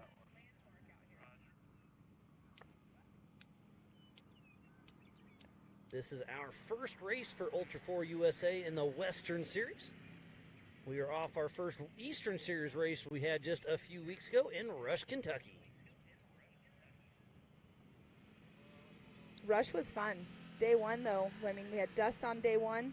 And then mud on day two. And here it's just been dusty, and it looks like it's going to be a beautiful day. This morning, the dew is actually out, so that helped for the first little bit this morning. There's a great race we have. That is Jeff Bachman that just blew that corner as he had to check up for one of the, I can't tell who's in front of him, but you can tell that Dumpster Fire Off-Road Bright Green Machine making their debut race with their new team. I was trying to see if I could see that number. I can't remember that car number because we have called it a couple times today. But trailing along behind, this is when you're on the. This is when Jeff's probably on his horn. Hey, I'm behind you. You know, I've caught you. Time and to look pull at that. over. He's looking for a spot to pass. Sees that big rock, hops right back on course.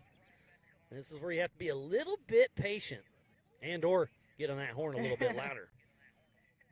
That is the 4997 of Jacob Winter that is in front of him. And look, Bachman's getting right on his tail. And does Bachman? No, it almost looked like he had a right rear flat going on, but he does not.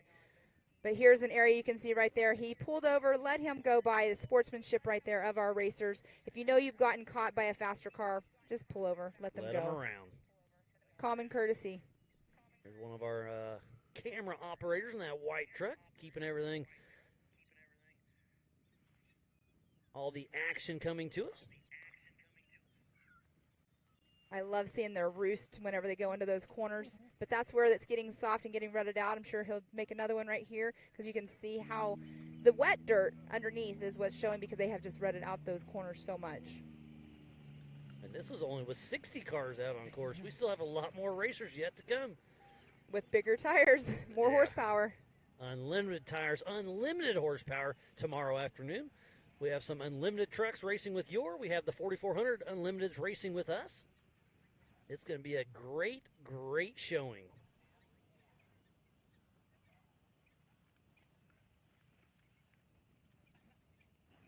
And there you guys can see why it's called Big Sky, Big Sky, Montana. And there we have, that is the 600 again right there. That is Jacob Shade, part of the Ultra 4 USA, racing in that stock class.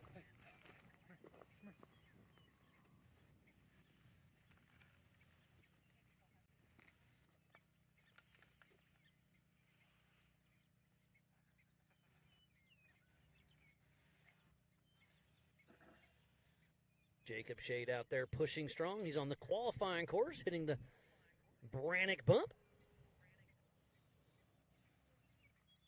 So he will be grabbing the checkered flag here in just a little bit. So they make a right here. I didn't do this last bit of section right here that he's going through. So they make that right, and then do they go through this left? They're showing on screen right there. Yeah, do a hard left and then up that new little. Okay. They skip the road. Okay, that's what I was wondering because this is the section I just didn't do right there, so I wasn't sure exactly where they went to from there. But what's really cool is every single car is doing the same exact lap except the 1600s tomorrow. They do have one little cutoff that they will be doing that they will not be going through where all of the larger vehicles are going because it's a little bit rougher, and the 1600s are, only two-wheel drive. Exactly, two-wheel drive, and, getting into areas where they need that extra horsepower too is sometimes not always, good to get them in those kind of situations. But otherwise, they have a great course out here. 1600s, I'm excited to see them racing on this race course out here. There's a great view of the pits. Just got an update from JT Taylor, our race director. The checkered flag is out and will stay out. Anybody else who finishes this race will be done for the evening no matter what lap they're on. Because we got to get our course workers off the course, make sure everybody's safe. So the checkered flag will be flying for the rest of this race. Well, and besides the course markers, our camera guys, it's hard to video at night as well. So definitely getting everybody back here at home base all safe and sound. And I'm sure there's a few broken cars out there we need to recover tonight. So there's still a lot of work yet to be done. You can see everybody coming this way for the driver appreciation dinner.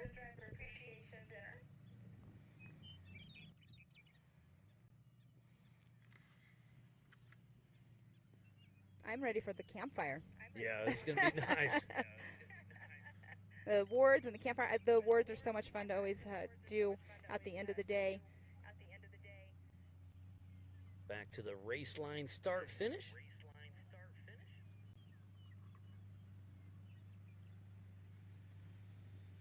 Make sure you download the MAO app. We have it on Google and on Apple. Go to AOE.TV or Ultra4 USA and Mid-America Outdoors Facebook and the YouTube channels. We'll be live racing tomorrow morning at 7 a.m. for all the limited classes. And then 1 p.m. Mountain Standard Time, the unlimited cars will be racing the biggest and baddest names in our sport. We'll be tearing up this 40-mile course. So, Miles, Kyle Cheney has that fastest lap of a 53:12.975. What do you think our larger classes, like our 4400s, are going to do tomorrow? And that is a pretty cool little mystery machine there. That's Burton, if I'm not mistaken. The number 4406. He'll be racing tomorrow afternoon. But yeah, 53:12 by Kyle Cheney. I think we can get right around that 50 mark because it's a lot more horsepower, a lot more suspension, and there's some go-fast areas that they can make up that seat. I don't know. Kyle Cheney's fast. He had fastest lap, I believe, if I remember correctly, at Rush over the 4400s. But, we got tight trees and stuff there. But here, there's a lot of tight sections as well for these larger cars being wider. So it's a toss-up to – I don't know. I think it'll be close. I think it's going to be close. I don't know which way to go. But I do think, with Paul Horschel, Bailey Campbell, Cody Addington, and the list goes on. We have a few of the TT Unlimited trucks that are racing with Yellowstone Off-Road Racing. So it'll be fun to see, bragging rights to see who can beat who out there. But Paul Horschel's new machine is an absolute work of art.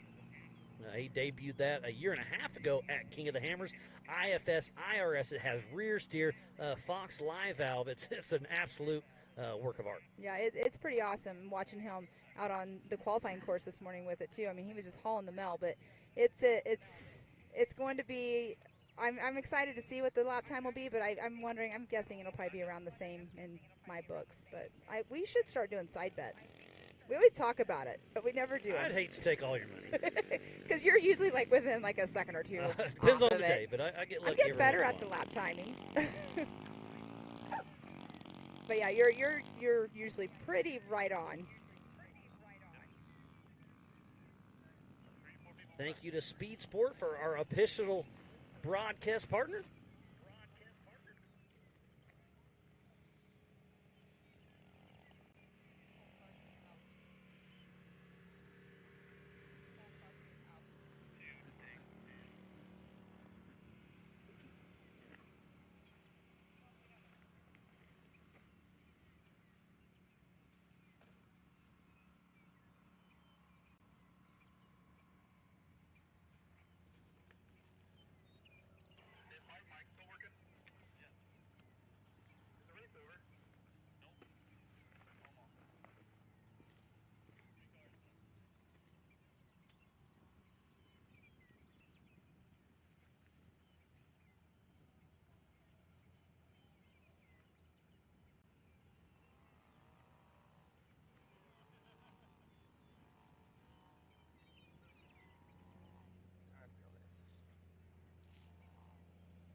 All right, we just had another car go through and get that checkered flag. As Miles was saying, everybody's getting the checkered flag. I see Jay Shaw going off to the side here as well, driving through the pits. Not sure what's going on there with him.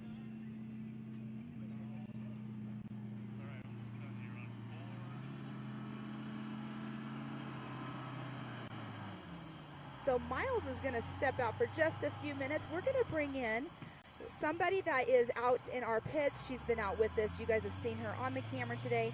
Miss Erica Allreed, you have been out there all day long taking notes after notes after notes. Welcome to our booth, and I'm super excited to see you here. How are you? Thank you so much. I'm doing great. Today has been absolutely amazing. The racing that we've seen is truly second to none. It's been great out on course today. Yeah, so give us an update, because I know you have lots of notes. So give us a little rundown of what you have here, because we were talking earlier and you were like, I have some tidbits that I haven't heard, because you've been out doing your homework while we're sitting over here at the desk. So give us some updates. I mean, it's hard to talk about today's racing without talking about Kyle Cheney. I mean, obviously he is completely dominant.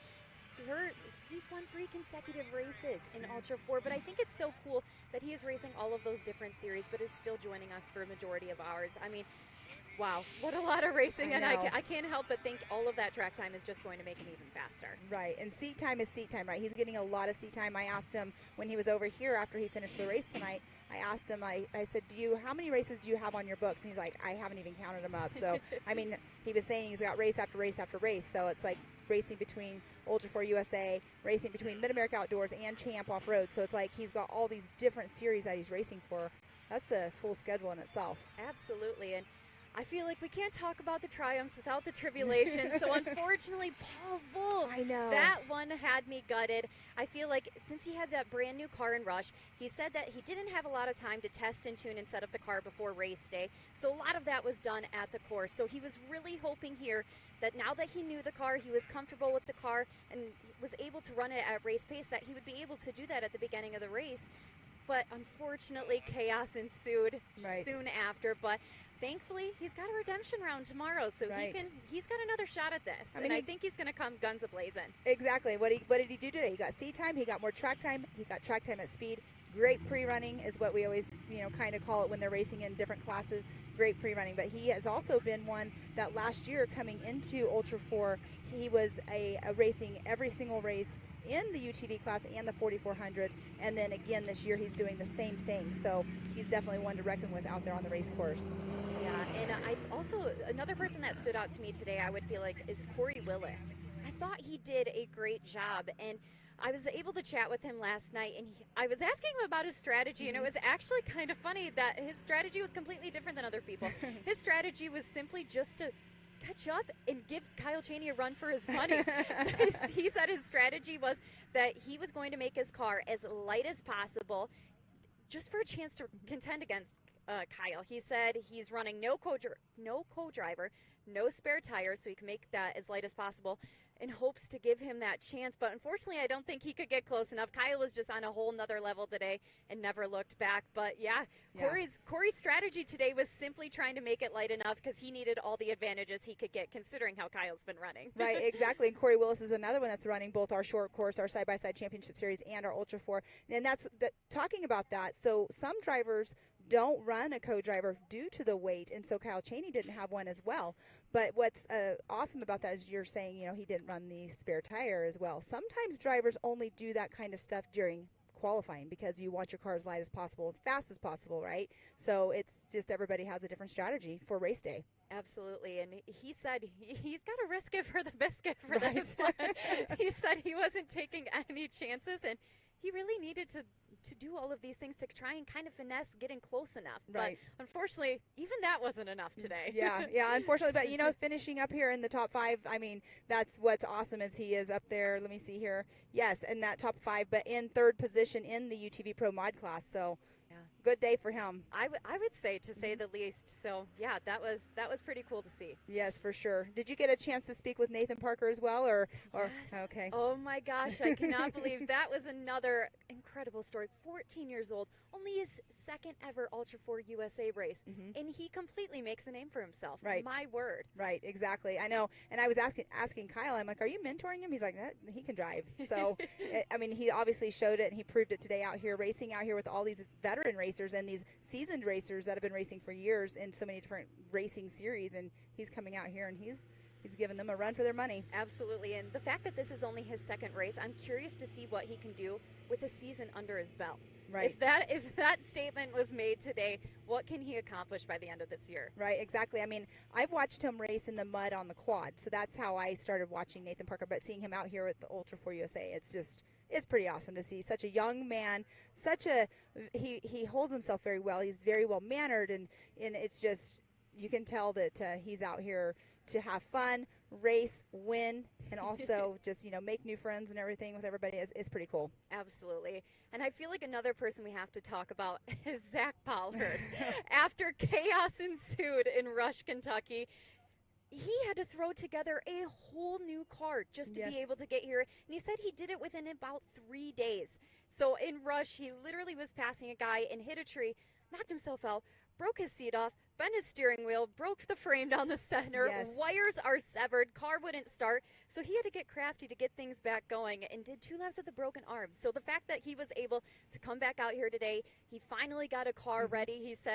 He literally said, everybody thought he was possibly out for the season, but he got it together, and he said the East Coast Cowboys are coming. That's exactly right. He actually lives in North Carolina, I believe, so I didn't realize he lived that close to me, but that's breaking your car in half. You have to hit a tree pretty hard. But I would say so. Last minute, he posts on his social media, you guys thought I was out, or whatever he said, something similar to that, and it's like awesome to see that, we came together. I know that they were looking for a car for him and everything, and he got it together. It looks exactly like his other car because, you want to keep your theme going, but that's awesome that he got back out here this weekend. Yeah, absolutely, especially after all of that. I know. So you were down doing some, obviously getting all these notes for everything. How was your day out here? This is your first Ultra 4 USA race. Well, no, you were with us at Legends of the Fall last year, but being out here at the regionals in Big Sky, Montana. It's been amazing. The fact that we were able to go down to the pits earlier today and see everybody pit and with their teams and kind of chat with them, what they were telling everybody on comms, and everybody they were saying, take it easy, don't overdrive. Right. But it was really cool to be down there in the pits and with the teams, and it's going to be, if tomorrow is anything like today, it's going to be another good day. It's going to be crazy tomorrow. Yes. But you said that about take it easy and stuff. You know what I always say, and Miles, we always talk about this, I call it their brain bucket. I'm like, when you put their brain bucket on, it's a completely different world. They're all about racing, and that's all they're thinking about is getting to that top spot. Absolutely. And for some, that's all they're thinking about. But for others, kind of like John Seaman, in Rush, Kentucky, he was just happy to finish the race. Like a lot of these guys, like heat exhaustion kicking in, everything breaking. A lot of people are just happy to simply finish the race because of how treacherous it is out there. And like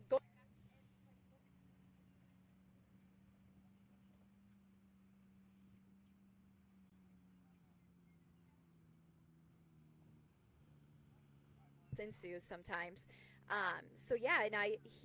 He was happy with 12th place in Rush, Kentucky because of everything that had happened, but he just took 7th overall today unofficially. So I feel like he's going to be really happy with that result. Yeah, he's definitely going to be, especially after Sturgis last year, his race with Sayre, whenever he completely destroyed his car, had to have it completely rebuilt. He has his dad as a co-driver. Jason Watts prepping his car for him. It's he's got this whole team of people behind him, and it's pretty awesome to see him have that comeback already. Just from Sturgis, then Rush, and then now here. Yeah, absolutely. A very good comeback for him. Yes, so for another person that continues to grow as the series goes on. I know you had other racers you were talking to today too, but they're going to be on tomorrow, so we'll have to bring you in tomorrow whenever they're on course. But Erica, thank you very much for coming on and chatting with us. We'll see you out doing pits in the morning and all day long, and then we'll have to have you come do another rundown whenever you have stuff available from all the drivers after you come talk to them. That sounds great. Thanks so much for having me, You're Jim. welcome. All right, so so we're going to bring Miles back in. We're going to be wrapping up this day here in just a moment. It is 8:40. We technically have about 20 minutes left in racing. We were everybody was getting the checkered flag that was coming through, but look at that beautiful sky, you guys. It's beautiful out here. The sun is setting. It's getting chilly. We have Miles coming back in here, and it was very nice to have Erica on here. But Miles, welcome back up here into this booth. Yeah, thank you. Yeah, no, Erica had some great insight from the pits. Obviously, I love going to the pits. I just wasn't able to today, and they're a little ways away. So bringing Erica into the team been great. She did a great job up here with you. Exactly. Enjoyed listening to you two chat. Sorry, mosquitoes are trying to eat us alive right now. If we come on camera and it looks like I'm trying to slap Miles, it's just I'm trying to get mosquitoes off of both of us. I think that would be an excuse. No, it's been a great day, though. I mean, I don't know how many cars we still have running out there because between our series and the Your series, but we do have. Looks like on timing, there's only about 3 more that could actually make it. Cole Clark, but we heard he had issues. Jay Shaw, I heard he had issues too, and then Randy Tucker. So we'll see how it all shakes out. But we have 3 cars out on their third and final lap. We'll see how it all shakes out. Well, while you were out and I had Erica in here, Jay Shaw did go by, and I just saw him go by again. So he looked like he was broke maybe in his driver rear side. So that's unfortunate for him. Had a great run going on. But, yeah, it's been a great day out here, and I'm super excited for tomorrow. I keep saying that, I know. But right now, the man on the mission, Mr. Kyle Chaney, right now unofficially in that number 1 spot, fastest lap of the day at a 53:12. Tomorrow, we're going to see if it's going to get beat. It's going to be close because today during qualifying it was within a half a second between Kyle Chaney in his UTV and Paul Wolf in his UFO 4400 car. So it's going to be a super interesting how it shakes out. But, yeah, I mean, go by qualifying, it's apples and oranges. Exactly. And you know about Paul Wolf being in a single seat. Even though he's in a single seat, that doesn't mean that he is narrower. He's actually one of the wider cars out here. So there are some tight canyons. So we're going to see if that the tighter canyons are going to, I mean, obviously we know we pre-ran it, but if it's going tomorrow when he's going through, if he has any issues with hitting any of the I mean, we'll find out, but he's got bigger tires, more traction, more suspension, more horsepower. I mean, it's going to be exciting how to see it shakes out. But we start out tomorrow morning. There's the 1600s with Your. Those are fun. Those are those dune buggy looking machines. They have a Volkswagen 1600 air-cooled engine in the back, 2-wheel drive, beam front end, and then there's Your has some of those old school Broncos and their comp mod. It's going to be really cool to see how it all shakes out. And then obviously we'll be running the 4500 Yukon gear and axle modified class and the 4600 Spider Track stock class as well. And then with the Unlimiteds, we push the 4800 Brennick Motorsports Legends class in with the 44s and the Pro Unlimiteds of Your in the afternoon. So it's going to be another full day of racing. Yes, it is. We got another car coming in. Trying to see who that was. I believe that's going to be Randy. The 1951? No, I'm incorrect. I think that's 1951. So that's going to be Shane Dahlquist. He is a lap down, but again, the checkered flag is out for the rest of the evening as he hits the Yukon launch. That is him. That is the 1951. You can see that he's got his lights on and running, hitting that Yukon launch going. I love that sweeper right there. That sweeper is super cool right there because they come off that jump and they, on the gas and turning left. It's pretty cool. I love the sweepers whenever they can really gas it in. There he goes over the Brannick bump. We'll be coming in here in just a couple minutes into the race line start finish.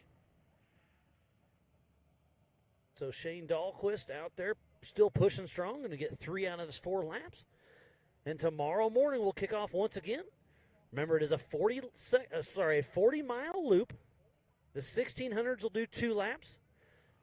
Stock and 46 will do 3 laps, and then the 45 and comps will do 4 laps tomorrow.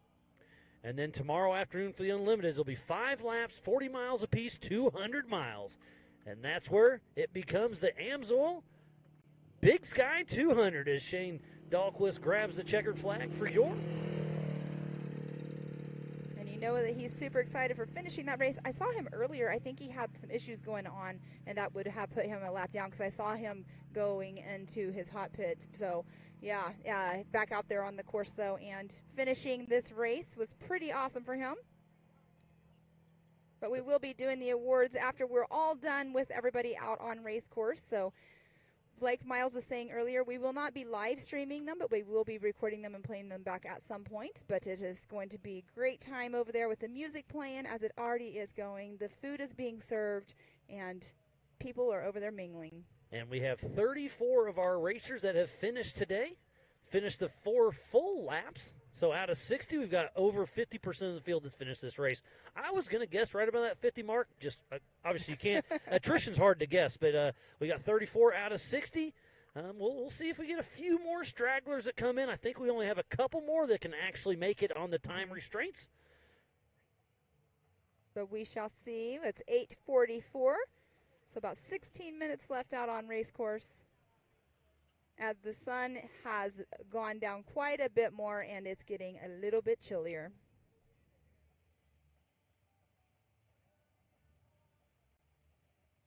It's dropped down to 60 degrees.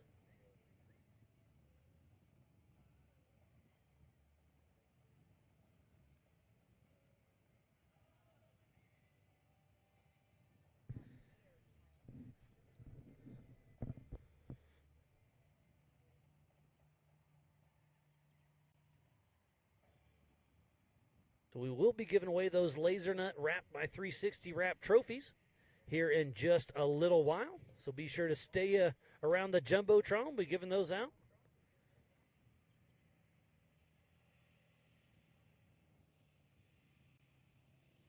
I think we have one more car that could officially finish this course. We'll see how it all shakes out. Haven't seen the lights and the dust or anything. I was able to see, Miles, at one point before all of our drivers are coming in here. I could see at a distance the cars coming through with their lights on. But, yeah, it's going to be awesome if this last car gets through the finish line before the cutoff time.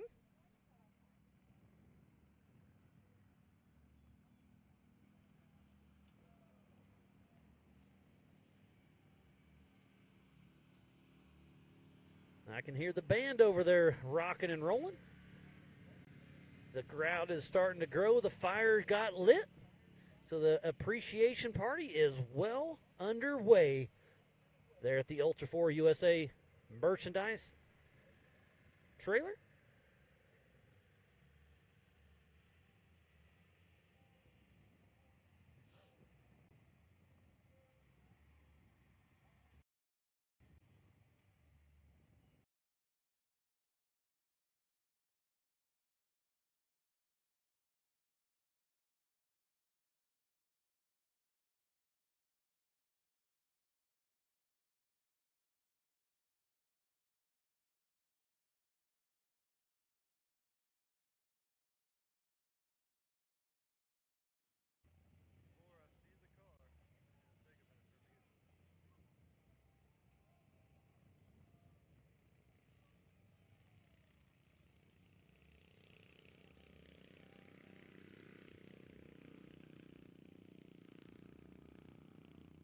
It's been a long day. We started this morning with qualifying, then we raced all afternoon with the UTVs. It's been a long day, but a good day. There's another car coming through.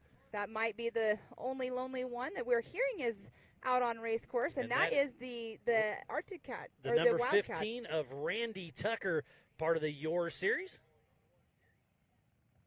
And that is that canyon that is roughly around 29, I believe, is where you enter into that. So he doesn't have too far to go before he's finishing up. Yeah, hopefully we can get him in here before the sun completely disappears.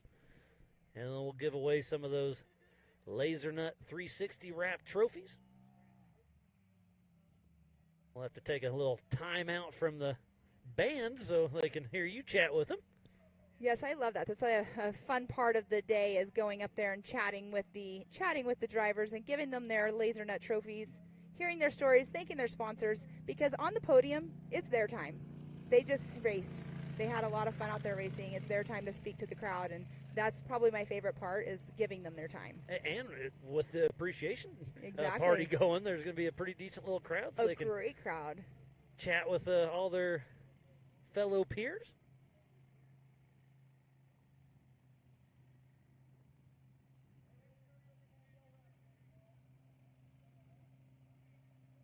This is the season opener for the Western Ultra 4 USA race. Our first race was King of the Hammers for Ultra 4 USA. Then we went to Rush. Now we're in Montana. And up next in just a few weeks is Visions.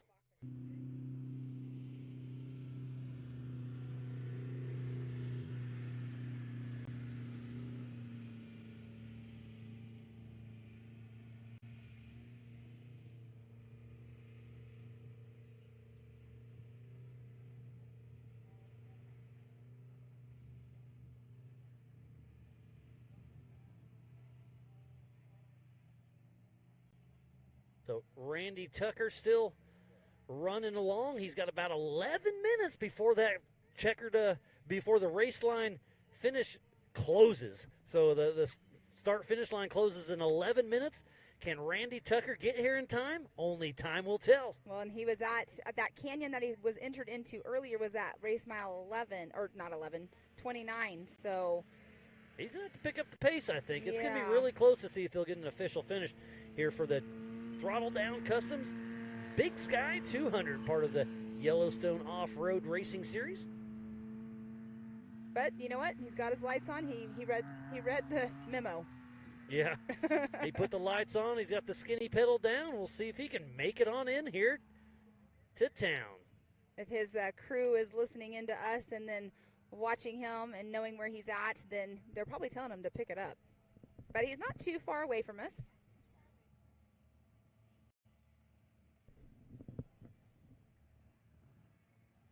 Beautiful terrain out there.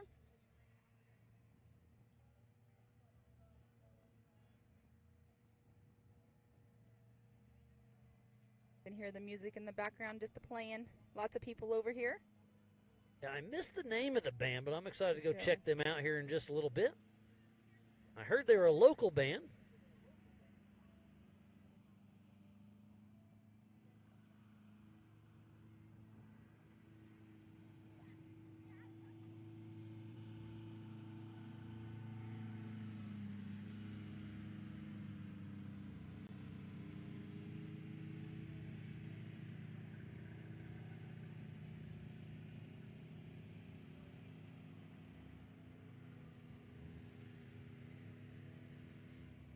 We started qualifying this morning at 8 a.m.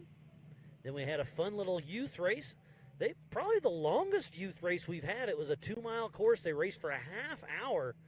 I can't remember how many laps did they make. Did they make 6 or 7 laps, I believe? I cannot honestly tell you I know the count of laps because that's also when we were going through and get some chatting with the racers in the pits as well. So we caught just towards the yeah, exactly. We just caught the end of the race over there watching on the bluff. So it was really cool to watch from that area and get the spectator perspective. There's a fun little section, and if you go on that left, you could smoke one of those rocks and rip off a wheel. Yeah, they're not going to move, that is for sure. That drone footage right there is pretty cool to watch him follow over the top. And look at the texture difference. You can see where it's the track is still wet, holding that moisture in the corners. Exactly. But you know what that means? That means that those tires are digging down deep and those ruts are getting deeper. Absolutely. Okay, I believe, yes, he is.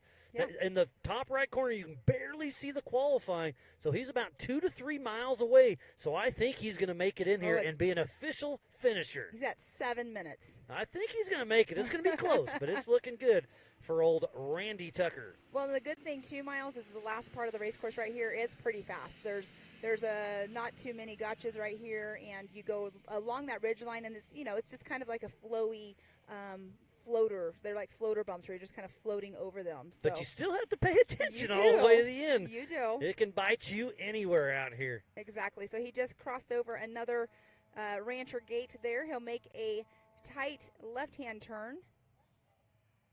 Have a fast straightaway that he will have to check up on, though. There is a dip in that straightaway. Yeah. Oh, yeah. There's a pretty good little rolling dip. Exactly. So he's putting that Wildcat to work. Man, can you imagine if his crew is in his ears right now saying, you better pick it up because you only have 7 minutes left? I hope they are in his ear. I hope they are too. But you know, racing happens, and sometimes your radios decide to quit working on you. But what a finish it'll be for him as long as he makes it in before that cutoff time. But again, the man of the hour, the man of the day, Mr. Kyle Chaney out of 53.12. The man of the season, winning Right. King of the Hammers, winning Rush, and now winning at Montana. Lots of people have raced this for a very long time and just enjoy a finish. Well, he's come out here and three-peated with Ultra 4 USA. It's unheard of. There's a lot of races that people race at for many years and never win, never podium. So, you know, coming out here and doing that on your first time, that's pretty awesome. But he's on a roll. Like I said, team momentum is going perfect with all of them racing within that team because their momentum is just going strong. I see what you did there. Yeah, I know. I did it earlier too. You didn't catch it on earlier?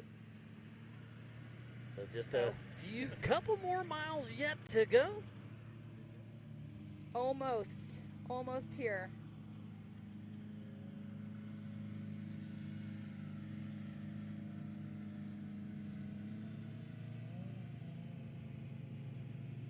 So Ultra 4 USA had 16 finishers, and it looks like yours is going to end up with 19. So yours going to get their bragging rights for us.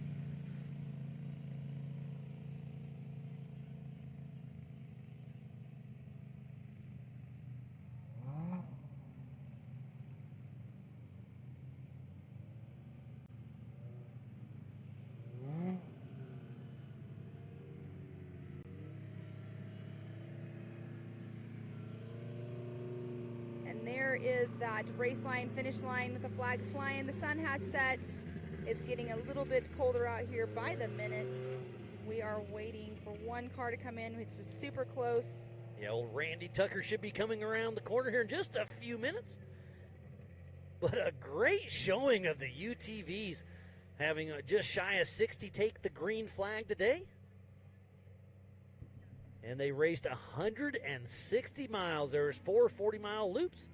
And they put in their work, they put in their effort, and they had a blast.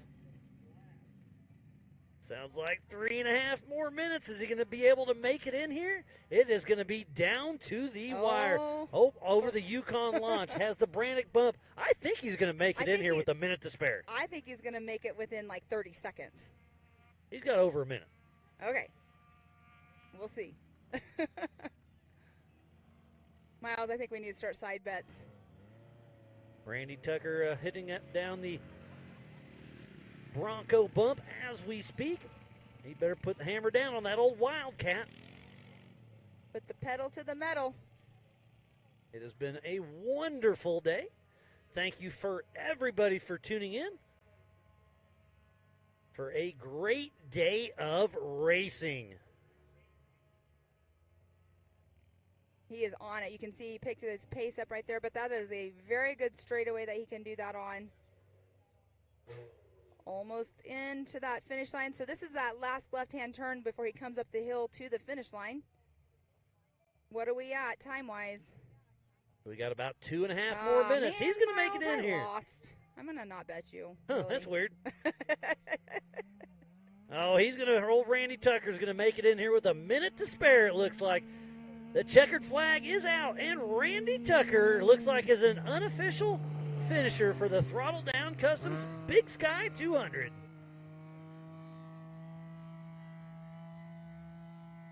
All right, Miles, what a great day of racing we've had. We had 16 cars complete all 4 laps out here today in the Ultra 4 USA Series. How many were there in you have their timing up? 19? 19, yeah. So 35 cars started and finished this race out of just shy of 60. So more than half the field. And then we definitely had some attrition that set in.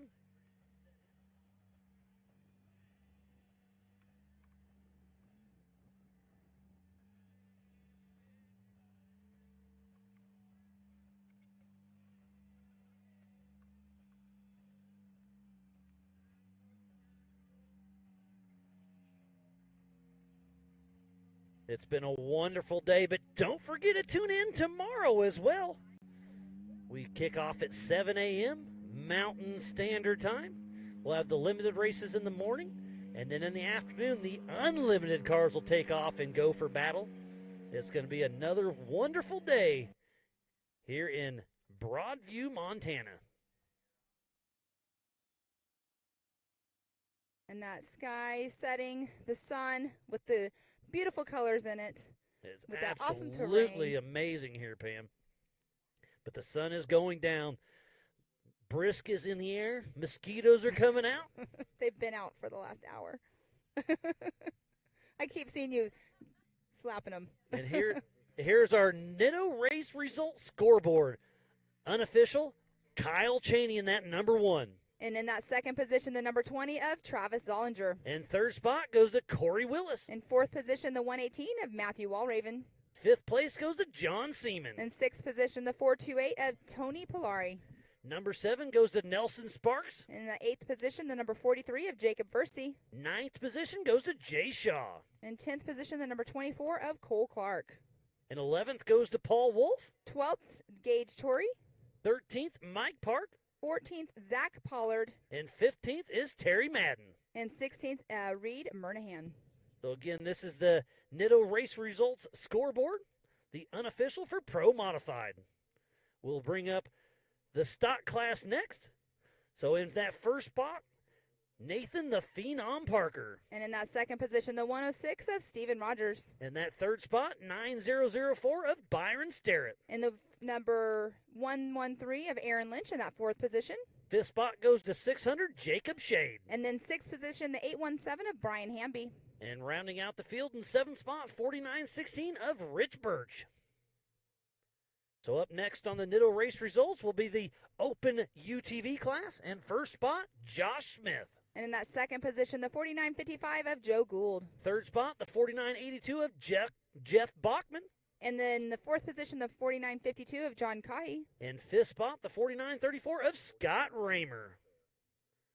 What a great day. What a wonderful day. Thank you for everybody for tuning in and sticking with us. Make sure to tune in tomorrow starting at 7 a.m. We'll be live all day long with some amazing racing action.